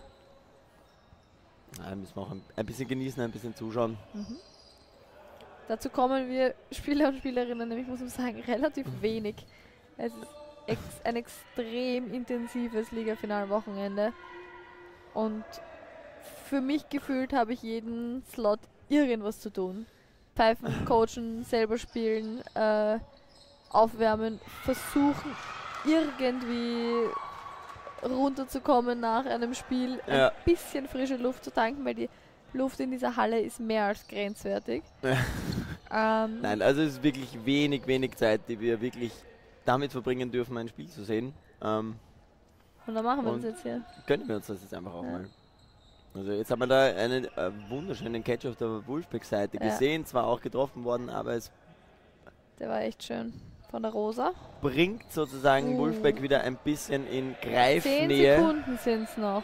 10 Sekunden, da sollte jetzt noch eine Zweiballattacke kommen. Das ist natürlich unkoordiniert, Wasting, unkoordiniert. Und der Satz ist jetzt vorbei. ist es vorbei. Ja. Ich weiß nicht, ob da nochmal hätte Play Ball kommen müssen. Ich habe es jetzt nicht so gedacht. Ja, wobei es ist einer gekommen und dann der andere vielleicht nicht. Schwierig.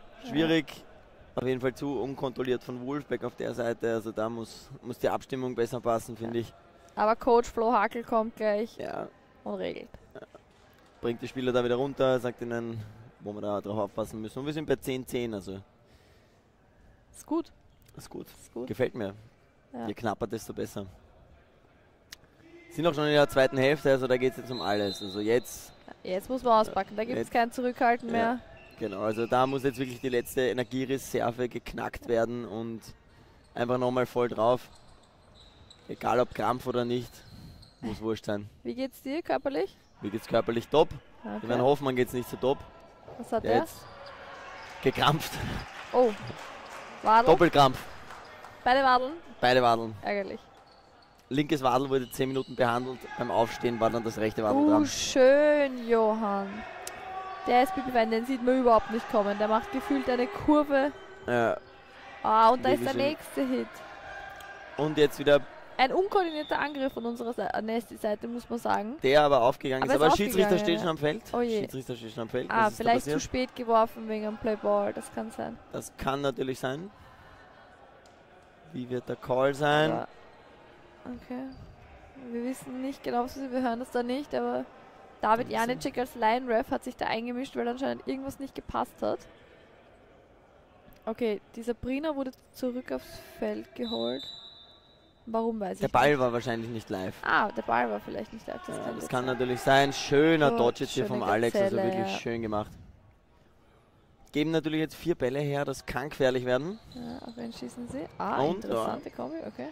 Schöner Dodge und wir sind wieder im Standard-Dreiballspiel.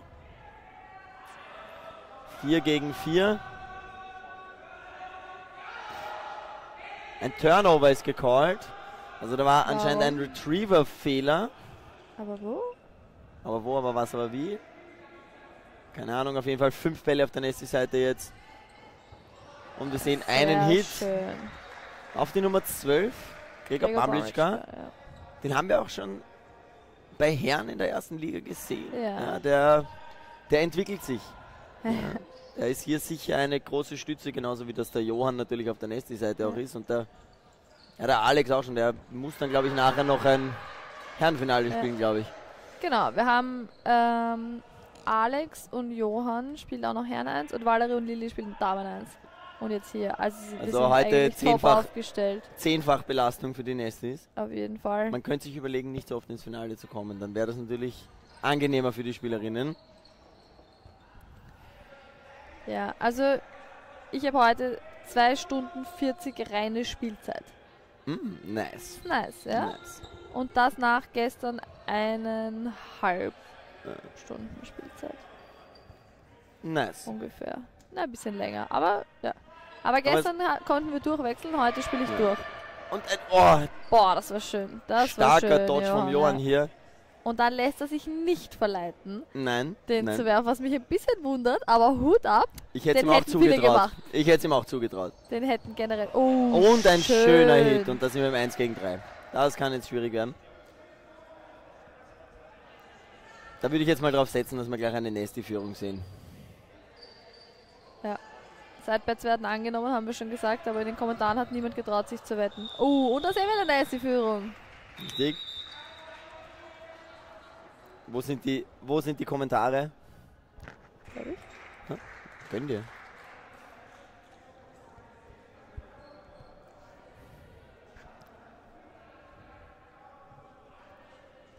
Ja, Wassermelone. Wir Das machen ist hier gerade ein bisschen grenzwertig. Radler-Tasting. Das ist grenzwertig. Boah. Also, Ich habe es auch zum ersten Mal getrunken, es ist sehr süß. es ist sehr süß. Ja, wir haben einen Radler hier, weil Herr Metz spielt heute nicht mehr, so wie er angezogen I'm ist. free, Er ist free to commentate. free as a bird. Und bringt einen Wassermelonenradler mit in die Kommentatorenkabine. Und da habe ich gekostet und ich muss sagen, es ist nicht beim Fall. Es ist extrem süß. Ich finde es jetzt auch nicht so leibend, aber jetzt Aber habe ich, jetzt schon haben mit- wir's da. jetzt hab ich schon mitgebracht. Ja, genau. Genau, Was soll's. Ein bisschen So. Zucker kann nicht schaden nach dem Ganzen. richtig. So, ich sehe da gerade auf meinem zweiten Screen, die Chatfrequenz ist sehr niedrig. Sagt mal so, was glaubt ihr, wie geht das aus? Der Gerald ist voll für Wolfpack, sehe ich Ja. da. Opran. Heißt jemand Opran? Nein. Oppermann heißt die Sabrina, glaube ich. Ist das so? Ja, der Gerald ist auf jeden Fall voll Das dabei. ist wahrscheinlich der Bruder, Papa, Onkel. Also wir werden jetzt mal Ja, schauen, so. derzeit Chatnachrichten 1:0 für Wolfpack. Nein, Schauen wir, wie die es im Spiel Lady weitergeht. Ist voll dabei. Dann haben wir ein 1:1. Ein hartes Ja. Duell. Hier im Ja, Chat, schöner erster Hit, Treffer, Alex. schöner Treffer. Sieht man auch wenig Druck von der Wolfpack-Seite. Ich glaube, da sind sie ein bisschen sehr zurückgedrängt worden. Da kann man dann natürlich extrem geil frei werfen. Müssen ein bisschen mehr dagegen arbeiten. Ah, jetzt sehen wir neue Wolfpack. Oh. Und? Wolfpack-Spieler und Spielerinnen. Nummer 63, der gerade rausgeht. Ich weiß leider seinen Namen nicht. Und Nummer 22 in der Mitte. Ja. Clara Bäuerle oder so ähnlich. Man sieht es am Screen wirklich nicht so gut, Ja. den Namen am Dress hinten. Da, Beuerl. Bayern. Schauen wir, was die zwei machen Spielt. können. Wolfsberg jetzt Oh, Alex 5 raus. Bälle abgegeben leider. Deswegen auch die passiert? Situation jetzt.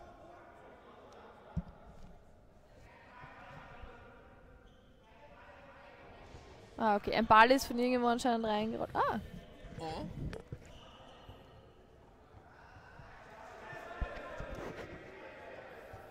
Dankeschön. Ich kriege hier Essen geliefert. Das war übrigens der Herr Freit. Das war der Herr Freit. Der nimmt sich halt kein Blatt vor den Mund. Ist aber auch ein Deutscher, muss man sagen. 15. Aber man kann es ja auch nachanschauen. So, wer ist das da? Ah, nee, wie ist was?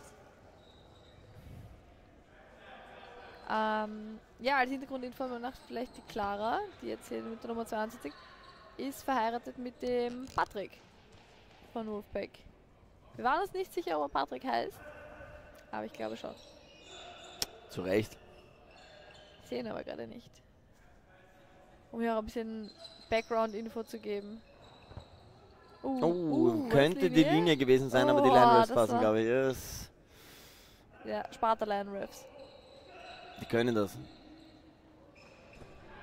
Der Wurf war nicht schlecht, aber er findet kein Ziel. Ja, am Stream ist immer leicht zu sagen, Ja, wenn ja, was sicher. Übertritt ist. Wenn man dann unten steht, einmal auf dem Feld und Am In dem Stream schnellen und Spiel wenn man schaut. zuschaut, lässt sich überhaupt immer sehr leicht reden. richtig. Was Auch, man auch alles- nachher lassen sich die Calls Ja. viel leichter machen. Was man alles hätte... Oh, Oh, schön, Wally. Was man alles spielen und machen und ansagen hätte können, ist easy von außen und nachher. Das ist super. Also Ja. nachher, am Nachmittag, wenn ich da sitze, bin ich jedes Mal Meister nachher, weil ich genau weiß, was zu tun gewesen wäre. Ja, auf jeden Fall Dodgeball, sehr schnelles Spiel. Das heißt, da in dem Moment immer die richtige Entscheidung zu treffen, Ja. fast unmöglich. Schaffen wenige. Ein Stefan Leitinger schafft es oft. Oh! Oh, Da der war probiert sie den Catch. knapp. Der war echt knapp. Der hätte sich mehr verdient, also gut ausgesucht, aber nicht zugegriffen. So, und wir sehen jetzt eine Zwei-Satz-Führung. Ist schon, Man muss dazu sagen, Florian Leitinger hat predicted, dass wir das relativ safe gewinnen. Dann hat es so semi-gut ausgeschaut. ja, die Prediction hätte ich ihm auch, Ja, warte kurz. Dann hat er aber gesagt, er geht runter, löst den Heinrich beim Retrieven ab oder irgendwen anderen, weil der Heinrich ist noch da. Und souffliert ein bisschen von hinten. Und seitdem läuft es besser. Muss man ihm lassen. Das macht er gut. Er unterstützt das Team extrem stark. generell die Leitinger Retriever-Zange funktioniert einfach. Stefan coacht dabei, Flo sagt extrem gut Sachen Und hin und an. wieder schauen sie mal auf die Bälle. Also kann man nichts dagegen sagen. Also beim Soufflieren, der Flo sagt oft rein, wie viele Bälle, Druck machen und so weiter. Was jetzt wichtig Wow, wäre, was für eine einfach Wumme. ein paar Infos für Spieler und Spielerinnen, die man dann während dem Spiel gut nutzen kann. Und gerade bei den jungen und oder eher unerfahreneren ist es extrem wichtig, aber nicht nur bei denen. Es gibt dann einfach ein bisschen Rückhalt im wahrsten Sinne des Wortes. Vollkommen richtig. schöner Und da sind Doppel schöne hier. Zweiballattacken und wir sind im 3 gegen 3. Die, wie ich behaupten würde, häufigste Situation im Dodgeball. Das 3 gegen 3. Nicht 6 gegen 6? Nein, 3 gegen 3. Haben wir das 3 jetzt am gegen 3. letzten Ja, Stream das schon 6 gegen 6 natürlich nach dem Start, aber das sind die Situationen, wo entschieden wird. Da passiert dann was. Da passiert dann richtig was. Also da ist jetzt jeder einzelne Wurf zählt. Und auch Dodge. Und ich habe gerade auch einen Kampf. Ich sehe gerade, so ein schöner Reinwurf vom. Ist das der Philipp? Wirklich, Nein, ist wirklich nicht der schön Philipp. gemacht. Ja, ist nicht der Philipp. Walli steigt auf die Linie und jetzt ist Johann allein am Feld. Schaut Ball ist nicht gut live. aus für Jetzt Wolfpack. ist er. Jetzt ist er live der Ball. Schauen wir mal, was sie daraus machen. Der Johann natürlich mittlerweile würde ich ihn zu den erfahrenen Spielern und da greift er hin. Ich Da will er hätte den viel Catch. darauf verwettet, dass er den hat. Ja, ich auch. Er hat den sonst immer, aber den hat er nicht. Den hat er auch schon mal gegen mich gemacht. Also den kenne ich Den gut. hat er gegen jeden schon gemacht, wahrscheinlich. So, hier Nummer 10 ist, glaube ich, der Patrick. Anni, bist du verkühlt? Fragt die Leni. Nein. Nein, sie muss noch immer den Wassermelonenradler verdauen. Ja. Nein, ich glaube, das klingt nur so wegen dem, wegen dem Mikro. Also vielleicht werde ich verkühlt, ich hoffe nicht, aber ich fühle mich nicht verkühlt. Aber danke der Nachfrage, Magdalena. So, 3 Bälle auf unserer Seite. 14:12, 4 Minuten 20 noch auf der Uhr. Das ist tight, jetzt schon. Ja, also man kann das jetzt schon die Crunch-Time nennen. Also für Wolfpack ist der Satz jetzt sehr, sehr, sehr wichtig. Für Nasty natürlich, dass man dann entspannt in die letzten 3 Minuten gehen kann, aber für Wolfpack ist das jetzt ein Must-Get. Wenn man nicht in einen... Der war so schön, Alex. Also ein sehr schöner schön Cross. Da fehlt ein bisschen der Druck, muss man sagen, bei Wolfpack auf der linken Seite. Das stimmt, Da darf der Alex nicht so frei zum Wurf kommen. Ja, Wolfpack jetzt einen Spieler behind. Mal schauen, was hier ist noch nicht wirklich was. Ja, also ich will aber jetzt natürlich wunderschön bestraft vom Alex. Da ist er echt on point da. Timing sitzt einfach. Also der hat da jetzt einfach die Übersicht auf der rechten Seite und... Der Alex ist auch ein Top-Trainierer. Der trainiert oft und immer extrem... Ja, man sieht, es zahlt sich aus, aber dann ein wunderschöner... Aber er hat getroffen, es ist okay. Free-Throw extrem engagiert, er fragt immer sehr viel nach, wie er was besser machen kann und welche Sachen taktisch besser wären und so. Also er ist da wirklich extrem motiviert. Er ist, soweit ich weiß, amtierender Jiu-Jitsu-Meister in seiner Altersklasse. Jiu-Jitsu und Dodgeball haben ja sehr viel gemeinsam. Also ganz klar, dass er dann da im Dodgeball natürlich auch brilliert. Genau. Von wem ich auch sehr, sehr begeistert bin in letzter Zeit, ist die Valerie Leitinger, die hat sich extrem verbessert. Da ist eine Leistungskurve, die geht steil nach oben. Ja.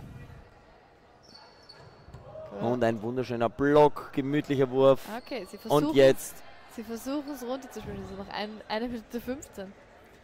Ja, wenn sie 1 Minute 15 runterbringen, dann geht es sich rechnerisch schon fast nicht mehr aus. Dann geht es sich rechnerisch nicht mehr aus. Weil dann gibt es einen 1:30-Satz. Jetzt macht es Sinn. Okay. Ja, es ist halt... Also Wolfpack muss entweder raussteigen oder diesen Satz jetzt noch drehen. Ein schöner Wurf. Also ja, Rosa ist das. Die Rosa mit der Nummer 9. Also wirklich wunderschön. Und jetzt muss sie Volleyballerin. Sie muss jetzt in 48 Sekunden diesen Satz gewinnen oder raussteigen, weil sonst... das war knapp. Jetzt wird es knapp. Ja. Und steig raus. Steig raus. Falls... Wir gehen auf jeden Fall in einen 1:30-Satz. Also Rosa muss den Satz jetzt gewinnen. Wolfpack noch... Am Ende hat und sie macht den Catch! Nein! Also was für ein Catch! Sie behält die Nerven. Ich weiß nicht, ob sie das gewusst hat, wie wichtig das jetzt war. 15 Sekunden, aber die Lilly kann das auch. Die kann das auch. Und da kommen natürlich jetzt keine Würfe mehr, die gecatcht werden können von Wolfpack. 6 Sekunden auf der Uhr, nur kein Hit mehr kassieren. Was macht der Bumpy da? Der geht nochmal hin zum Ball. Ja, nein, und das war's. Und wir gehen in einen 1:30-Satz um den Meistertitel. Wahnsinn, also... Da wird der Johann, der Meister des Catchens, gecatcht. Richtig. So kann es manchmal Wahnsinn, gehen. Also... Hut ab, Rosa, diese Nerven zu behalten da jetzt und diesen Catch da noch zu machen. Das ist so wahnsinnig, ja. Also würde mich interessieren, ob sie das wusste. Dass wenn sie da jetzt verliert, dass es vorbei ist. Ich glaube schon. Glaubst du das? Ja, ich glaube das schon. Und dann so ruhig bleiben und den Catch machen. Ja. Gegen den Johann. Ja.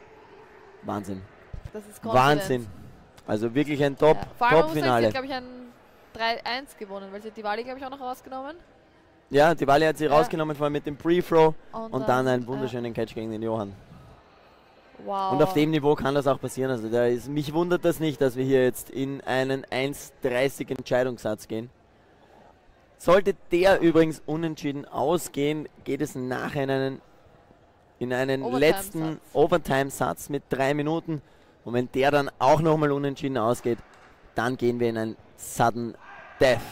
Bedeutet, die erste Aktion entscheidet über das ganze Spiel. Genau. Der erste Hit, das erste Raussteigen, der erste Catch ist entscheidend. Wir sind gespannt. Also ich würde jetzt kein Geld mehr setzen. Ich auch nicht. Und der Gerald ist wieder da. Jawohl, weiter geht's. Ja, wir finden es auch sehr spannend.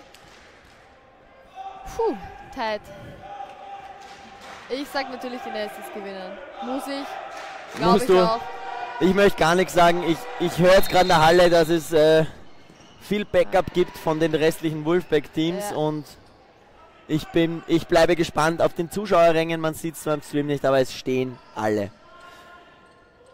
Und wir sehen schöne Dodges von Elias. Sehr knapp, aber... Elias ist heute wirklich schwer treffbar. Schauen wir mal, was die Nestis daraus machen. Und ein da bewegen sich plötzlich alle nochmal besser. Ja. Aber das ist einfach dieser letzte Satz. Ja. Da ist nochmal eine ganz andere Energie drinnen und dann sehen wir dann den ersten Hit bei den Nestis. Valerie Leitinger da jetzt getroffen worden. Da wird natürlich dann jeder Hit gefeiert. Und in so einer Situation, da wird alles gefeiert. Zu Recht auch. Ja, zu Recht. Also aber da es kann noch viel passieren. Wir haben noch 44 Sekunden. Und ein guter Block. Oh! Hit. Hit, da war ein Hit. Da war man sich anscheinend nicht einig. Ich hätte es gar nicht gesehen. Ich hätte es jetzt auch gar nicht gesehen. Von mir hat es ausgeschaut wie auf die Brust eigentlich, aber war anscheinend knapper, als wir das gesehen haben. Oh, und ein Hit am Alex. Ich hätte es nicht sagen können, aber gut. Wir haben 22 Sekunden. Nächstes sind einen Spieler. Es braucht nur einen Hit, um hier wieder auf gleich zu stellen. Und da ist der Hit. Und der Ball wir sind im kommt 3 gegen 3. Zurück. Die letzten 13 Sekunden. Ein klassisches 3 gegen 3, wie ich es gesagt habe. Da werden Helden gemacht und wir sehen zwei gemütliche Würfe. 3, 2, 1 und wir gehen in ein Overtime-Set. Wir gehen in die Overtime. Wir gehen in die Overtime. 15 zu 15. Overtime-Satz. Ein 3 Minuten Overtime-Satz, also für alle, die vorhin nicht zugehört haben. Es wird jetzt 3 Minuten einen Satz noch geben. Sollte nach Ablauf der Zeit noch immer ein Unentschieden am Feld bestehen, gibt es ein Sudden Death, in welchem dann der erste Hit, der erste Fehler entscheidet. Wow. Wow, wow, wow, wow. Mein Puls. Ja, Leni, meiner auch. Was sagst du dazu?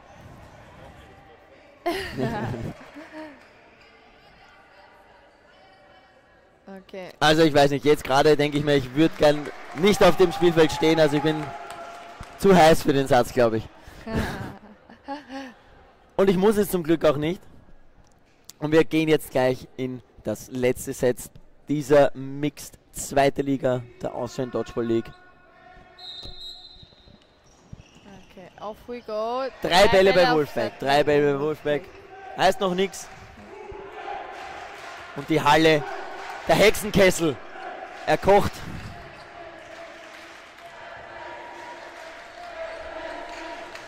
Und ein Hit! Und noch ein weiterer Hit! Oh was passiert hier auf dem Spielfeld? Das ist Wahnsinn. Dodgeball auf höchstem. Es waren beides fast gecatcht. Wow. 2 wirklich starke Spieler auf beiden Seiten jetzt rausgegangen. Ist das ein Catch gewesen? Catch und Hit. Wolfpack jetzt mit einem Spieler, einer Spielerin zurück. Und 4 Bälle. 4 Bälle. Genug Zeit, 4 Bälle auf der Nesti-Seite. Jetzt darf es natürlich. Und da fällt der Lilly der Ball aus der Hand.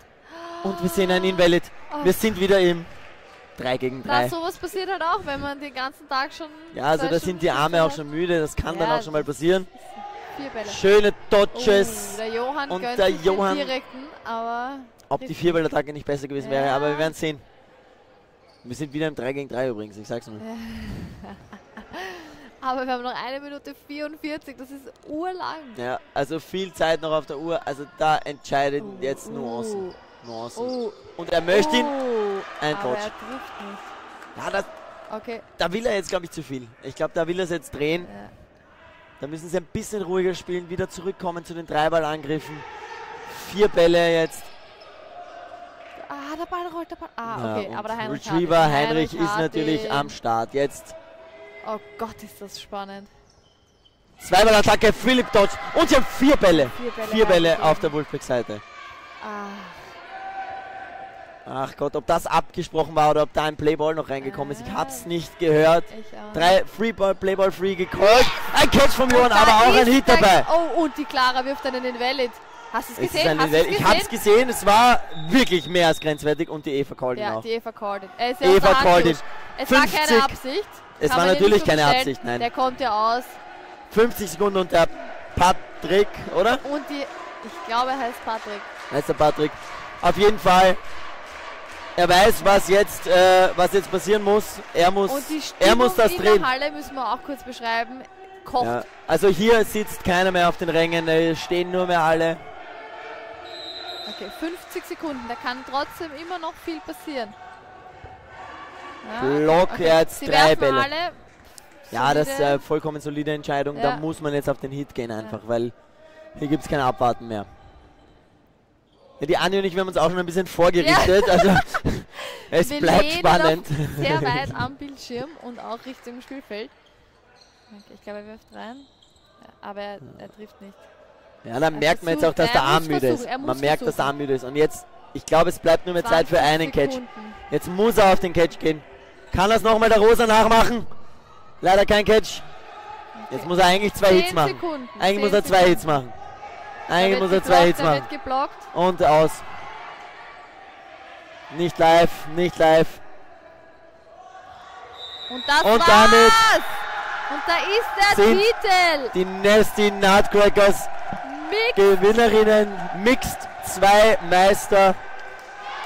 Yes. Absolut wahnsinniges Finale, aber an der Stelle nochmal auch Chapeau an Wolfpack, die hier wirklich ein geiles Spiel geliefert haben. Es war Und bis zur letzten Sekunde fast spannend. Also wirklich, das... also mehr Dodgeball-Zeit gibt es nicht, weil nachher wäre keine Zeit mehr gewesen. Also da merkt man, sie haben es ausgereizt, bis auf die letzte Sekunde. Sau stark gespielt auf beiden Starkes Seiten. Spiel. Sie haben ein würdiges Finale hier geliefert. Und das sind die Emotionen groß. Da freuen sich natürlich alle. Ich glaube, da fließen schon Tränen beim gestrigen Geburtstagskind Lilly Winzer. Ihren ersten Meistertitel. Zu Recht. Nein, zweiter Zweiter auch Meistertitel. schon. Sie ist heute schon quasi Damen-zweite Meisterin und Damen-erste, dritte geworden. Und Das ist jetzt natürlich sehr schön. Zweite, erster Platz. Ja, und jetzt muss man ganz ehrlich mal sagen, wir sind hier, das war das zweite Liga-Finale und es folgen noch drei weitere Finale. Also bleiben Sie dran. Wir sind bei 26 Zuschauern. Also nach der Runde, wir sehen jetzt dann im nächsten Spiel Das Damenfinale. Wolfpack gegen Ninjas. Muss man sagen, Wolfpack klare Favoriten, haben die letzten, glaube ich, 4 Saisonen jedes Mal im Finale gewonnen. Ganz egal, wie die Gruppe ausgegangen ist. Danach sehen wir das Herrenfinale. mit Wolfpack gegen Nasties und Wolfpack Nasty Mixed-Finale. Mixed-Finale auch nochmal. Also ganz viel Wolfpack heute. Freut mich auch für diesen mittlerweile nicht mehr jungen Verein. Nein. Und da sieht man jetzt dann auch leider ein paar Tränen auf der Wolfpack-Seite, aber die brauchen jetzt gar nicht die Köpfe hängen lassen. Also das war ein richtig geiles Spiel. Ja. Und Also das wenn ihr kann euch das dann nachher innerhalb anschaut. kürzester Zeit so oder so ausgehen. Ja. Das ist Also da ging es jetzt um Nuancen und das war vielleicht ein Streifer, das war vielleicht ein Catch-Versuch. Da passiert. kann man nicht wirklich sagen. Auf jeden Fall bleiben Sie dran. Ja. Wir werden rechtzeitig wieder da sein.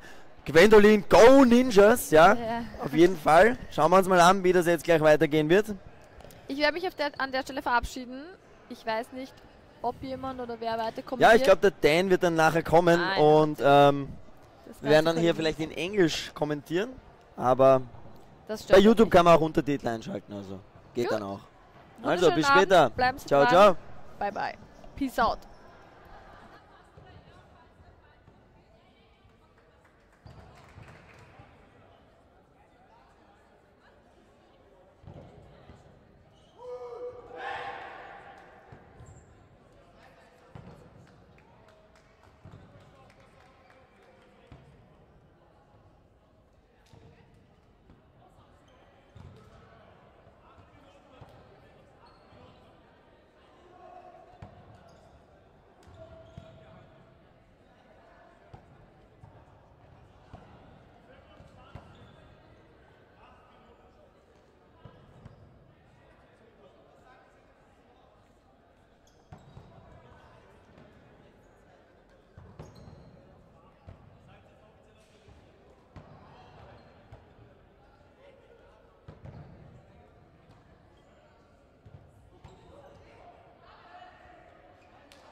Hello everyone and welcome to the women's final of the Austrian Dodgeball League. We are just about to throw off Wolfpack versus Ninjas.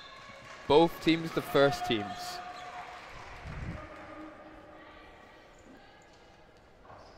Wolfpack are defending champions, having also won the league in the tournament system before the knockouts. So yeah, lots of positivity coming from them, lots of ability to win this. Ninjas know that they're going to have a big challenge to win this game. And the aggressive hits early on from Wolfpack really showed exactly what we're talking about, taking both Svea and Huber out. Wonderful shot there from Viva though. She's a player who actually lives in the Netherlands now and is back for the tournament today, but she's an old name in Austrian Dodgeball, played plenty of finals. And she does a very good 1-for-1 with Lisa Leichfried. I think she'll be very happy with that. Leichfried has been a very unstoppable player in a lot of games recently.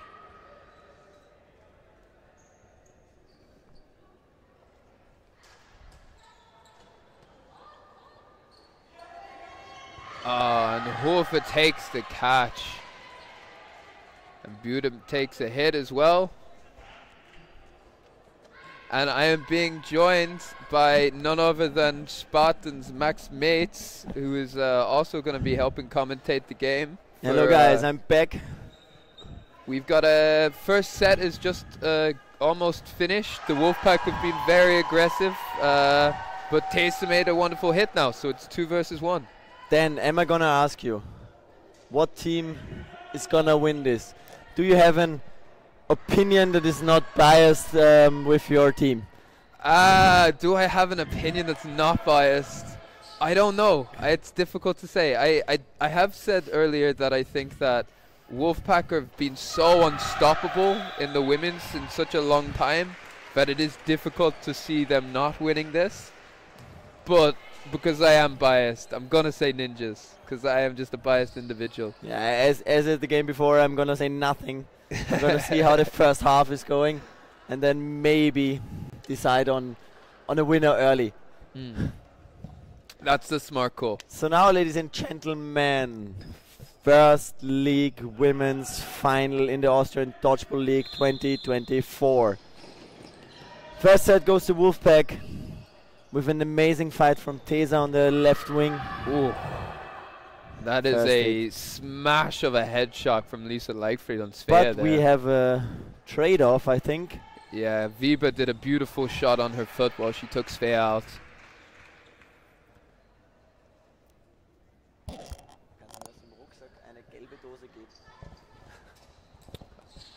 Lovely block there from and she's hit. I think it was on her hand.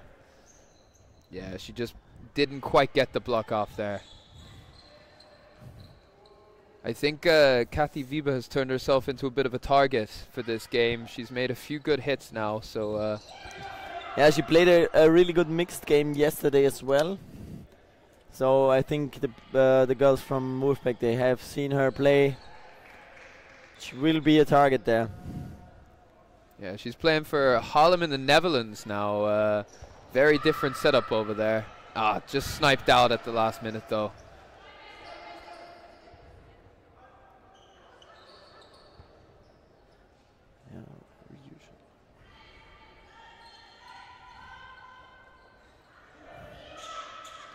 Oh, a little bit high. I love the aggression. The execution wasn't quite there, but the aggression was beautiful. Yeah, the girls are giving each other nothing. And Leona with another beautiful counter throw. Oh, what a catch there from Huber. But also a hit. Is the catch called or is it not called? The catch is called.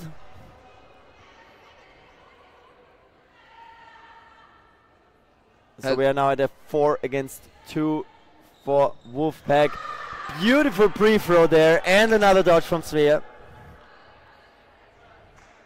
So a good comeback there from the Ninjas.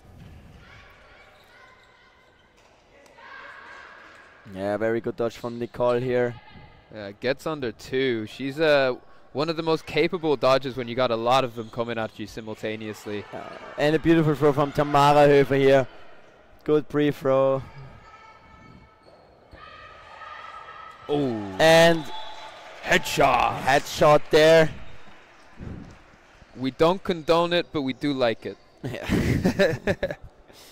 Yeah, that's true. Nobody wants to hurt each other here, but sometimes it's the last option. Headshots happen. It happens. Nobody wants them. There was actually a yellow card in one of the last games for a point-blank headshot.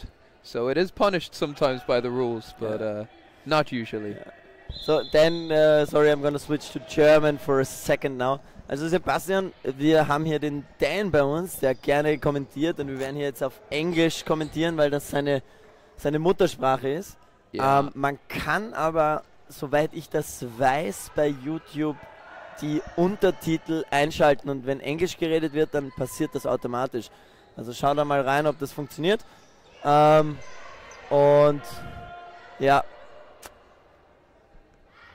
Second mic is muted. Down. Is this? No. Na, ich glaube es nicht. Okay.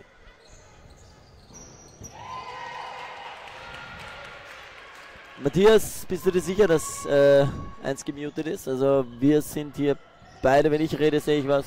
Dan, say something. Yeah, I think it's just the positioning of the mics. That's all. Yeah. I think I was just too far away with the mic. Okay, but back to the game. Back to the game, yes. We see a very dominant Wolfpack team now. I think the Ninjas need to get... They're being traded quite a lot there. Man hört Domi nicht wirklich? Ja, ich bin der Max erst. Wer ist Domi? Yeah, thank you, Ben. I love you, Ben. I'm not Tommy. Who is Dummy? Who is Tommy? Who the fuck is Tommy? Post that hashtag beneath that video. Hashtag who the fuck is Dummy? No, I think the Ninja Girls here, they're getting traded out. And in this game, Wolfpack are gonna win every time with trades. Yeah, so the trades... Gwen, focus. Okay, Gwen, we're gonna focus now. Sorry. Yeah. So trading is not the best option for the Ninja team here. They need to get good free ball attacks, get some hits there, and catches from Swigger. What a catch! Beautiful catch there. She saw that one coming, I think. Yeah, and she looked like she'd almost lost it for a second, and then she last minute glimpsed it. It was really phenomenal. And now we see the first good lead for Ninjas here in this game. Yeah, it's I think, and a nice hit on Nicole there. It was just too strong from our Maggie. Oh, and that's a perfect 1-for-1 there. She's going to be very happy with that. Yeah. So there is no Tommy, but Matthias has a cheap internet connection. Ah, so he's cheap. So I get maybe that. change your cellular provider. Meanwhile, Ninjas have gone 4-1 up, taking Steiner out. Buda is now just on her own. What can she do? Yeah, she needs to go aggressive here. She has no problems. And the catch from Maggie there. Boom! So now we are first set for Ninjas. I think they entered the game right now. Yeah. Yeah, those first 3 sets, they're just warm-ups, right? Those don't count. This yeah, is the first 3, I noticed with the Spartans, we never win the first 3. Yeah. Doesn't matter. Apart from against us, I think you beat Ninjas in the first sets. Yeah, I that's think something Ninjas different. Slower. That's something different. There's some eternal hate there. Oh, brilliant dog from Labner there, getting underneath Steiner's throw. It's a very powerful whip. Yeah, I think easy. She used to play handball, so she got that whip from years and years of training. We're gonna see, and a deflection catch there. I hate those. I hate those. I really, really hate those. Yeah, I mean, you're punishing a very good throw essentially. It's a shame. Why is Ben is asking why Tommy is not playing? Fuck Tommy. I think know. Tommy went home. Yeah. Tommy went to buy Matthias better internet connection. Yeah. And a beautiful catch from Buddha there, bringing Wolfpack back up to 6 players against 3 ninjas now. Beautiful dodge from Tesa, going for the counter and hitting Leona out. But only one Wolfpack girl has been hit out this set. And that's the big problem for ninjas in this final so far, is that they need to be getting the hits. Otherwise, it's a done game. The counters are really, the aggressive counters are really risky, and they need to stay on court for as long as possible. So they need a way to hit players out soon. And now there's a beautiful throw from Lisa Leichtfried. Hardest throw in women's, I think, and maybe probably harder than mine. Yeah. So basically, she throws harder than a lot of the ninjas. Oh, and that is a big turnaround there, taking the catch and hitting Lisa Leichtfried out. Now it's 2 apiece. And now you see why why we say catches win matches. That has been a defining thing for the ninja women in general, is the fact that the women can all take good catches. That's why they're where they are. And it's really amazing to see. They may I don't want to say lack in hard throws, but the harder throws are from the Wolfpack side. So those catches really, really get ninjas where they are today in the final.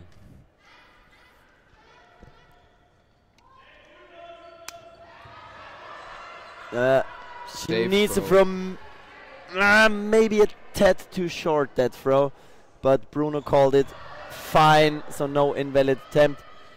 Just 12 seconds left. Yeah, just for the viewers out there. So you need to throw valid, which means you have to throw within a meter of the opposing player.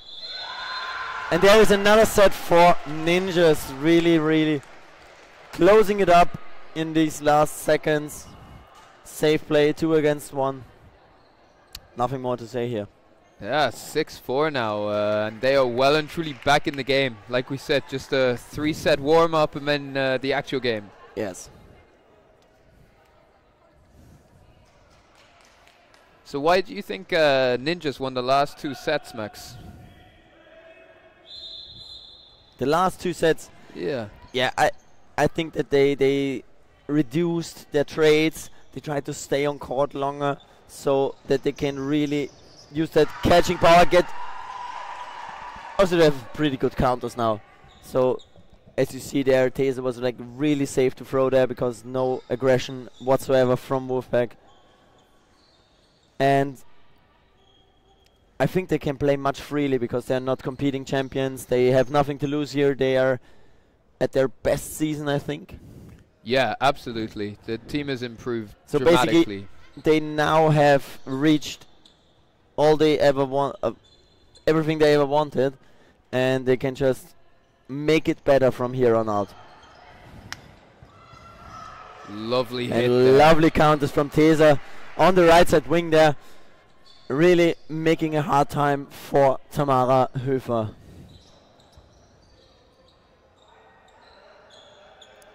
And also, after 2 days of playing now, the Ninja Girls, they seem so agile. Good dodges there, also from Clara. Good counters there from Christina. Oh, from Maggie. Yeah, Maggie Mali getting the retaliation on Buda. You see a 2-person lead on the Ninja side. We'll see how this turns out. Wolfpack is not nobody. Oh, lovely. Good throws, a lovely dodge from Maggie Mali on the left side wing.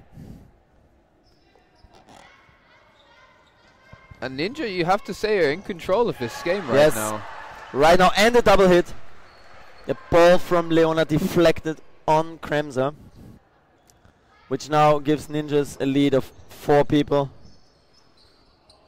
It's going to be a very hard time for Lisa right now. Yeah, but I think the Ninja girls are going to have a tough time, though, because Lisa has such a hard throw, and they know that she can catch anything. And they know that she's going to be searching for that catch. And she makes it. Yeah, that's exactly what they knew she was going to do. Still an immaculate lead for Ninjas there, so you can just play it down, but very, very, very good hits from Wolfpack here.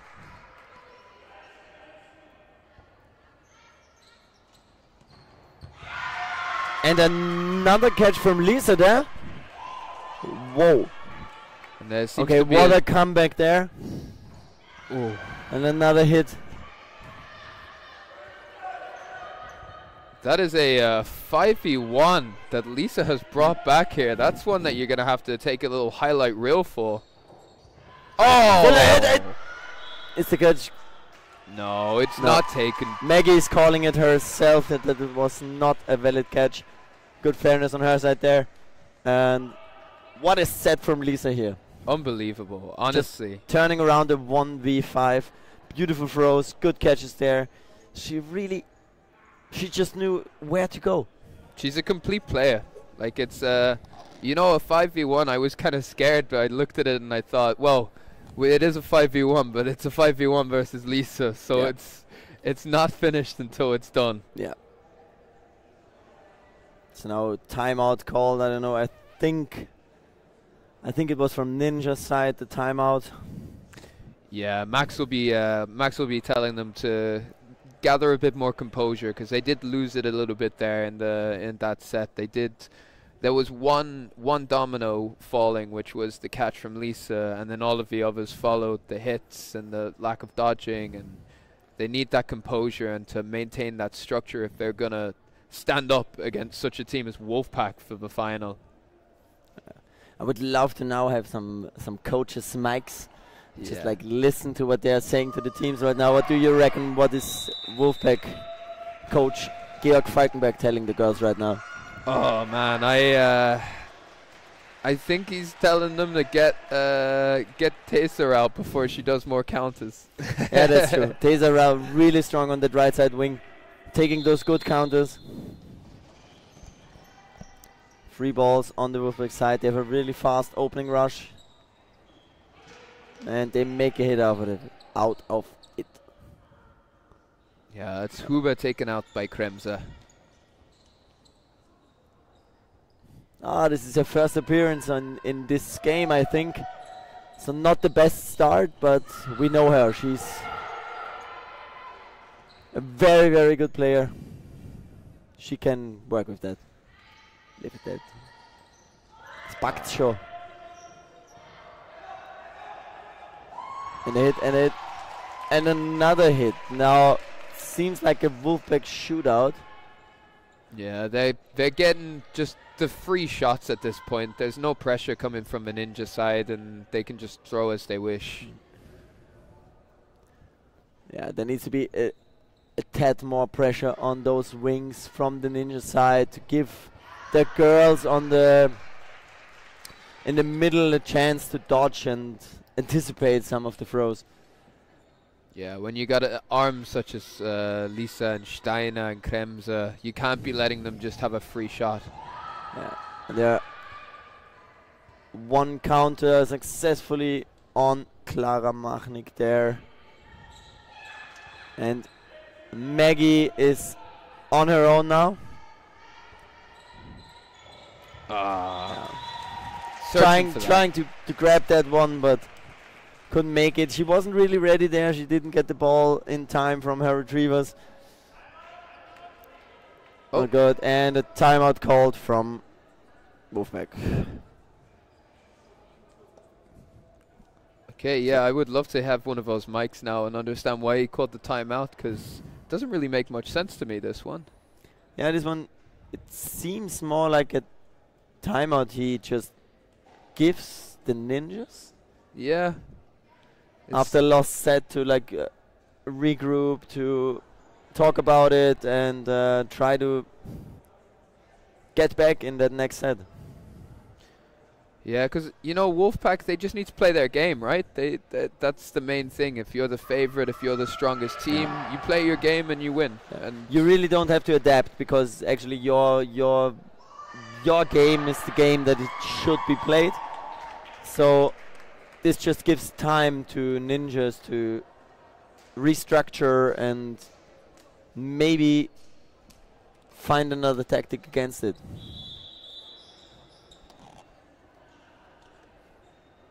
It's 10-4 on the scoreboard right now, so that's 2 sets to the Ninjas and 5 to Wolfpack. And we still have 2 minutes left in this first half. Good dodges there from the Ninjas side. Not a good throw from Steiner here. Steiner seems to be targeted quite a lot on the Wolfpack side. I think they see that she's got the throw, so they don't want her staying in. Good counter there from Maggie Mali on the left wing. Yeah, I think they need to get those big arms out to get some kind of relief. Yeah, absolutely. Because what a catch from Katrin Huber. Just as I said, she comes on court, she gets hit, really frustrated, and then just gets back on that court and makes that catch. You know, she's a player, she gets in her own head sometimes, and so a hit from before, you might have thought she would have been down. A beautiful catch from Tamara there in the backwards motion, making it a 4-4 for Wolfpack. We have a trade-off here, and we are at a 3-3. Before I was talking about like 3-3 being like the most dominant like situation of play where the things happen. Yeah. It doesn't happen at 6-6 or 5-5. It happens at 3-3. Who wins or loses a set? A little confusion there. I don't know why. 4 balls on the Wolfpack side. Going for the ball. Maggie Mali hit there. Katrin almost stepping on that back line there. Well, she made a very good catch earlier, and I think that will be her game plan now, is to try and find a catch here. And that's what she wanted. She wanted Lisa to give her that catch, but Lisa is a very, very dominant player. She would never go for that throw. Too clever to be throwing something like that. And now it's 12-4, and Wolfpack are, they're howling.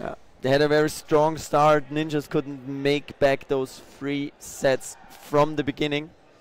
I think time went out, so we're gonna head into half time now. Teams will try to regroup, and let's hope for a good start for Ninjas to make this one as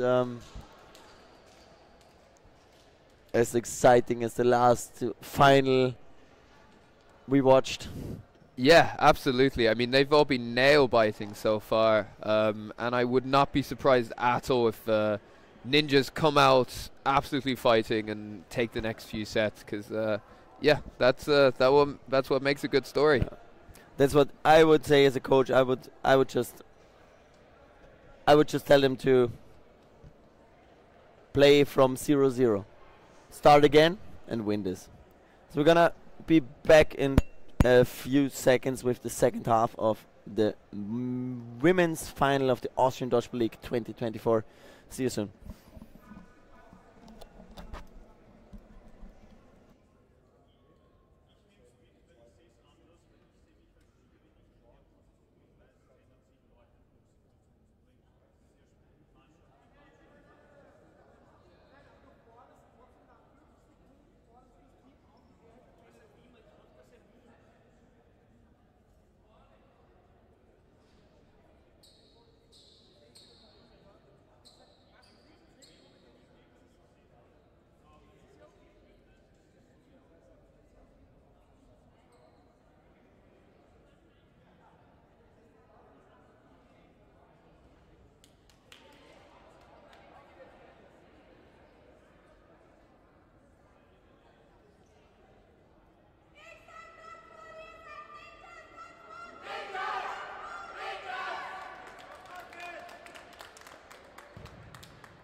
I'm sorry for the delay, but usually there are more than 5 minutes. To catch a quick break for the commentators. Actually, those were what those 5 minutes are for. The beer break. We need a beer break. So we are in the second half. Good start from Ninjas. From what I see now, we have 4 against 5. Yeah, Forward Mea. attack, almost the catch, and the catch from Tamara, yeah. But I think there was a hit as well on Easy Steiner. Little confusion there. Head refs are gonna talk about it. I think it was a catch from Tamara there. Because there was also a potential hit on Tamara Yeah. just afterwards. Because the ball came from Maya. And we're gonna see how this turns out. I think it's gonna be a 3 against 4. With 4 Ninjas on court and 3 Wolfpack players.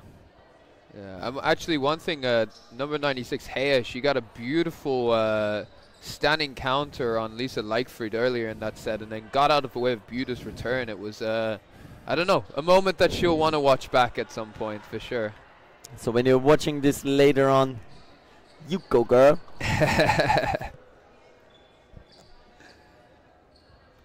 Okay, so it looks like Tamara's staying on the court. Something seems not right because there are 5 Wolfpack players against 4 Ninjas.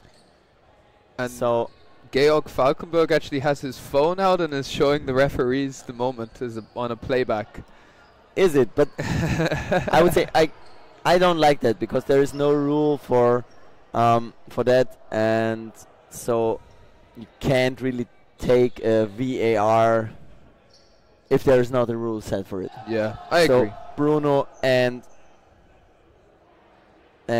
Kirk, they need to decide on what to do, not based on that video, but based on what they saw and what their line refs saw in that particular moment.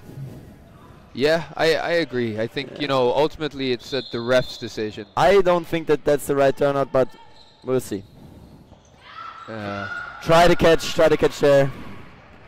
A little bit too much risk from Ninja side now, what I'm seeing here. Yeah, trying to sort of force the set a little bit. Yeah, they don't need to force it. There's enough time on that set to get the counters, put it down to a 4 against 2, and then make the catch. Oh. Yes, and a beautiful catch from Katrin Huber there. Taking Why Bartel. is Easy not going up? Ah, it was Leona.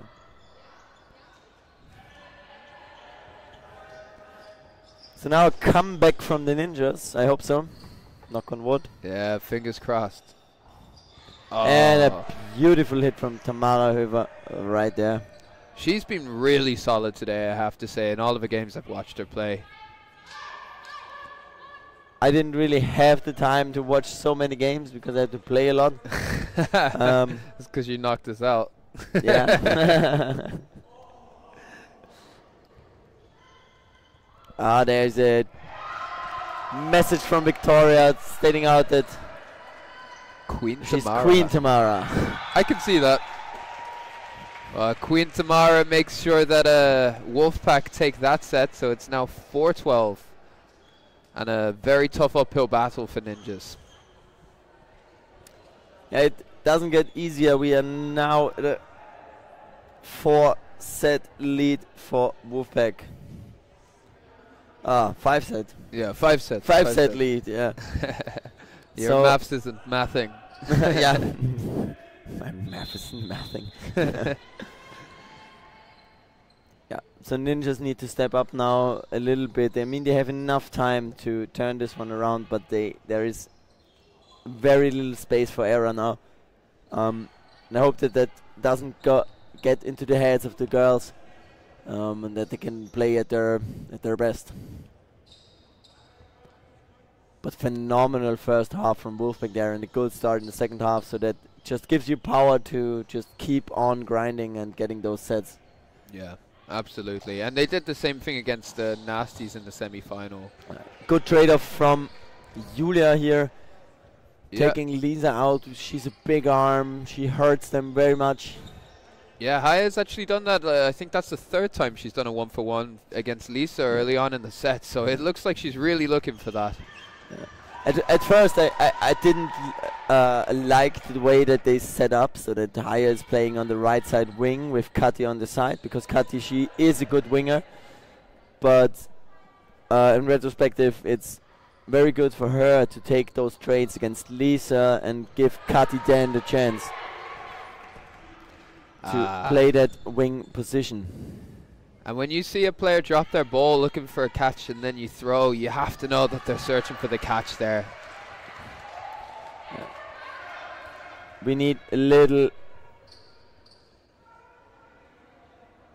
I hope Teza is not hurt there. Seems like she's not feeling good.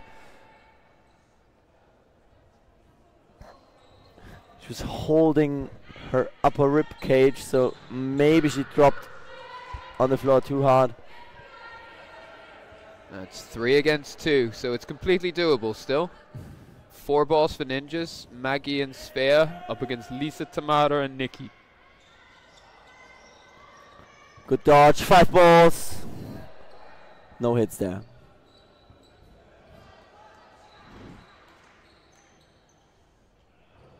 Going with that safe single, trying to dodge those counters, but both were hit out there.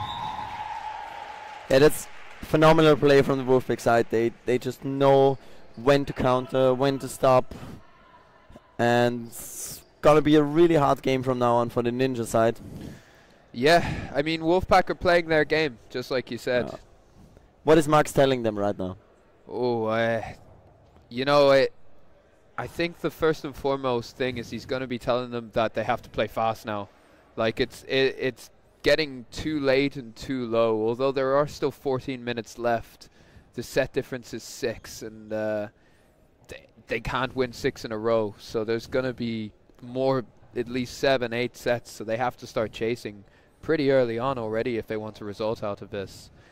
He will be saying that the next set is the most important and that they need to focus on that. But yeah, ultimately the decision making has to be one where they're not going for those trades again. I think those will be. I just saw Max dropping on the ground, telling the girls to like really focus on their catches. I think to not think about dodging or catching, but if you catch, then you need to commit. You need to go down on your knees. You need to really take that catch. They are throwing low, Wolfpack. They are strong throws, but if they're not accurate, even the strongest throw can be caught. So I saw you catch me once. So basically, it's not all about power. No, it's not all power. I mean, if you know who's going to throw, that's half of the job with the catch, is knowing if they're going to throw or not. And I think Ninjas, we have one of the best, the Ninjas women is one of the best catching teams. Not necessarily the best, but like we said as well, it's the reason they're there. So they need to use this skill. They need to use this talent. Now Ninjas locking in that 4th ball lying around in the middle of the field. Not making anything out of it, but we'll see how it turns out. Good blocks there.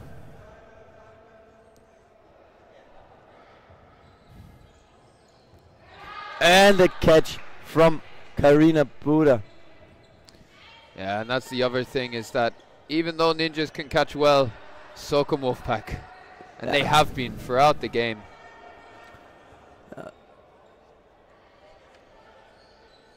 Seems like with every catch that Ninja makes, Wolfpack makes 2 at the moment right now. They're really on top of the game, and the girls from Ninjas, they are fighting and they're giving them all they've got. Just being a bit unlucky in those key moments, getting those catches,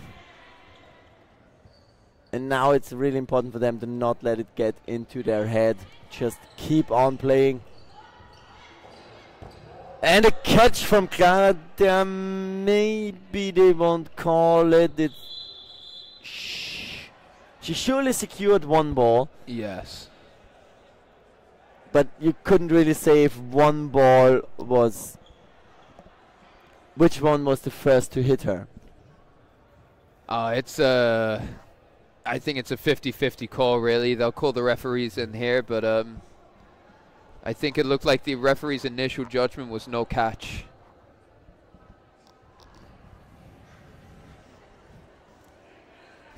Yeah, also the Wolfpack girls, they don't seem to go off because they saw it themselves, and we have a really, really fair league here, so you can count on it that if someone doesn't go off the field, they know that they weren't caught. Yeah, that's one of the great things about the Austrian league, for sure. You know, if it's hit someone or not and you're not sure about it, you can trust that they'll have stepped off if they know it's hit them. Yeah. And there we see Christina having a hard time making a good hit, but then good counter from the Wolfpack team here. I saw them do it a lot of times. Those two wingers coming up front and just applying so much pressure on that team. There is not much you can do.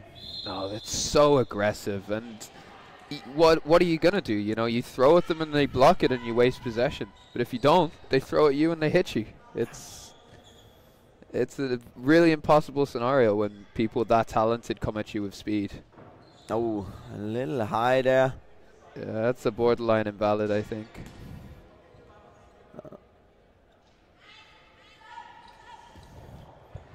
Yeah, and now the throwing on the Wolfpack, they just seem to hit everything. Yeah, and Leona especially has such a powerful throw. Really making an awesome game here. Playing on that left wing. Ninjas will not go out without a fight, that's for sure. I also see that Lisa, she gets her break. I think she will have to play a mixed final later on. That's a point, yeah. They need to start thinking about resting their women for the following games. Yeah. So it's not over for most of the girls. They have to play a mixed final as well. I think that Karina, Nikki, Lisa and Leona are the 4 girls that are going to play mixed first league as well. So that could be a vital moment for Ninjas to maybe get a catch now on that score. Yeah, if they're fighting for dignity now. There's 10 minutes left, but the game is 7 sets difference. It's a bit too much, but yeah, they'll keep fighting. You can see them discussing. They're going to pick out at one target. They'll throw 2 balls. They'll run back and they'll try and make a catch. Turnover called, I think. Retriever error, was it? No, I didn't really see what was the problem there, but 5 balls on the Ninja side. And they go again. In a good men's game, there would be 2 hits now. Yeah. But the girls are so much smarter with playing dodgeball than men are. Yeah, that's true. For our perspective, it's like, wow, why are you not hitting two guys at once? But let's throw. It's just smart. Maggie has a ball stuck between her legs, but I think she didn't make that secure catch before she was hit. No, so basically, you can catch with your feet, a ball with your feet, but as long as your hands are not on that ball, it's not considered a secure catch. So basically, until you put your hand on that ball and you get hit in the action, this catch can't be called. Is it not 2 hands, or is it just the 1? I think it's just 1 hand, because you actually can catch one-handed. Okay, yeah, that makes sense. Yeah, so in this but situation, you can't catch with your feet alone. So you have to put at least 1 hand there to secure that catch. yeah, it'll get like sandwiched in between your legs sometimes, and if you can get your hands on it before it drops to the ground, that's a catch. But if it lands in your legs and then it hits the ground after, it's no catch. It's a hit. And we see a very, very dominant style from Wolfpack here. They are really enjoying the throws. Yeah, you can see they're playing with a lot of freedom. they're playing with a lot of aggression. They're 10 sets in front, so my math is not mathing. eight sets in front. So yeah, you can play it easier. You can give you're not starting 6 chances to compete in the final. We now see, I think, Rosa and Leona. No, not Leona. Oh, those screens are too small for me. On the wingers, just giving a break for the players that have to play. I think Katrin was hit there first on that try of a catch. Yeah, and they're going for a bit too many catches now, and I think that's the pressure, whittling the composure.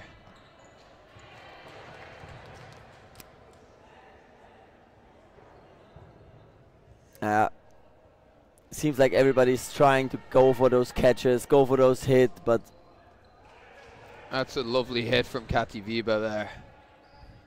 Taking out Nimrichte.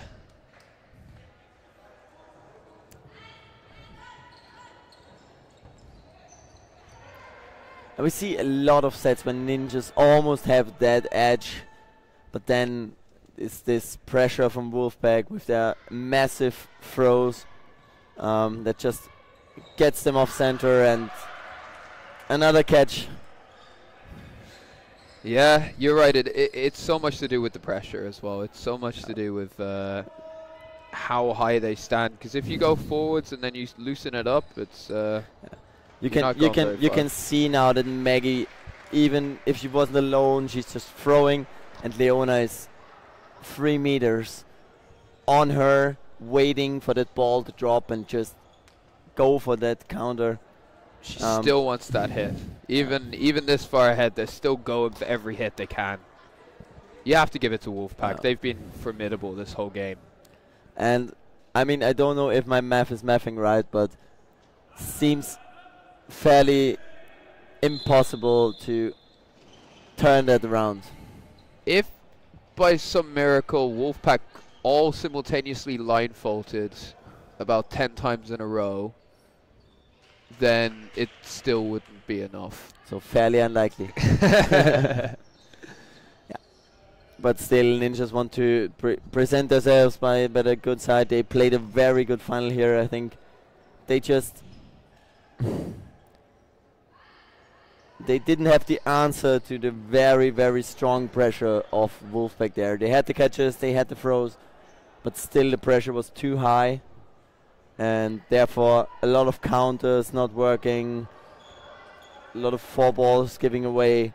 So, but there were, you know, some great moments. There were sets in this, like oh, what a catch from Chrissy there. She caught that on her face by the looks of it. From Lisa Leichtfried, 93 kilometers per hour. In your face. 93 kilometers. Yeah, that is stronger than mine. I don't know, but I reckon it's 93. Yeah, I wouldn't be surprised. Is it a catch or is it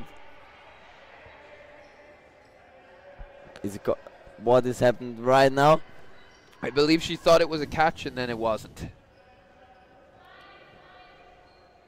No, but what I was saying is that there have been sets and moments in this game when Ninjas have really shown their quality and how good they are as a women's team, and most importantly how much they've developed, because compared to last season and the season before that, Ninja women were not in the final and not in the conversation of who's the best women's team. And although Wolfpack have, you know, shown their dominance, Ninjas, they beat Nasties quite consistently in the league.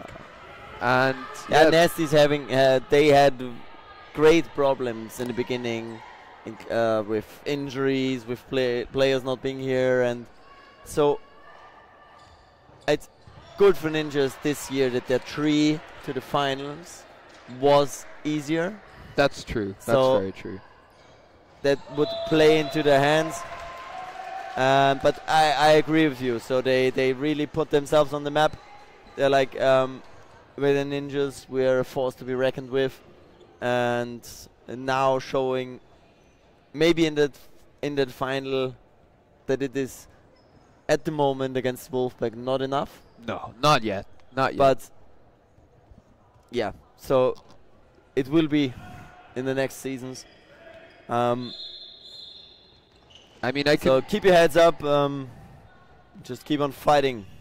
I can say from having played with them in the mix that the women have really been something that has almost been players that have been relied on quite a lot in the mixed for Ninjas. So this is also something that has developed massively. It's just the women's team and ability in general. They've been so solid. Players like Tessa Neugebauer and Katrin Huber, Maggie Mali, they've all just been so reliable. Yeah. And also that's for a mixed point of view, it's good to have. It's always talked about like how boys are the important part of that game and the big throws, and that you have to hit the boys out first, but the boys are nothing if they don't have a good backbone, which are the women. Absolutely. Which are doing an amazing job there, and when it gets close. So if there is a clear set, it's all boys, but if it gets close and if it needs to be decided, then it's the girls. Yeah. They have the overview, they bring in the boys with those catches. Like, I saw girls catching guys twice the height of them with 100 plus throws, turning around sets. So I really see where you're coming from and what you're telling me here right now.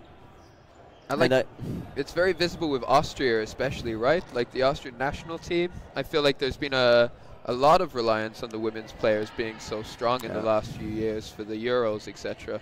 Yeah, I mean we have a lot of good throwers. I mean, you see Nicole Kremser and Lisa Leichtfried. We have from the Nesty side, we have Anna, we have Leni. We have so many good players who have oversight of all that game and giving us those catches to get back on that court and try to compete with them. Cramp. Quick beer.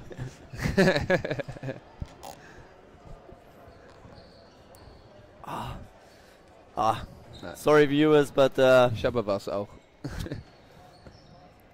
but I'm cramping up because I had to play 3 games today. The Verena Heyer, she just wrote to us that Vivi has made a very good job. Yes, she did indeed. Gut gemacht. Ja, gut gemacht. Fantastisch Und das gemacht. hat sie auch wirklich gut gemacht. Also da kann man sagen, wirklich very, very good finals from the Ninjas side. You can see that there is just a dominance from Wolfpack, which they just established in the last years, having a very good lineup, and Ninja girls are really giving their best here and showing us a very good game of dodgeball. Yeah, I mean, even though they are the clear underdogs in this game and this setup. The Nasties did get a better result against Wolfpack in the semi-final. It was a closer game. I think it was 18-10 in the end, something like that. So yeah, Nasties Ninjas game would have been a very interesting one to watch. But yeah, I mean, I don't know how any team is going to be beating Wolfpack in the next few seasons, if I'm honest. For me, I love to see that Ninjas are here in this final now, because you see that development of all the teams, and everybody's getting better, everybody's trying to perform at their best and just giving everything they've got. Absolutely. So now we are in the last set with Wolfpack becoming the new old champions of the. And we see some suicides here. Tesa getting Leona here, having some fun there around in that neutral zone and winning that last set. Still, Wolfpack girls are the champions in the 2024 Austrian Dodgeball League Women's Division. And there is a lot more to come. We're gonna see a lot of Wolfpack today. Yeah. They really developed very good, also in men's and women's. Also see those Ninja girls just celebrating their best placement ever. Yeah, it's in the silver women's medal. division. Silver medal for Ninjas there. I think that's everything they wanted. Yeah, absolutely. I mean, if you told them at the start of the season they were going to be walking away with a silver, they would have been over the moon. So, absolutely, yeah. 24-8 to Wolfpack, well deserved, and you couldn't say anything other than they absolutely deserve that. So now we're gonna have a quick break, and then we're gonna start with the first, with the It'll be next the final, men's the final. men's final. We're gonna see Wolfpack against Nasty Nutcrackers. The real final happened before. It was Ninjas against Spartans. It was early in the morning. It was the real final. Everyone would say that. Everyone knows that this was the real final, but now we're gonna see the official final. Fake final. I think it's just take 5. Yeah. Ask Bruno when the game's gonna start, and we're gonna see you in just a bit. Bye. Bye.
And we are off in the men's final. Wolfpack versus Nasty Nutcrackers. I think it's the same final as it was last year, actually, for the Austrian men's league.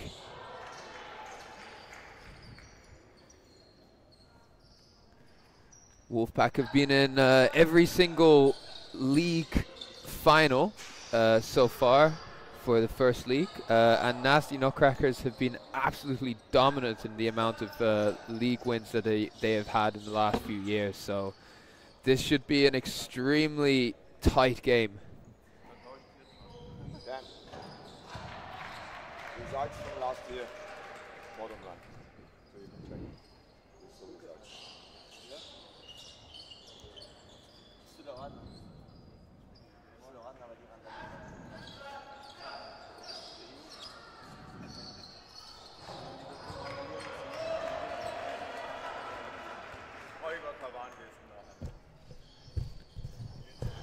We are back. A lot of dodgeball in Austria happening today. On that, is it Mother's Day? It is Mother's Day. It is Mother's Day. Mother's Day Dodgeball Day. So your son's trying to make you proud here and win that Austrian Dodgeball League champion title in the men's division. I saw some moms coming over here and now cheering for their boys on that court. First set, Wolfpack against Nasty. Dan, who's your favorite? You. Oh, thank you. No, I want to see Wolfpack maybe take this one, because apart from last year when Friedrich, the Czech team, won the men's division, Nasties have been quite controlling in the men's league over the years. They won the one before that, or Vospata, I believe you won the one before that one. Yeah, we are record champions, but we're gonna give that title away, I think, this year. If Nasties win this one. But I'm not good with my maths. They are not mathing. Well, so now we see in this first set, we see a lead for the Nasties. There was too much aggression there from Flo Leitinger, giving Wolfpack 3 balls and a one player, no, not lead, but they're one player down. You're gonna see some play ball free is called, so they have to throw 3 balls. For everybody who does not know what a dodge from Xaver there, what? It's a ridiculous and dodge. One hit, another hit, and it's a 2 against 1 first set for the Nasty Nutcrackers. What I want to say is for everybody who doesn't know, there is a forced to act rule. Let's just call it that. So if you have the majority of balls, you have to throw within 5 seconds and give away that majority, or a play ball will be called, where you have to throw every ball except for 1. Yeah, and that has taken a few players out in the past if they're not quite listening, but most of the time the big problem is it gives the opposition at least 4 balls, which is not what you want. Also, to really get the rule, it's if you don't throw the majority of balls, everybody who is in possession of a ball will be called off the field, so that can really change a game if you don't hear that call and don't make the call. Beautiful catch from Stefan Leiting there on the left side wing. Florian Leitinger giving away possession. Mutl knows that he was too late on that counter against Stefan. And we see 2 fully stacked up teams. Basti Mitterau had a hard time the last league day, but now is in full form, trying to compete and get that champion title.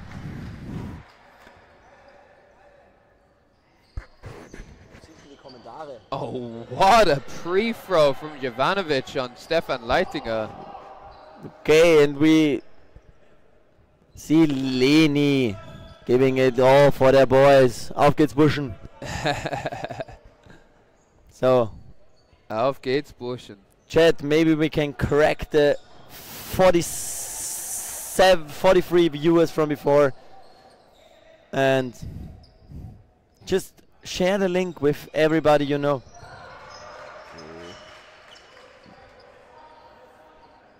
we see another lead from the Nasty team. They are starting really strong.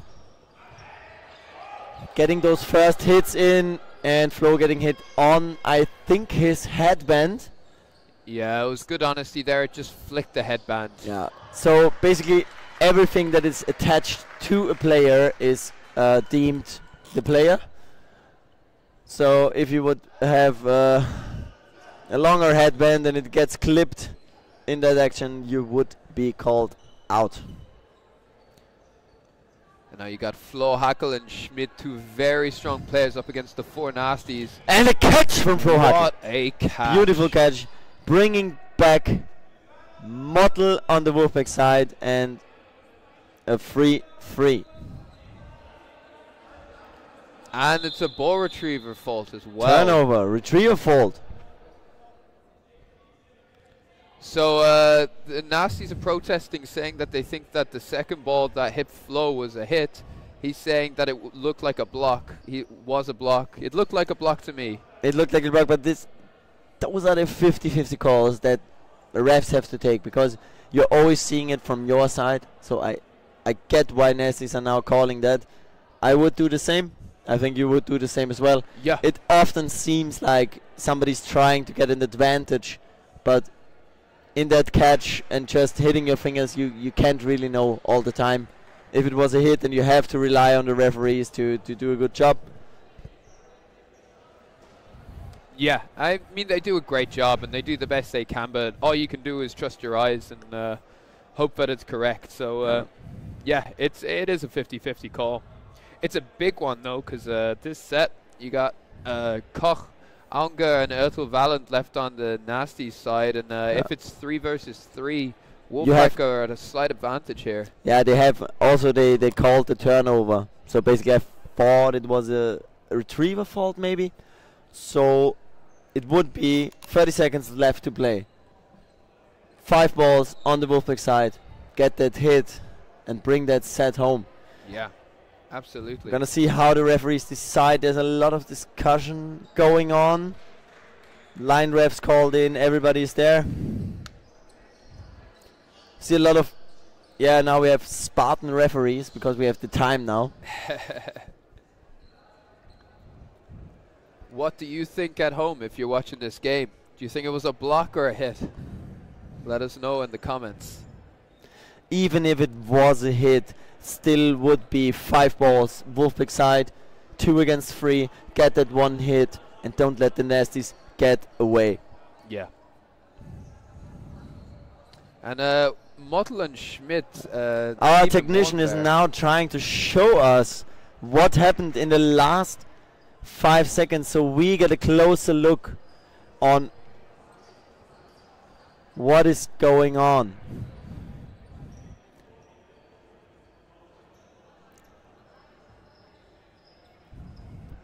Just give us a second. There's a hit on Flo, which you saw before.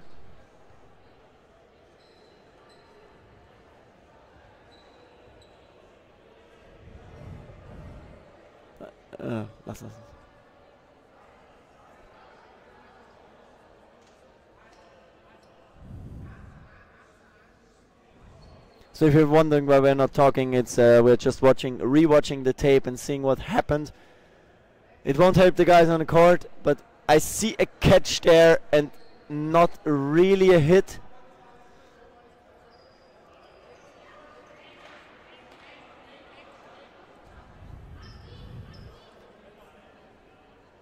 So we see a catch from Flo, and I think it was a hit. Oh, really? You see that on the knee? I see that on the forearm.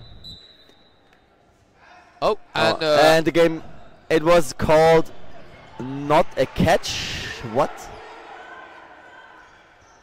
Okay, so we're now 22 seconds down. Good dodging there from Max Ertel on the right side wing. 2 really new players. Johan with only 16 or 17 years old. And a hit on Max Ertel, giving Wolfpack that lead, and time is over. We're on to 2. It must have been something before the catch that the referees were discussing then, because there's no reason for that catch not to have stood otherwise. Yeah. So I would have seen Mottel in and Flo being called out, so that the catch was secure. You can't really say in that period of time if it was before or after the hit. So weird call, but the referees, they don't have that technology that we have to review it and make a decision. Not yet. Big hit. Beautiful hit from Andy Koch there. Right on the shoulders of Kleiblinger. Yeah, and Wolfpack, you see, they have a hard time hitting those nasty players. They really are good at dodging, and beautiful hit from Mottel on Stefan Leitinger on that left-hand side.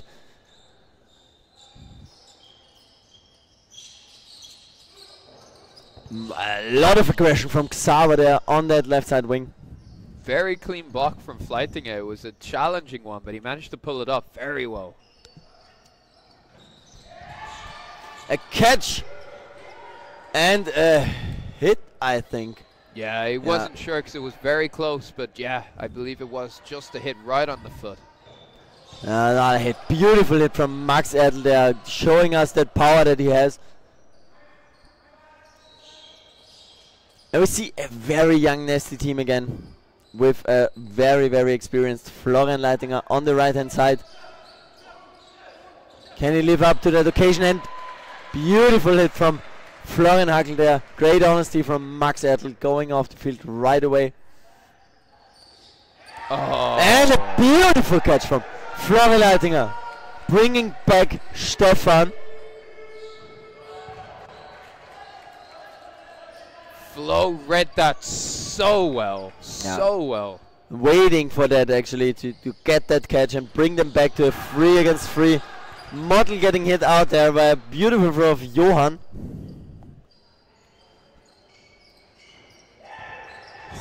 And another hit when we see Flo against 3 nasty players there.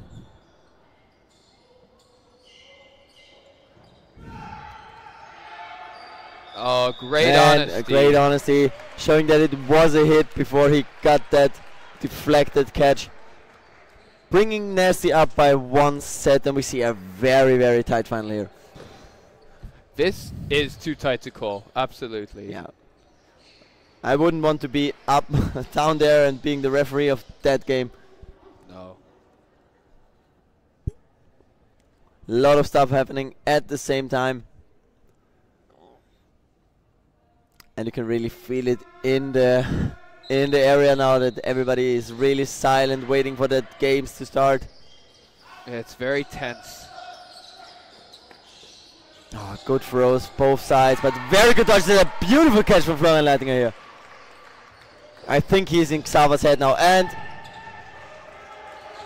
that ball going up in the air but not being secured before he got hit twice again. And now you just see those arms of Nasties, they just picking them like apples from a tree. Yeah, Wolfpack are looking for too many catches here, I think. Yeah, they're really going for those catches. They know that they don't have those arms that the Nasties have there on that court, and they need to get those catches.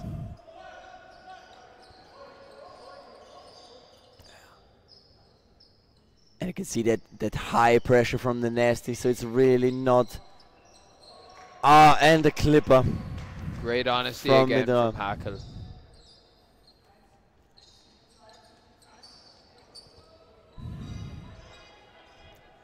And Fleitinger has really been on fire today, you have to say. His catching and his hits, he's been a real standout player today. Yeah, he's really bringing that team back together, getting those catches, making good counters, maybe risking himself a little too much, but when always is he not? That always that. He's a real wild card, so when he pulls it off well. Yeah. Also we see Max Erdl, who really, he steps up to being that winger, to give Flo those opportunities to get these catches they need.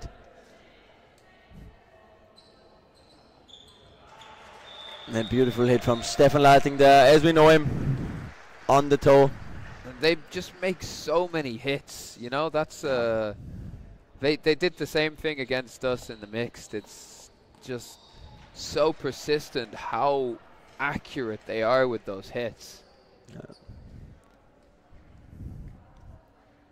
I would love to see a set now for Wolfpack.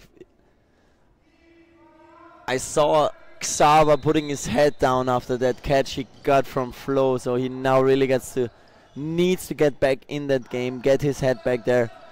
He's such an excellent player, and the Wolfpack team, they just need him.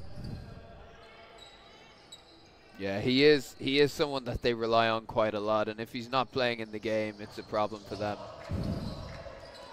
But yeah, again, looking for the catch, maybe a bit too early there.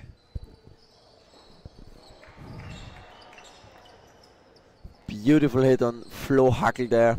And a line Little fault. cross and a line fault. Yeah, and you have to say, Nasty Nutcrackers are in complete control of this game so far. Oh, and headshot on Xaver there. Not paying attention to that counter throw of Flo. And look at that agility of all the players from the Nasty side. They're standing on the line. They're not even like in this particular action, but they're still on their feet, trying to dodge everything they can. Play ball called for Nasty side. They have to throw 2 now, and they make the best out of it, 1-for-1, and we now see Mottel Grenmüller against 5 Nasties. Another play ball called. They have to throw 2. Great shot. Great shot from Mottel. Great counter throw. Trying to turn that set around. He has enough time. 1 minute 12. Oh, and he loses control, no? Yeah, but it was of the second ball. So the ball he was blocking with wasn't the ball.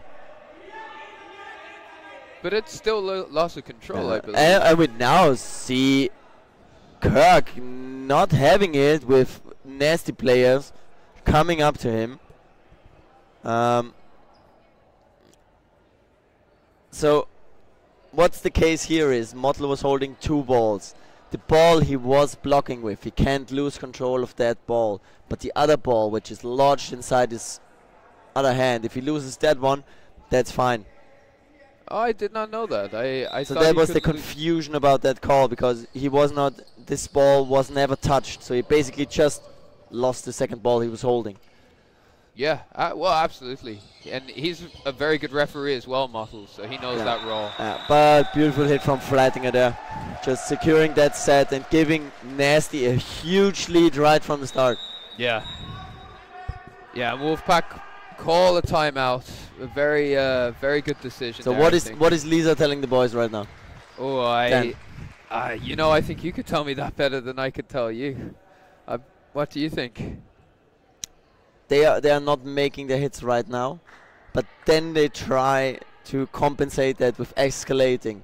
So they need to step down, just take their time to throw, and if there are free throws that go left or right, just keep on.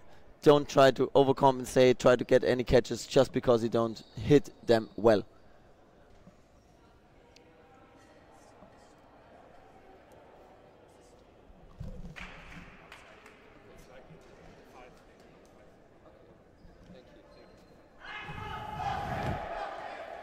Yeah, and Nasty's just got to keep doing what they're doing. Yeah, they are in the lead. They everything they have been doing so far is good. There may be some few tweaks. They need to go all that pressure. They need to save up because Wolfpack always can come back, and you need that energy to then decide a game in the end. Yeah, every so often they don't make it easy for themselves. I think there's a point where they try to be too unpredictable that they end up shooting themselves in the foot, but that's it's a rare case. It happens once in a while. Also, you don't want to use up all your energy in the first 5 to 6 sets. There's a second half with 20 minutes to play, so you need to really... They play now maybe 10-2, but Wolfpack can do the same in the next half if they save up the energy. So you need to be smart about that as well. And Schmidt is actually not playing this this set. He walked away clutching his eye, so I think he needs to clean something out of it that was in it from... and a beautiful catch from Florian Hackel on that left wing side. And in my opinion, Hackel and Leitinger, the two flows, are probably two of the best catches in Austria. So it's great to watch them both at it there. Now we see 3 balls, but no ball for Florian Hackel. The retrievers are too slow there. 3 balls now for the Wolfpack side. And a catch from Bassi, but I think it was very close to the line.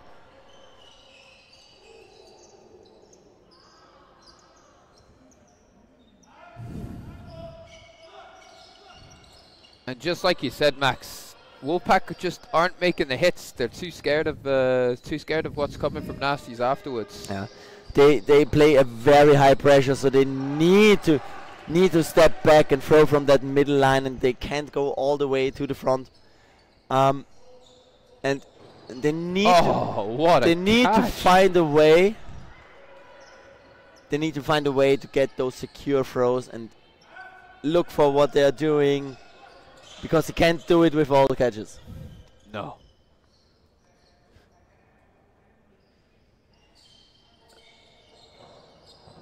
And Myrtle seeking the catch from Stefan. He read it well, but such a powerful throw. He's not able to take it. Yeah, but Florian Hackel, he's always up for a good catch. There's one man who likes to try and go for a catch. They have to for free there. Oh, and Zav Schmidt is back on court. Yeah. Very important player to be coming back on. He's now moving his ankle. I hope that he didn't injure himself in the actions. I think this set now for Wolfpack is very, very important. It's a one... Oh no, we still have 2 minutes, so they have the chance to get 2 more sets. The next set will be a very important one for mentality, to just know that you are there on that level, and they are on that level. Yeah, absolutely. I mean, this is one thing. It's not an accurate representation, this scoreline in this game so far, of the ability of Wolfpack, because throughout the season, they've been fantastic and have held Nasties to very close games. But they have to find a way with that counter pressure of nasty Nutcrackers, and a beautiful block from Xaver there. Almost block him in at around 1 meter.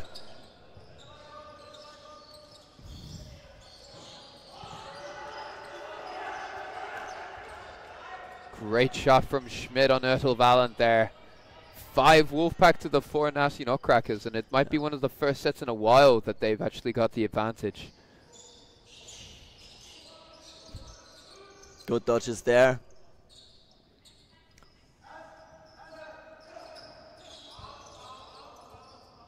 Yeah, Xaver calling that bounce from beforehand. Great honesty. As usual in that Austrian league. Oh, almost steps on the line there while dodging Flo Leitinger.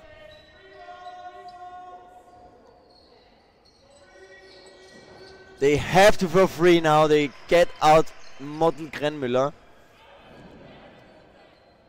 Slight advantage on the nasty side. I think Wolfpack there a little bit too much escalation. Good hit on Sebastian Mitterauer, bringing them to a 3 against 3.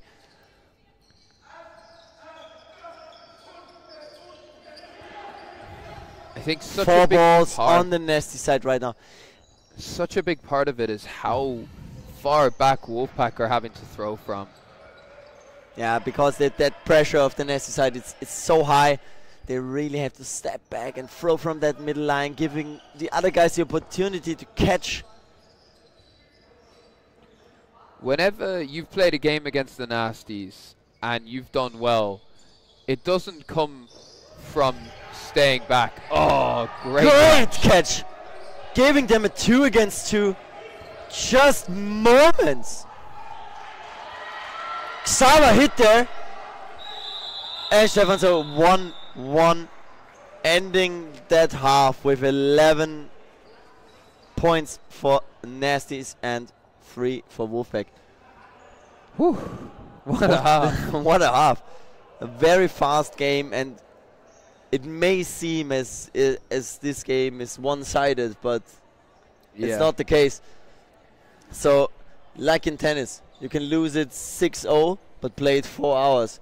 So, the score right now doesn't really show us how the game went. It's still wide open, and I mean, all it takes is for Wolfpack to remedy this solution of that counter press, and they're back in it. And I mean, you've played, Max, you've played so many games against the Nasties where Sparta, you've beaten the Nasty Nutcrackers and you've broken that counter press, as have Wolfpack. There's just, you can't fall into it, which is what Wolfpack are doing. They are allowing Nasty Nutcrackers to keep putting this pressure on, and you have to fight fire with fire to an extent. You don't beat the counter press by stepping backwards. You have to step forwards and push them back. You really have to go into that. If you have those free ball attacks, you can't just step back just to not get hit. You need to get on that attack line and just be right there and give that counter pressure.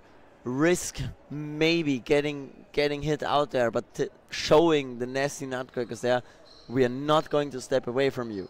Because if you let them feel that you're stepping away, that's what they want. They want that high pressure. They want that you throw from the back line so that their middle players can dodge, they can catch.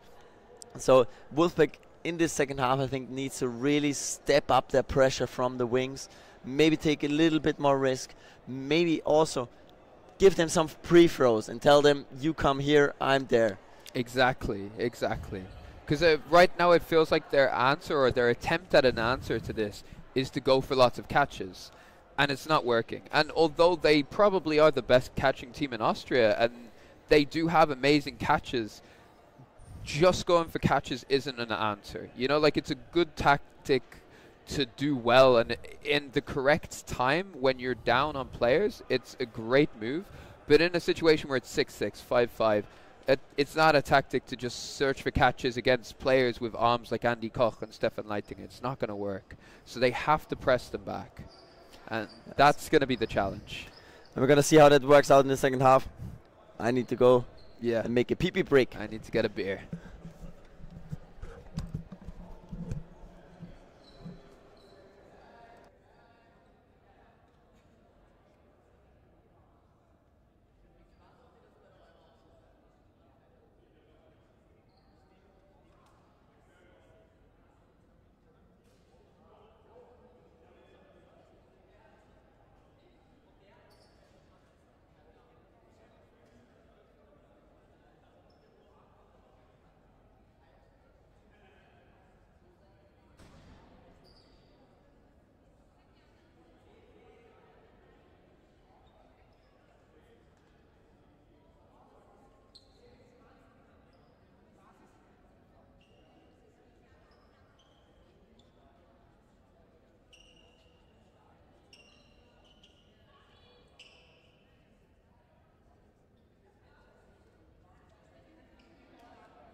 what a catch from Stefan Leitinger. And we are back into the second half of the men's finals.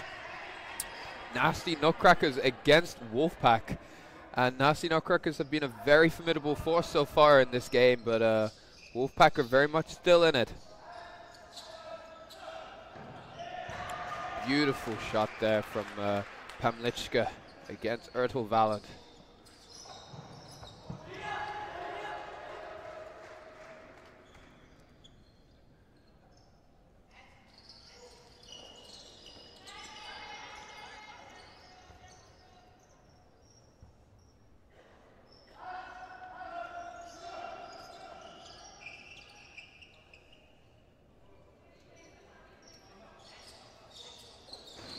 What a catch. Oh. And I thought he had the catch. Everyone did for a second, but it just slipped through his legs. So close. Pamlichka would have taken out Leitinger there. And that's a strong trade for the Nasties. Hackle taken out there by Leitinger.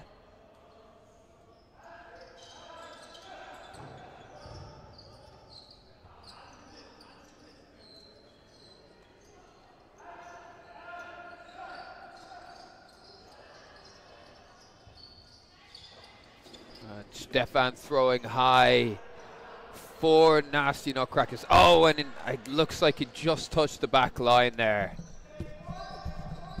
What's happening here then? Max, we just started with the first set of the half. Nasty Nutcrackers have been very aggressive again, but Wolfpack started off also with a lot of aggression, making a lot more hits with the single bulls than they did beforehand. So they clearly have decided to adjust the tempo with which they play. And now we see a 1 against 4. Xaver Schmidt, one of the strongest players in a 1 against 4. Great honesty from him there. Leitinger hitting him out. And now giving Wolfpack a hard time to get back control of that match, because right now I think Nasties, they have full control of that game. They say what's the tempo, they say what is happening next. Yeah, absolutely. Yeah, Leni, true. He likes to live dangerously. But look at the photos afterwards. They're going to be amazing. Yeah, that's true.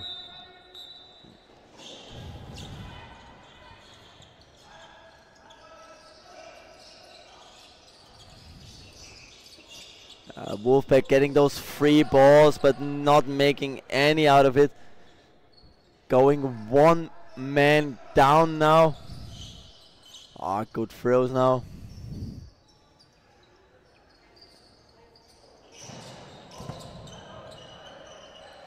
Trade-off didn't work out for Xaver here. Yeah, standing counters, they're not the ones that are going to be getting the Nasties out so but much. Beautiful throw from Model. They're taking out Stefan Leitinger, but then trying to get that catch where he doesn't need to get that catch. And there's such a key player left in that game. And a good trade-off there from Branko, taking out Basti, who is a really fast player, who is really, really hard to play against in a 1 in any kind of situation. He's so fast. Like when he's running at you with that speed, sometimes all you can do is throw and hope that he doesn't get you at the same time. Hope for that trade. And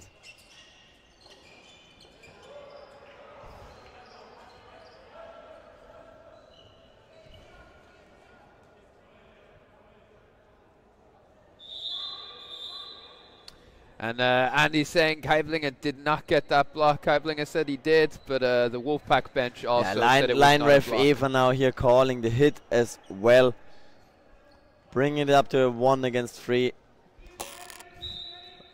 Florian Hackel maybe making that set now. I believe in him. A good throw there, trying to take that middle player. And getting hit from a beautiful, really, really beautiful. I think there was some kind of effort on it. Throw.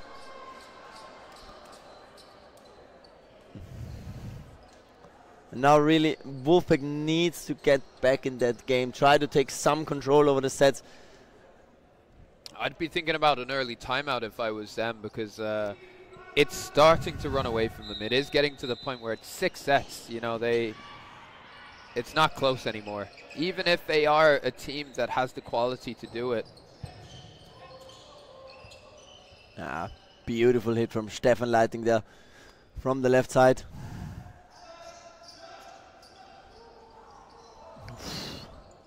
Good dodging from Max Ertl there in the middle. He almost never gets hit, I think. And another hit for the Wolfpack side. And I think it'll be 3 coming. And 2 hits on that attack. Wolfpack, they seem to crumble now. Would be a good position to take the timeout and maybe regroup themselves. They're struggling a lot here. It's a lot of key players aren't really making an impact in the way they might otherwise. And Nasties are just completely controlling everything about the game. Hit on Falkenberg, leaving Xaver alone on the field against 6. We will see if he can do as Lisa did and turn this one around. He certainly has the ability to.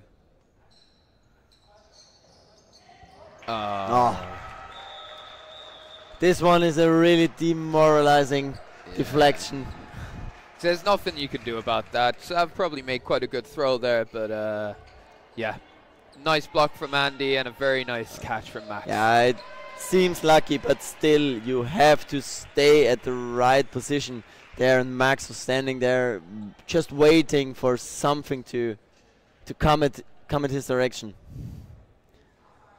And it's 17-3.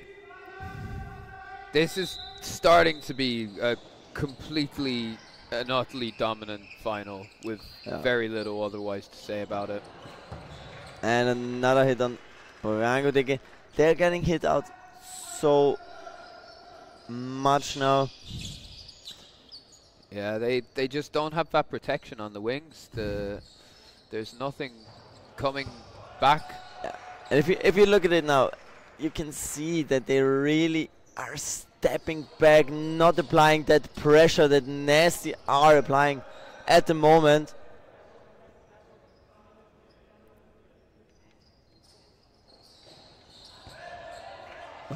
Beautiful cross-court shot from Stefan Leitinger there on Xaver Schmidt, taking him out early. And another hit.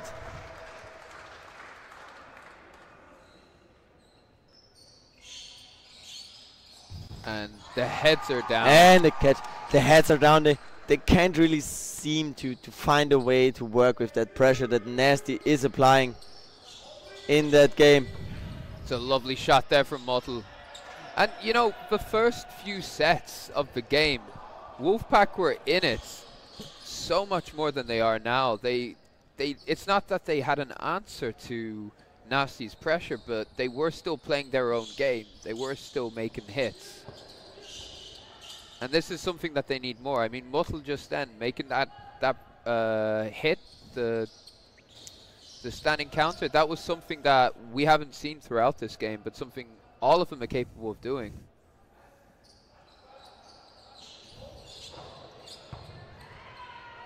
And Mottel making those standing counter hits now on Max, but still getting hit out there in the last seconds. And those counters are the ones that they need right now. They need to break the stride of the Nazis that are having right now. They seem to hit everything. They seem to dodge everything. So you need to get them in a counter situation. Huh? Yeah, they are hitting everything. That's the truth of it. Yeah, when a team is setting for that many catches, it's a standing target, and that's a big problem. Yeah, and as you said before, you need to fight fire with fire. So you need to get that pressure up. You need to take more pre-throws, take a little bit more risk, It's now 19-3, 11 minutes. So Wolfpack, they need to play fast now. They need to really get there. Yeah, you can see they're all talking there. They need to get their heads up. A few of the players, they got their heads down, and they need to just stick them up and play with pride for their team and play together. But you can see Hackle, for example, a real commanding and positive force in that team. He's saying we have to play. You can see it there. He's telling them we got to go fast and we got to go now. Yeah, we'll see how that works out. Also, what I haven't seen today was Branko, who is one of the, I don't know, in the men's division. He has the most catches for sure, but he really can't seem to get those catches today. Now playing on the wing, maybe trying to confuse the Nasties there, playing with Falkenberg and Branko on the wings, putting Xava in the middle and putting Mottl in the middle, who are the It seems as though maybe they're putting their best catches on the wing to look for some drop catches. Yeah, maybe that could be the case. And there is a catch. Come on, catch. Okay, well that's one for their strategy so far. So now I think you're right. They're looking now for the drop catches because they can't apply that counter pressure against the Nasty Nutcrackers. So just put the catches outside. You know, I'm not convinced it's the best move, but I'm interested to see how it plays out. It's a bold strategy, Cotton. It could work. They need to try something new because what they have been trying so far didn't work out very well. Almost making that catch from a double throw. Good effort there. And Schmidt will be throwing from the middle. Is he going to stay alive? Ooh. It's a very close throw from Pamlichka there. And you can see his head down. Schmidt is he's not in this game, and he hasn't been really. So now it's up to Gregor, Bumpy, Pamlichka and Branko trying to go for that ball, which is too much to the left.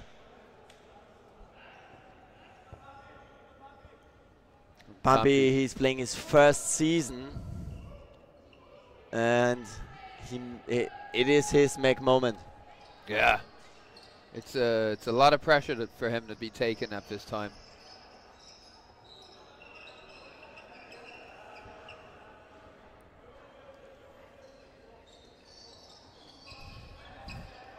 And he's moving really well, you know. He's doing a fantastic job of it, considering. I played with him in handball, so that's why I know him. And he always was that, like, really quick and quirly guy. But there, getting that two-ball hit. Stefan not being sure if it was it. I think he was joking, actually.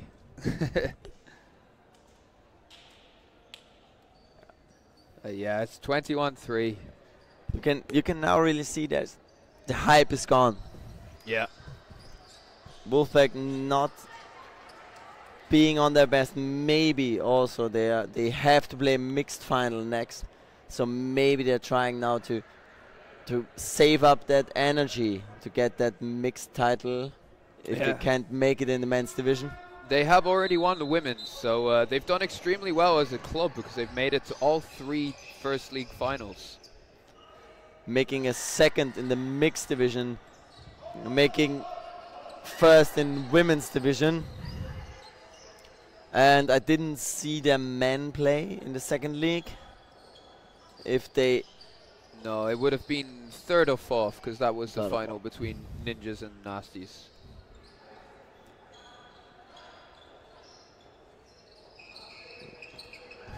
Oh, great honesty there from Branko, getting hit on the back there.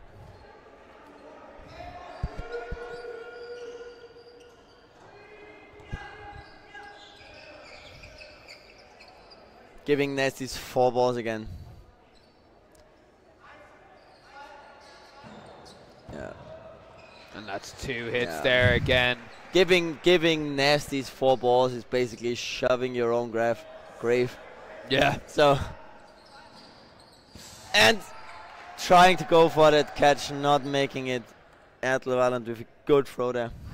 And I think that's a catch he knows that he would make a lot of the time, but the mentality is not there today. Great dodge from Alex Rokas in the middle there, getting almost hit by 2 balls, but barely making out of it.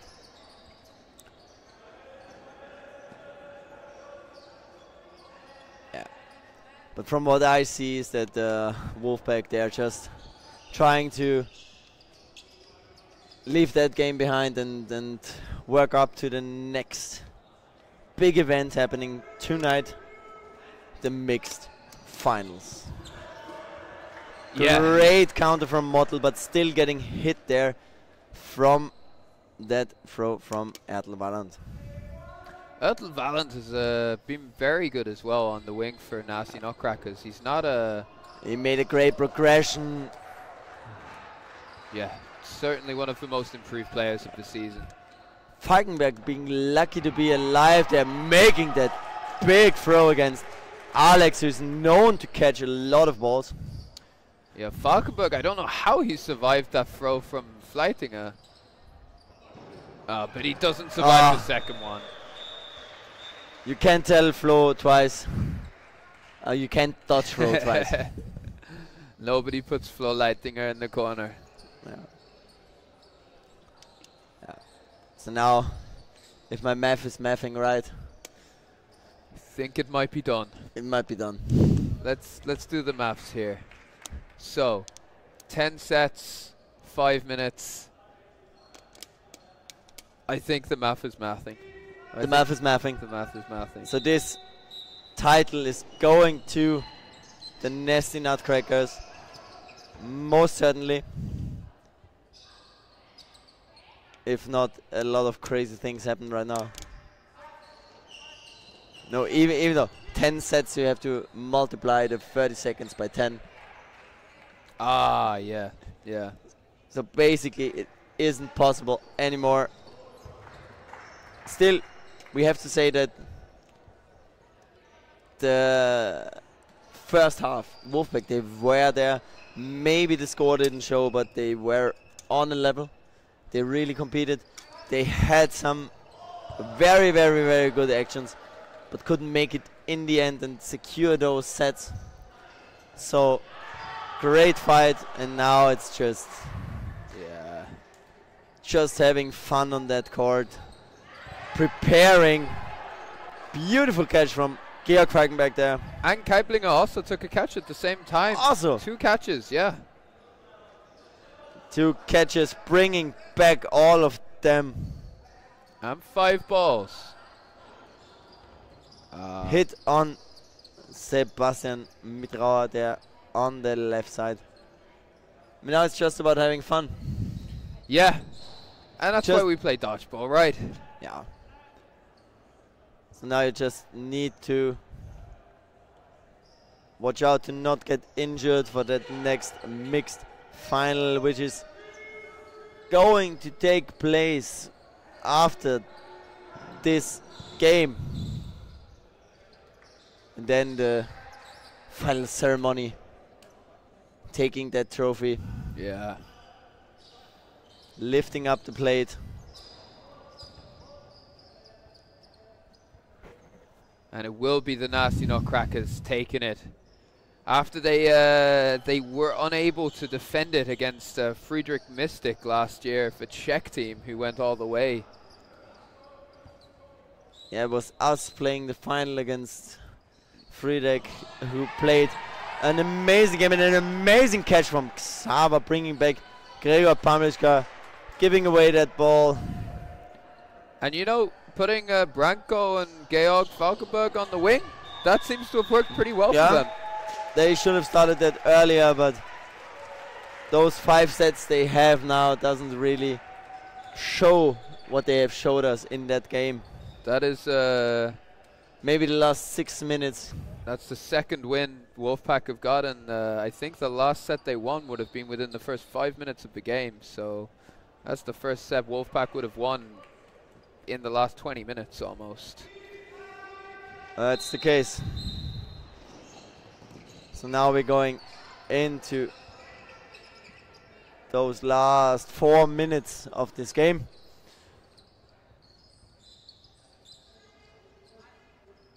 As an Austrian legend said, hoch werden wir es nimmer gewinnen.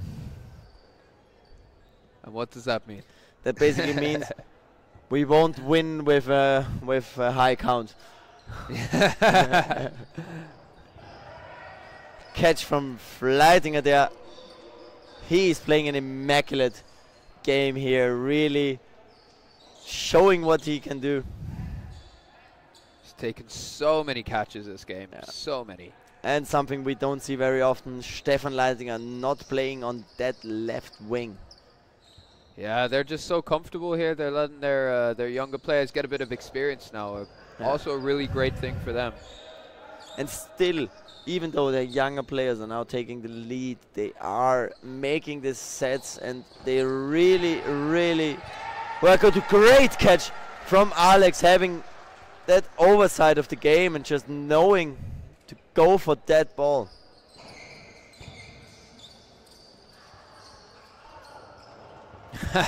No, Flo trying everything to stay alive in front of Sklava there, but it's just too much. Yeah, it's too much.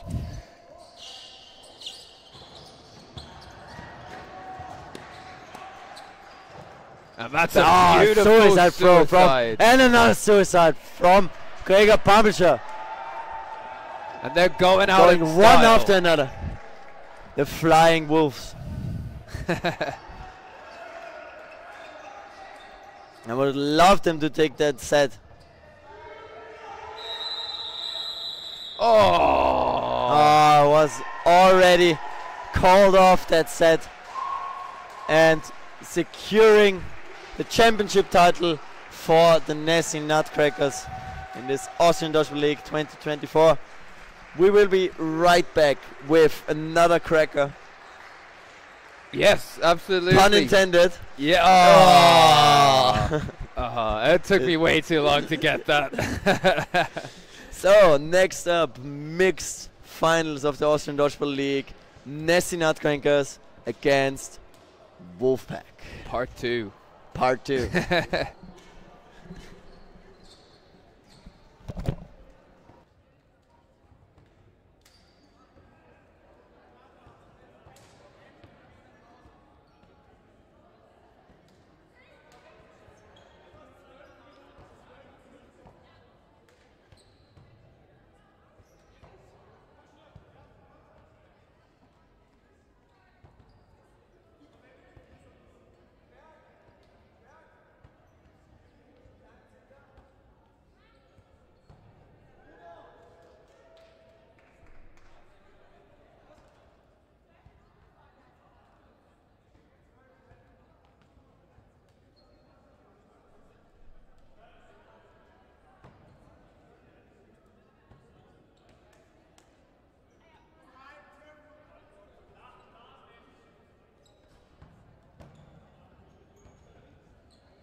So Leute, ich darf ein bisschen Deutsch reden, weil der Dan nicht da ist, der ja kein Deutsch kann leider. Es geht gleich los mit dem letzten Finale des heutigen Tages. Und zwar das Mixfinale der österreichischen Dodgeball-Liga. Wir sehen wieder Wolfpack und wieder Nasties, also as Dan called it, Part 2. Part 2 Electric Boogaloo, let's go. Only thing, more girls on the court now. We're playing mixed, so that means we have 3 boys and 3 girls on both sides trying to compete for the title, and we're in the game right now. Wolfpack taking the first 3-ball attack and making a hit. And catch from Xava. He just shook off that game he had before and just answers with that. What a catch. And another great hit from Xava and Leichtfried on that left side, having a good start. Wolfpack there on that court. Good throws from the net set and a beautiful hit from Xava on Lisa Seeberg here. And this is a leaving completely Anna different Schmid, right? This is 2 Yeah. different players right now. Now Mottl getting hit out by Stefan, still having that massive lead against the Nasty Nutcrackers in that game. So I think that the guys from Wolfpack, they really regrouped in their break and just said, let's do this. And it's a Xava is just on fire right now. I think it's he got all 5, didn't he? I think so. I think he got most of them out. But the game's never over while Stefan Leiting is still on. And there is a hit at the first set going to that Wolfpack side. Coming back from an absolute lose against Nasties in that game before and just showing them we are not done yet. No, they clearly sending a message there. Let's see how that turns out. I mean, I saw Nasty games, and it's always those first sets where they need to get into that game, and then they try, and then they really go on. It's a 1-for-1. Good trade, good trade.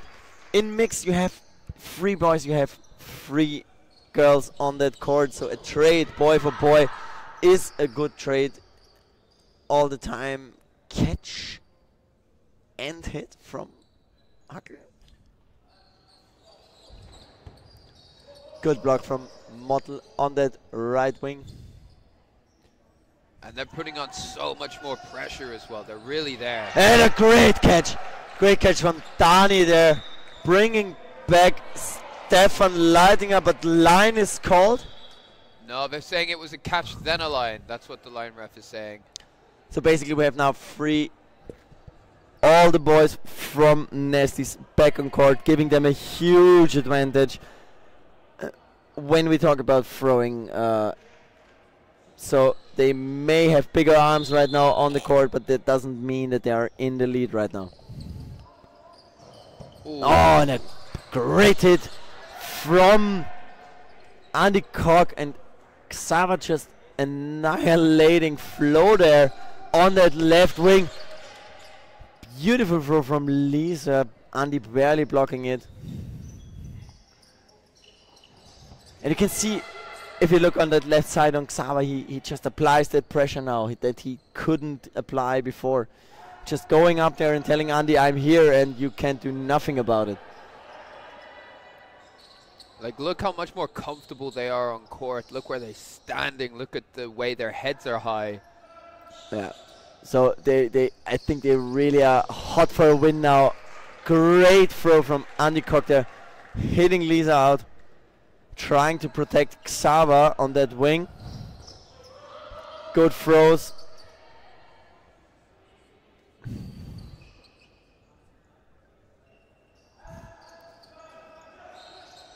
Oh. A great double throw from Wolfpack, taking out Stefan Leitinger, giving them a slight advantage against the Nasties.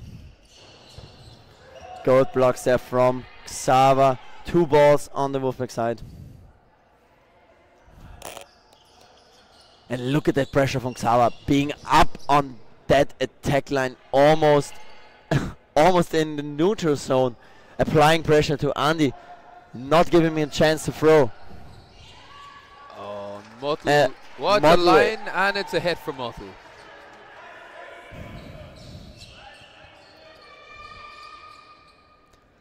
So I think Wolfpack learned they need to apply that pressure, and they're making it look very easy right now. Andy looking for the catch. Oh, Andy almost making that catch. Giving Wolfpack a 2-set lead in that mixed final.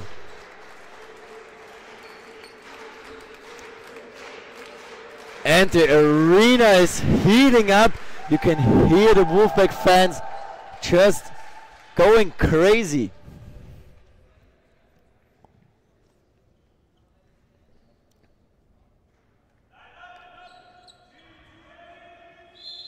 Almost feels like at a tennis match just before that call of the referee. Everybody's getting silent, waiting for that whistle to start a set. Yeah, the tension is palpable. I mean, Nasties are, if they lose another set, they're going to start really getting cold feet. They're going to start getting all sorts of nervous.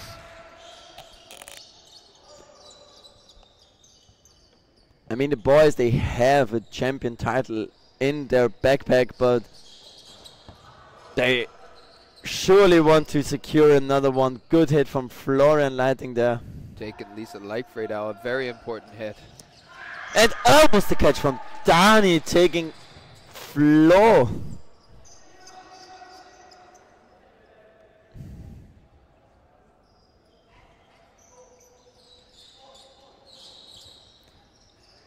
Good honesty from Xawa. They're getting slightly clipped from, I think it was Andy's throw.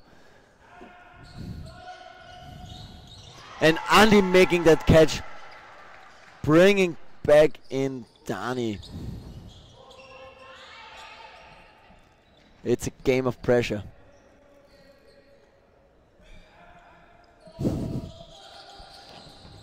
Dan just casually burping off mic. Oh no, that wasn't me. That wasn't me. And now we see, look at that pressure from Wolfpack. They can really go up to that attack line and just take their throws. I don't know if the Nasties are a little bit tired from that game before, but they did throw a lot of into it, almost unnecessarily towards and the end. a good throw from Huckle, giving them 3 against 4 players. Ah, Anna almost taking that catch.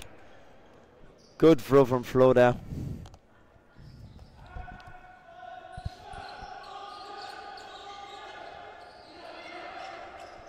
Four balls for the Nasties right now.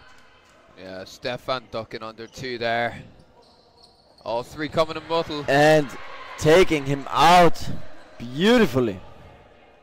Just 34 seconds left of this set. What can Wolfpack do? They can just go for that one hit. Maybe don't take the one with the ball in hand. Just take an easy hit. Easy. It's never easy, but no.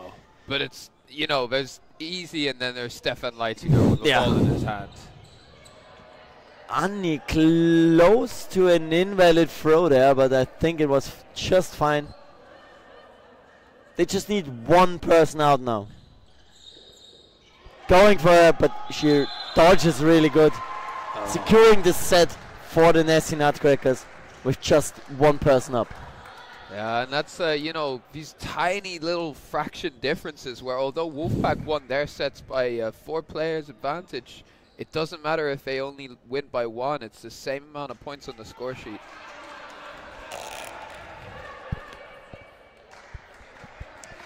And that's why we always say the score never reflects on a game.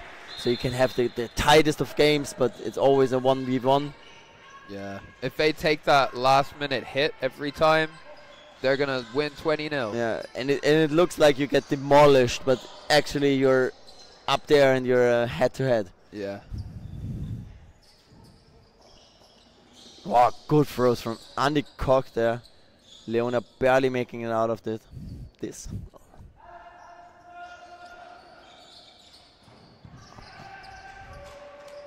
And both teams are getting very good hits on the single balls.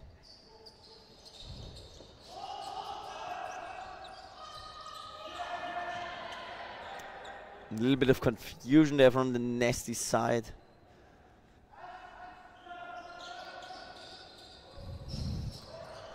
Beautiful counter throw and a cross-court try from Flo there. Not making it. Andy Koch getting hit there, but Flo taking Xava for that brief throw he tried there. Nasty's Making it a 4v4. Slight advantage, two boys, but Flo is getting hit out right away. They know their targets, they know where to throw it. What a throw. That's from Annika there, taking out Flo Hackle with a beautiful Making shot. it a 3v3. Stefan blocking that 2-ball attack, giving them 4 balls now.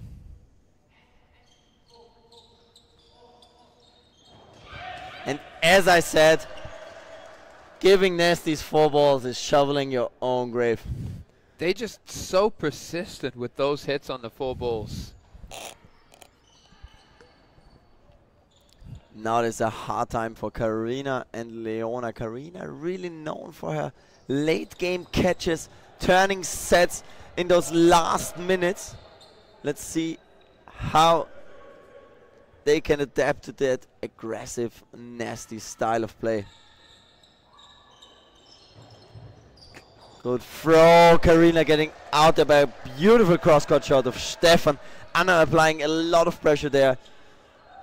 Just giving Stefan a free throw, actually. Yeah, Anna did all the hard work. Another hit on Leona, tying up the game at 4-4. What a final. And the Nazis may have started a little bit slowly, but they are back in the game now. There's absolutely no doubt about that. And Wolfpack are going to need an answer. Its momentum is with Nasties once again.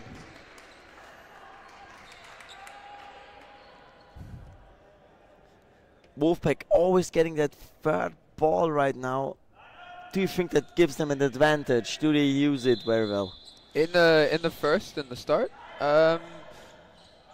Yeah, a little bit. I think that it's not changing sets, but they're making hits. Yeah, and they now take out Andy Koch, which, as we said in mix, the throws, the arms of the guys, you need them to really get those hits easier under, how do you say that?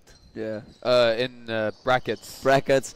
But it is a slight advantage to get that ball, that first guy out up front. Then beautiful hit from Florian Hackel there, just reading Annika here.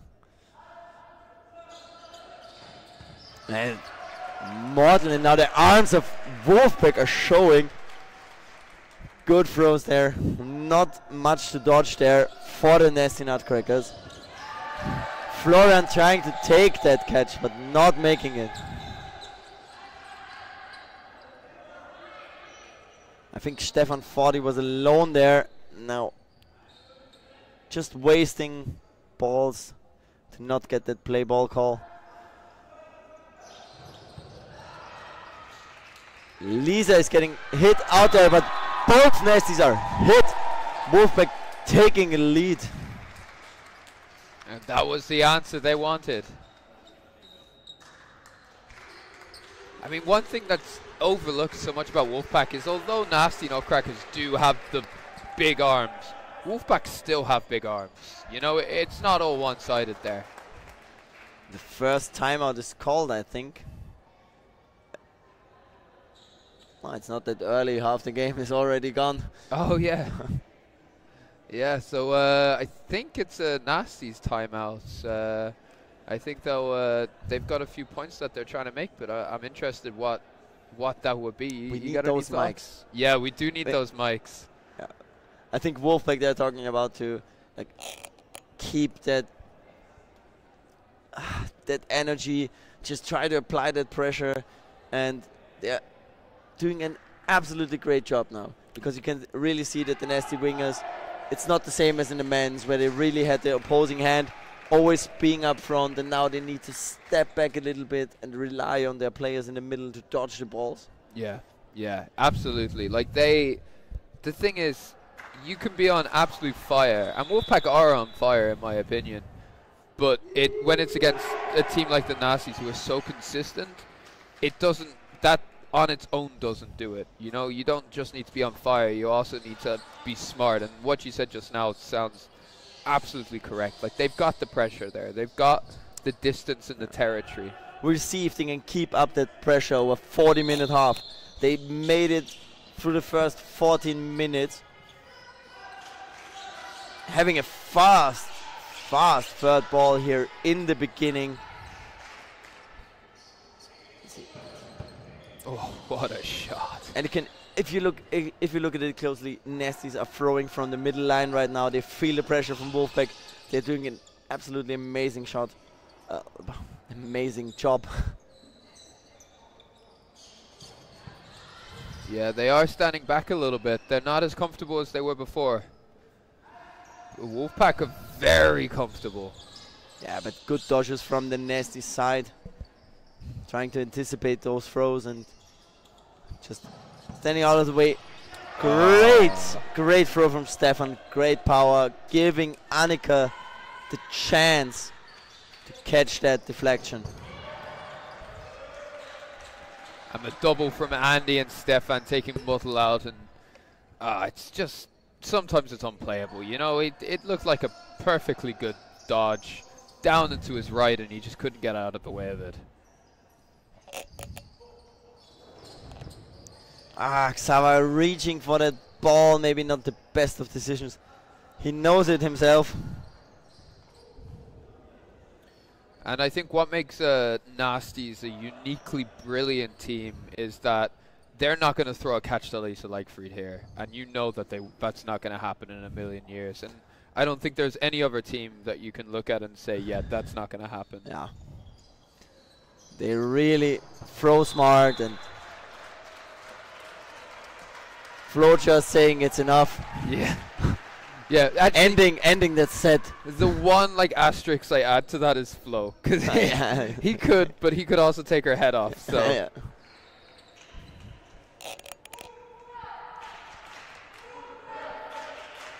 6-6. This has been a comparatively very slow game. It's only 4 minutes 26 left in this half.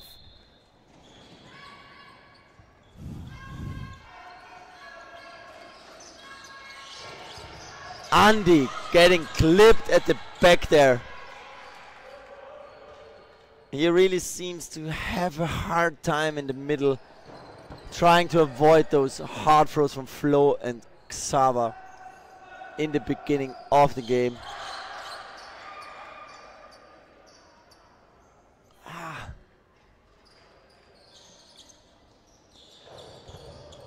Good block from Florian Leitinger there.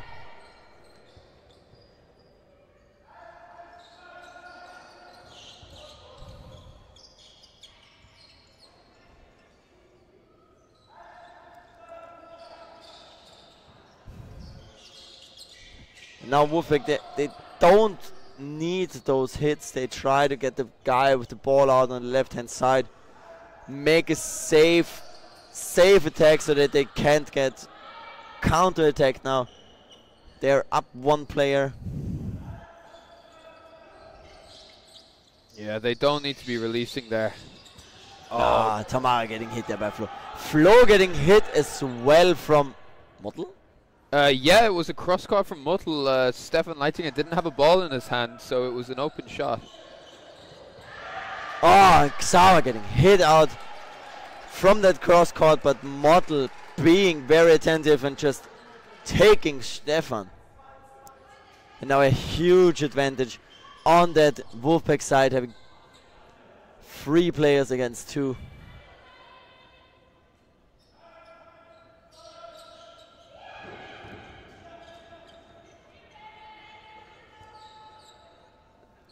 Four balls at the Wolfpack side.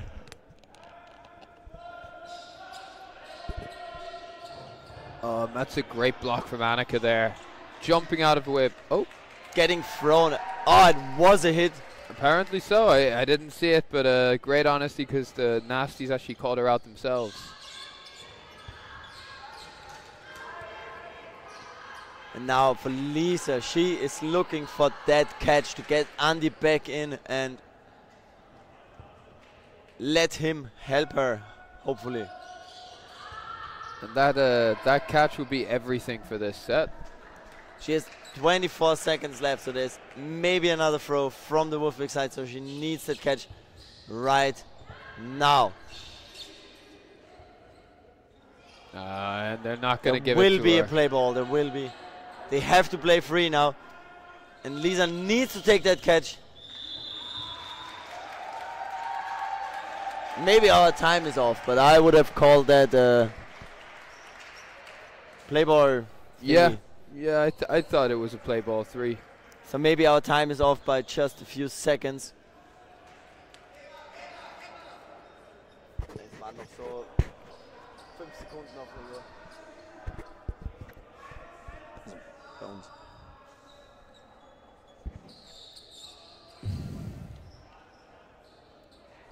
And the referee Kirk calls a 1-minute 30 set. 8-6 to Wolfpack in the last set of the half.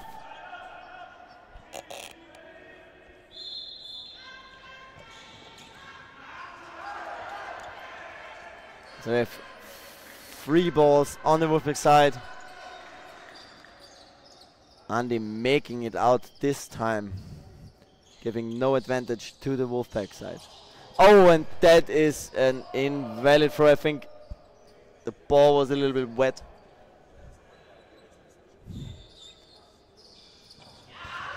Good hit from Lisa there.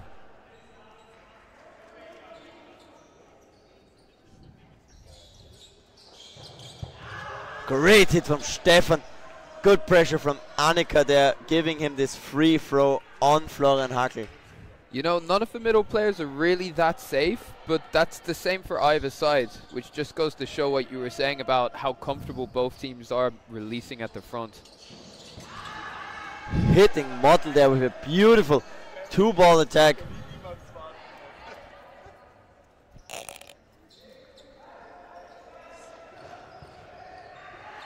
Stefan getting hit out from Lisa there.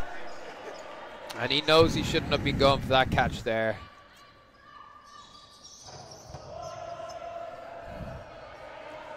Good counter throws from the Wolfpack side, but not making it. That's a hit on Schmidt. Oh. And a beautiful dodge from Florian Leitinger, going to the ground and just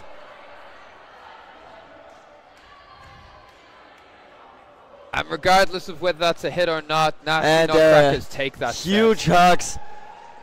Just knowing we're going to that half with an 8-8. What a game then. I need to go pee-pee. We both need to go pee-pee. We'll be right back.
Hello again. And we're back for the second half of the mixed final of the Austrian Dodgeball League with Nasty Nutcrackers against Wolfpack.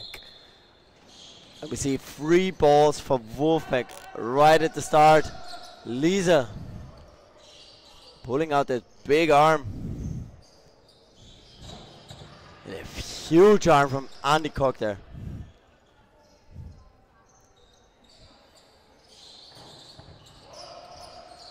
Nasty's going in strong in that second half, making 2 hits right away from that start.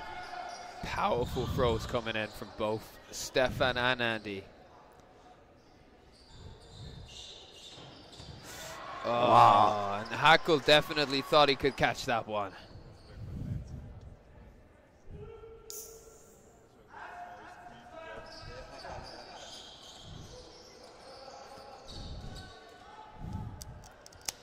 Nasty's there in this first set, showing the dominance, going in after 30 seconds with 4 players up.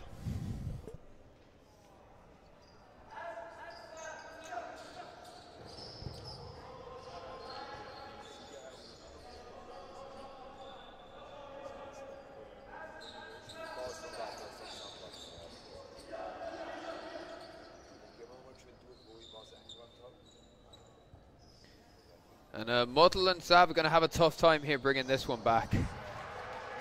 Sava's going to have a tough time bringing this one back. So now we see Xava against 6 Nasty Nutcrackers. Play 1 called. He needs to throw. I think he's looking for that one catch that can bring back another player for him. Oh, and a beautiful catch. Close distance from Andreas Koch here. And Andy's been taking those catches the last few days really well. Yeah, he just knows if he throws this ball, he knows that the counter is most likely going at him. So he tries to take that catch and makes it beautifully.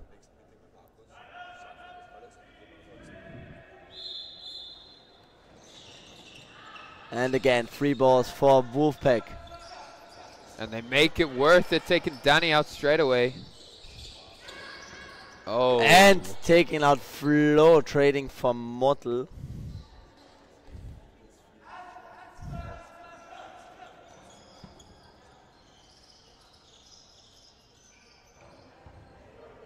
Good block from Flo there with Stefan's big arm.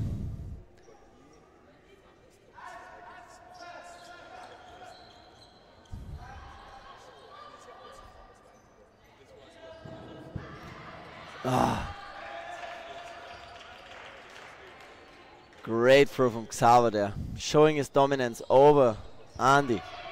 Anna making the block and Stefan not paying attention. He could have grabbed that deflection to bring back another player and just tie up the game. Slipped out of his fingers, and just like that, this set is very much Wolfpack's for the taking. Don't underestimate Annie and Anna.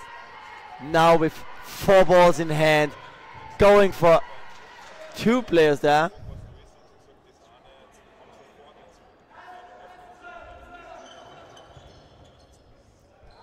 Beautiful counter throw, giving Annie the opportunity to just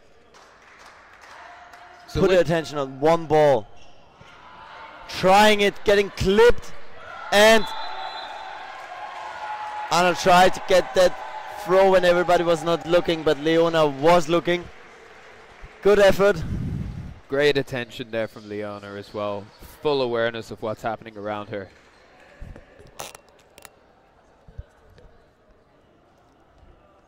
(10-10). There is nothing to separate the 2 sides so far. As I said, it's head on head. They're just,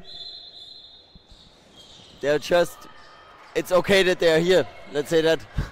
Yeah. Oh, beautiful double hit from Florian Leitinger. That was a powerful headshot, taking out Schmidt afterwards too. Flo applying the pressure, but couldn't take that one.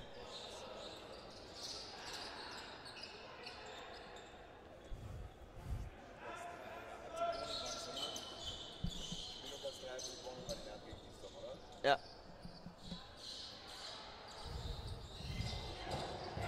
Oh, And what a a catch. beautiful catch, but then she steps over that line and is Mottl off the court. So is also taken out by Stefan in the same play. Andy just blocking those balls casually.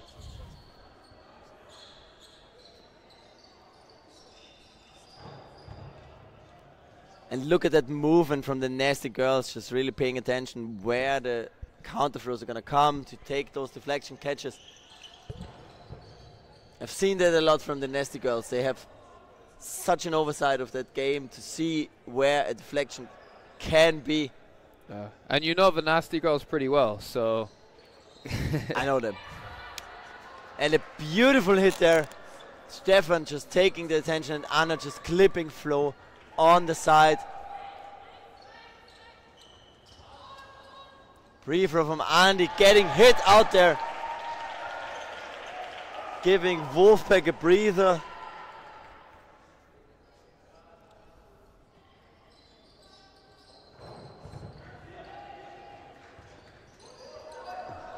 And Nasties, they don't have to make that hit. They just need to survive over the time.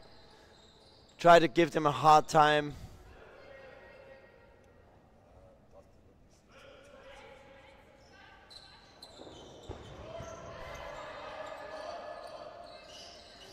And what Wolfpack is trying to do is now take hits on Stefan to make it even, make it girls only this game. Yeah, it's a big wish list. Yeah. It's one wish, but it's a big one.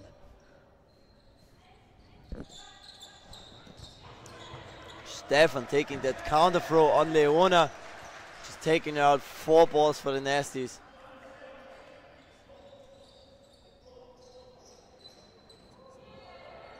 Lisa dodging all 3 balls. Having 4 balls now.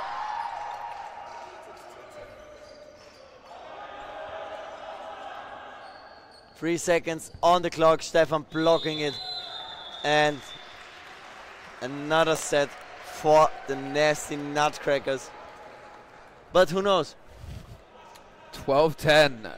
If you had put some money on it, what would you say, Max? Then I would have lost money. So it's a head-on-head. It's Nasties up front, Wolfpack up front, tied up front. You can't say who has the upper hand now in this game. I think, you know, the final winners of the men's Nasty Nutcrackers winning convincingly, the final winners of the women's Wolfpack winning convincingly. You're seeing them clash against each other here in this game. And now you can see that Nasties, they have really good dodges against that third ball. The Wolfpack always catches in the first set, but Flo and Stefan applying good pressure, getting those balls out to the wingers fast to make that not a free hit for Wolfpack. Absolutely. They get it to them immediately, and all of a sudden the pressure is so heavy.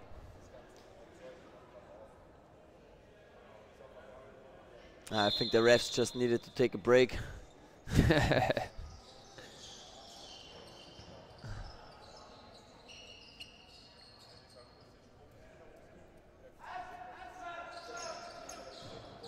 Andy Koch with a great catch.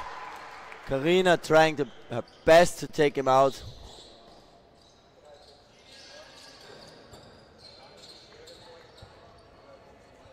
Mottl not winning the duel against Stefan. No, he's having a tough time opposite him. And Dani now, after getting hit out a lot of times after that third ball, now really showing that she can dodge balls. And a catch, a beautiful catch from Anna, just leaping out of that field to secure that catch, bring back in Andy.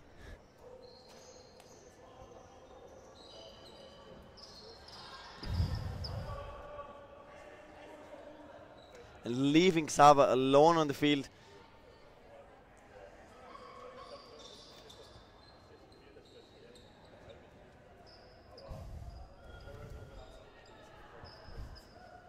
And Xaver here really, I think he's trying to save up some energy, maybe get a good catch out of it, but yeah, he's not going to waste any energy. Secure that game with good throws there.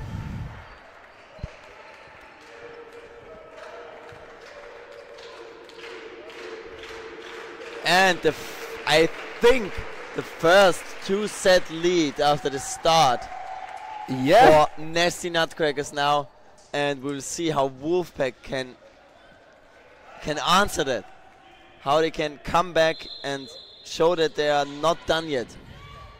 Yeah, I wouldn't be surprised actually.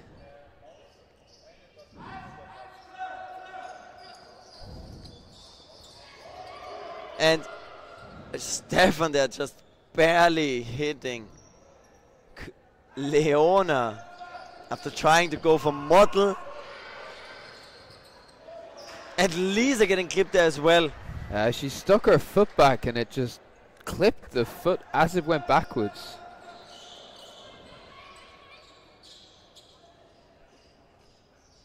Now Nasty's in a good position, having the lead at their back.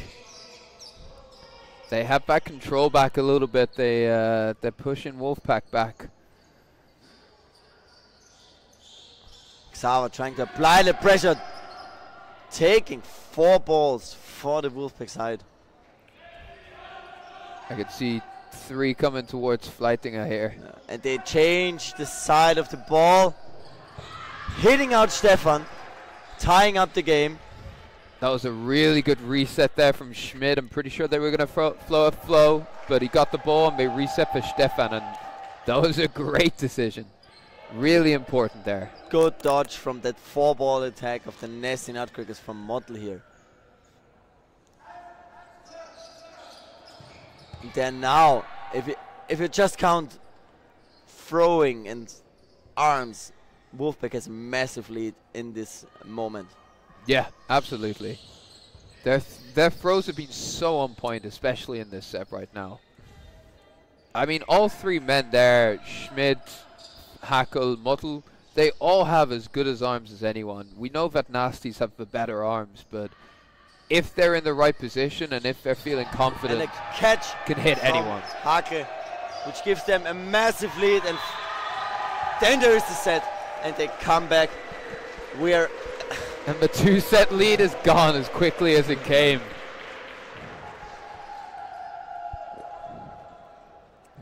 Seven minutes 26 remaining in the half.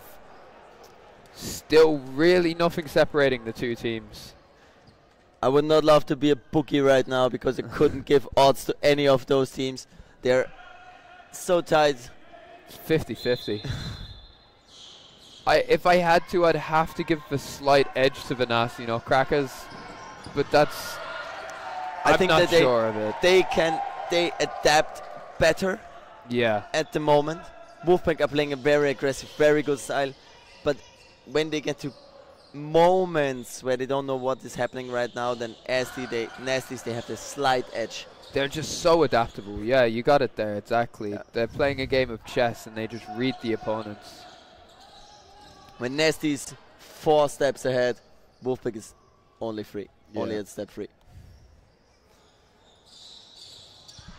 And a beautiful hit from Model, reading Andy that he wasn't looking.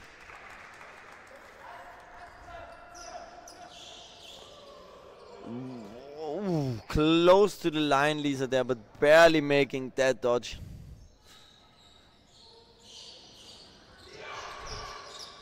Giving Wolfpack 4 balls.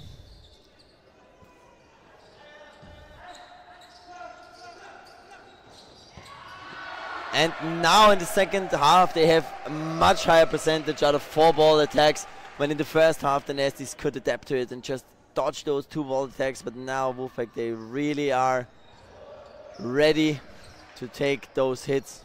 They're being less predictable in it, I think. It's not the same throws and the people you would expect to release it every time there. And Annie just losing her blocking ball. So everybody who doesn't know, if you lose the ball you're blocking with, then that is a call out for you. And a beautiful hit on both the wingers of the nasty side, bringing back Wolfpack to a 14-14. And listen to the Wolfpack crowd. They're giving them all of this momentum. Quick timeout called from the Nasty Nutcrackers. I don't think they've actually called the timeout. Oh, no, they have, yeah. They called the timeout. They're smart with it. You need to wait up those seconds.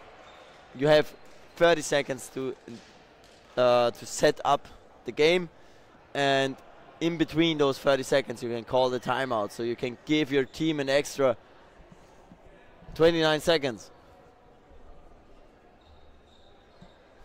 Dan is just trying to listen to what the coaches are saying from up of our balcony here, and I'm really anxious to know what he's telling us right now.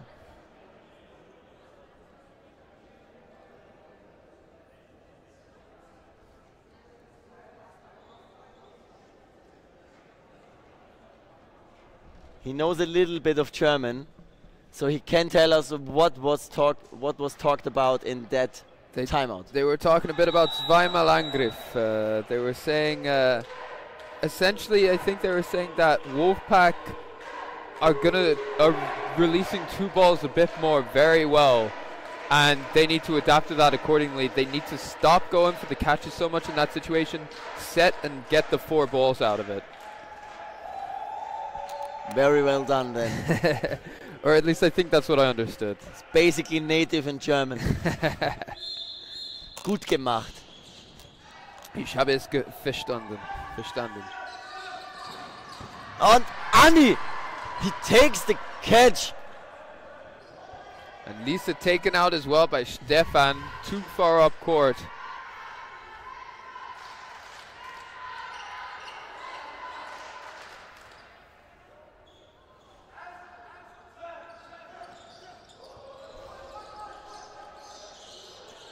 Wolfpack now trying to target the wings with the ball in hand, which I think... Oh, and a beautiful cross-court. Xaver didn't see that one coming. That was simply spectacular from Stefan there. Beautiful dodges on the nasty side now. They seem to not get hit a lot. They're prioritizing those dodges.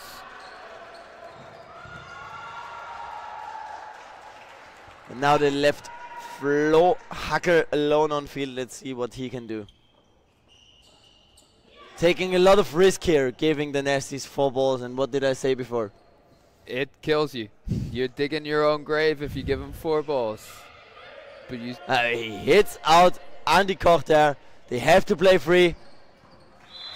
And he dug his own grave. But with 5 balls, he wanted to make sure he was right going 8 meters down into the ground. 6 feet under. 6 feet under at least. Right, and we have 3 minutes 15 left on the clock. Then our viewers skyrocketed to 50. I think it's us. I don't doubt it for a second, Max. I think you guys are all thrilled to listen to our voices. Half of them are listening to it like a podcast. The other half are just watching this on mute. We got Headspace playing in the background. What a catch from Karina Buda. There, Flo giving it all, not making that hit. And if my maths is mathing, Wolfpack have to win this game, otherwise it's over. Win this set, your math is not mathing. No. There's enough time to... They basically have 24 seconds. And now the hits are just coming in from the Wolfpack side. I think they know that they need to win this one. Yeah. And it's so aggressive as well. Where was this aggression before? And a great cross-court shot from Modland. Andy Koch there. You have 8 seconds now. If this clock is under. And another hit. Wolfpack just immaculately hitting everything which is pink and black.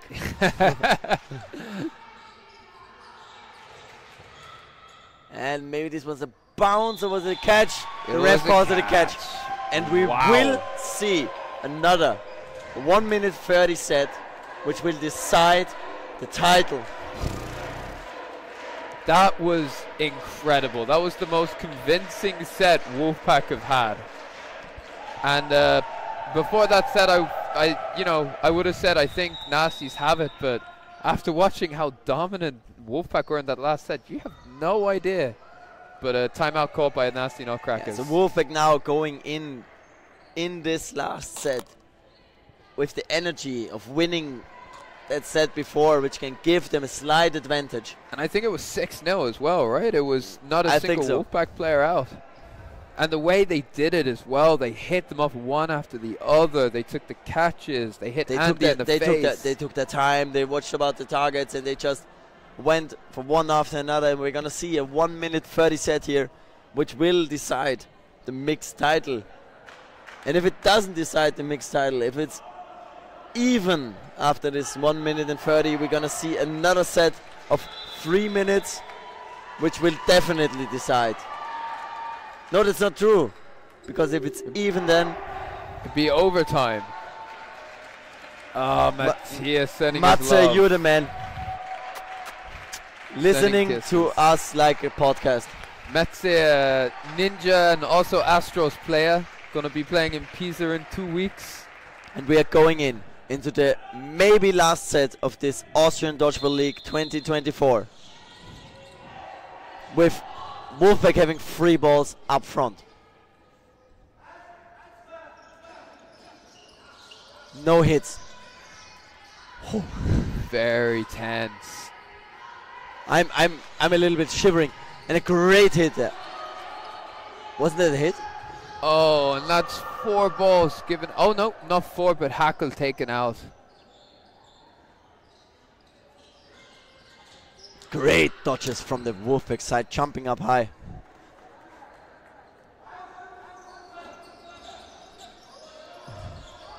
Oh, and they needed that hit on Koch, and they needed it badly. They have the time still. They need dodges right now. Flo not making the hit.